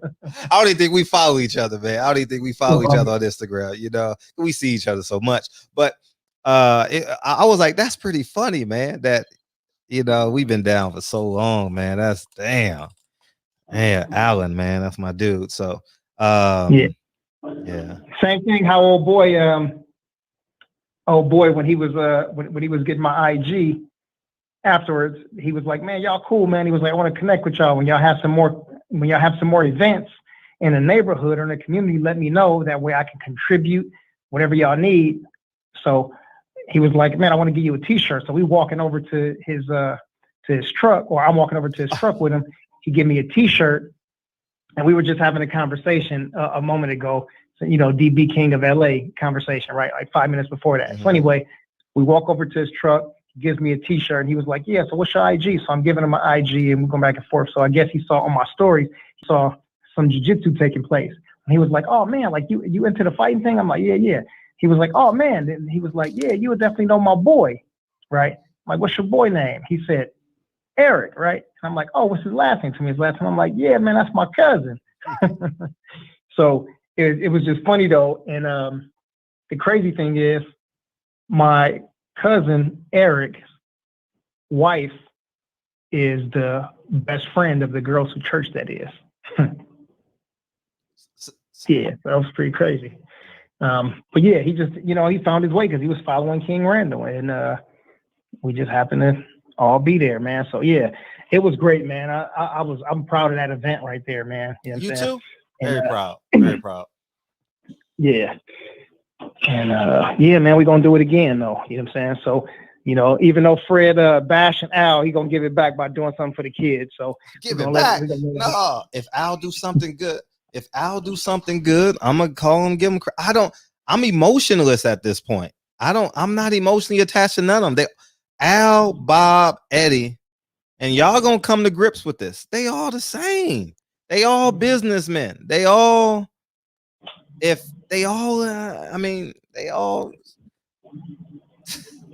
same, man. They all. Jay Dixon, he said, "Fred, check out Bomax on Bernie's page." Who's Bernie? I don't know his page. I know who Bernie is. I don't know his page though. Oh, he's saying he told Bud not to sign for the Pacquiao fight. That's interesting. Yeah. So, anyhow, man, it's late, man. I know Kyle probably over there, man, punching up the air, and we gave man. I was calling you for an hour, dog. You took so long. Kyle? Hell yeah. We would have been out of here an hour ago for sure. Yeah. So, man, let me give some love to the brothers and the sisters in the chat, man. We're gonna get out of here and catch the end of Kyle's. But it's just us tomorrow, Brody, ain't it? Yeah, it's just us, and then we got the Wilder hit on Thursday. Right on. All right, man. So we're gonna give some love to the brother Kevin Abinseth in the building. Salute to Kev. Kenlon Jones back in the building. Salute KJJ Dixon in the chat, keeping it popping. Phantom Brawler Hawthorne in the building. Brother Cole. What's up, fam? That's my bro. Yeah. And my big brother Puncho, I seen him in the building a second ago. Yeah, what's up, Poncho? Shout out to my other brothers, man. Brandon Washington and That's not his name. That's not his name. Yeah, well, that's what we call it. We're gonna call him Big Brother Brandon. How about that? No, I need to know his name. He got his slave name up there. Come on, man. You got to be the leader of the pack, man. Come on, man. Come on, Salute to man. Matrix R. It's Matrix R in the Ramadan. building. Ramadan Robert Mubarak. Brown in the building. Dave Jack, Eastside, Detroit 313. Salute to you. JQ in the building. Chi-Town, what up? Quentin Williams. He said, let me see. You want Porter to take 25% to fight Crawford? They could have negotiated the fight to many excuses to Crawford. Shout out to Quentin Williams. Q-Dub in the building. Welcome to the show. Oh, welcome, man. Welcome to the show. Man. Bang, bang. Oakland in the building. My brother Mir, salute to you. Mike Weary, the great. Salute to y'all. He said white chick skits. Man, I see you. Man. D Will in the building. D Will laughing at something. D Will always laughing. Sign of the Times. TVHQ. Salute to you. He said those white chicks were agents. Hey, man, you never know. You never know. But D Will, we see you in there. There go my big bro. I see you, Puncho. Let's see who else. Charlie Love in the building. He said respect black business and black platforms. Talk to him, Charlie Love. Talk to him. Yes, indeed. Who else you got? Mr. Money Team in the building. I ain't seen. Let me see. He said Jacobs dropped in because of trouble. I haven't seen you in here, so welcome to the show, Mr. Money Team. Welcome to the show. We got another new one. Marvin Rollins Jr. Welcome to the show. Yeah, welcome. Welcome to the show. President Jafar in the building. Salute to you. My cousin Part 4 still in the building, rocking with us. 502 King. What up? 502 is in Texas. Yeah. Right? 502 is, I don't know. Brother Code 10 said, how can I get a wrench? Put 2 more zeros on there. 3 more zeros. That'll do it. Simple, right? You can buy one. Brother Code 10. We'll get it done. Yeah, we'll get it. We'll get it tomorrow. Whatever. Yeah, remind me at the beginning of the show, man. We'll tighten you up. Let's see. Got Mr. Tennessee himself, Hustler Slam in the building. Did I say Phantom Brawler? Of course I said Phantom Brawler. Let's see. Red Cliff, what up with you? He said site restrictions, travel restrictions, promotional restrictions, all due to Rona eating a heavy chunk out of the budget. All right. Salute to Red Cliff. Let's see who else we got in the building before we roll up. All right. I see the same heads in here. See the same brothers, the same brothers. Oh, man. Mm-hmm. Brandon, change your name, dog. Change your name. Brandon Muhammad. Brandon X Muhammad. Let's see. There go Reggie. Brandon 14 X Muhammad. Cool. Jay Dixon. We got all y'all. Change your name, dog. Got your slave name. How you gonna have your slave name? Man, Welcome come to the show. Welcome to the show. You getting on me and you afraid to even use you Brandon X Muhammad, man. Hernandez is getting ready to drop those 5 mics on us. Matter of fact, let me put my channel in there. Hey, what'd he say? Muhammad. Hey, what that nigga say? What that y'all say? Why he say Muhammad? Where your Muhammad at? I need to see your ex Muhammad, man. Where your ex Muhammad at, man? You know what I mean? Damn, man. He calling me. He been getting on me all night about white people and Fred is white. I need to see. I need to see, like, you know what I mean? Show a brother some love. Lead me, man. You know? Boom, boom. So I just put that link in the bottom, man. Y'all gonna hit that and subscribe to the channel. DV, at the beginning of the show tomorrow, we gotta pin your channel, man. Every show we gotta pin your channel. Okay. Yeah, I know. Just when I'm running up the jam. No, but I'll make sure. 903-904. Yeah. I'll ask you who I want to give some love to, man. Come on, I can't wait. No, the people Hernandez got their 5 mics, man. See, I told y'all Brandon and DB the same person. I told y'all. Man, god damn. CVHQ, I appreciate you signing the time. Oh man. That open door. Nah, that's not your name, brother. That's not your name, brother. I appreciate your brother Cole. Hey, what you think of? Hey, what you think of that "Sorry Not Sorry" song? Huh? Well, yeah. Love it. It's dope, right? Yeah, I know. Yeah, I forgot you sent it to me. Brandon said, give some love, Daddy Her. No, give your love to your slave master. Your slave master. Give some love to the Washingtons. The Washingtons in the house. You can't say shit until you change your name. You can't say shit until you change your name. Cause the devil is a lie. Hey. I'm telling you the truth. People Hernandez. Appreciate you staying up with us, man. Brandon X Muhammad. Hey, Brandon, you can't say nothing to me. You got to change your name, brother. Brother Brandon Washington. Brother Brandon Washington. Brother Cole 10. Oh, man. Brandon Oh, Washington. man. Sunshine. Get up, open up your words now. It's the moment of truth. No backing down. Hey, and your boy's called you. Your boy, I learned that from one of your better friends too. Man, damn, man. He called me. He been calling me an Uncle Tom all night. Him and what's his name? Red's been calling me Uncle Tom all night. I need you to throw away your slave name, brother. Come on, man.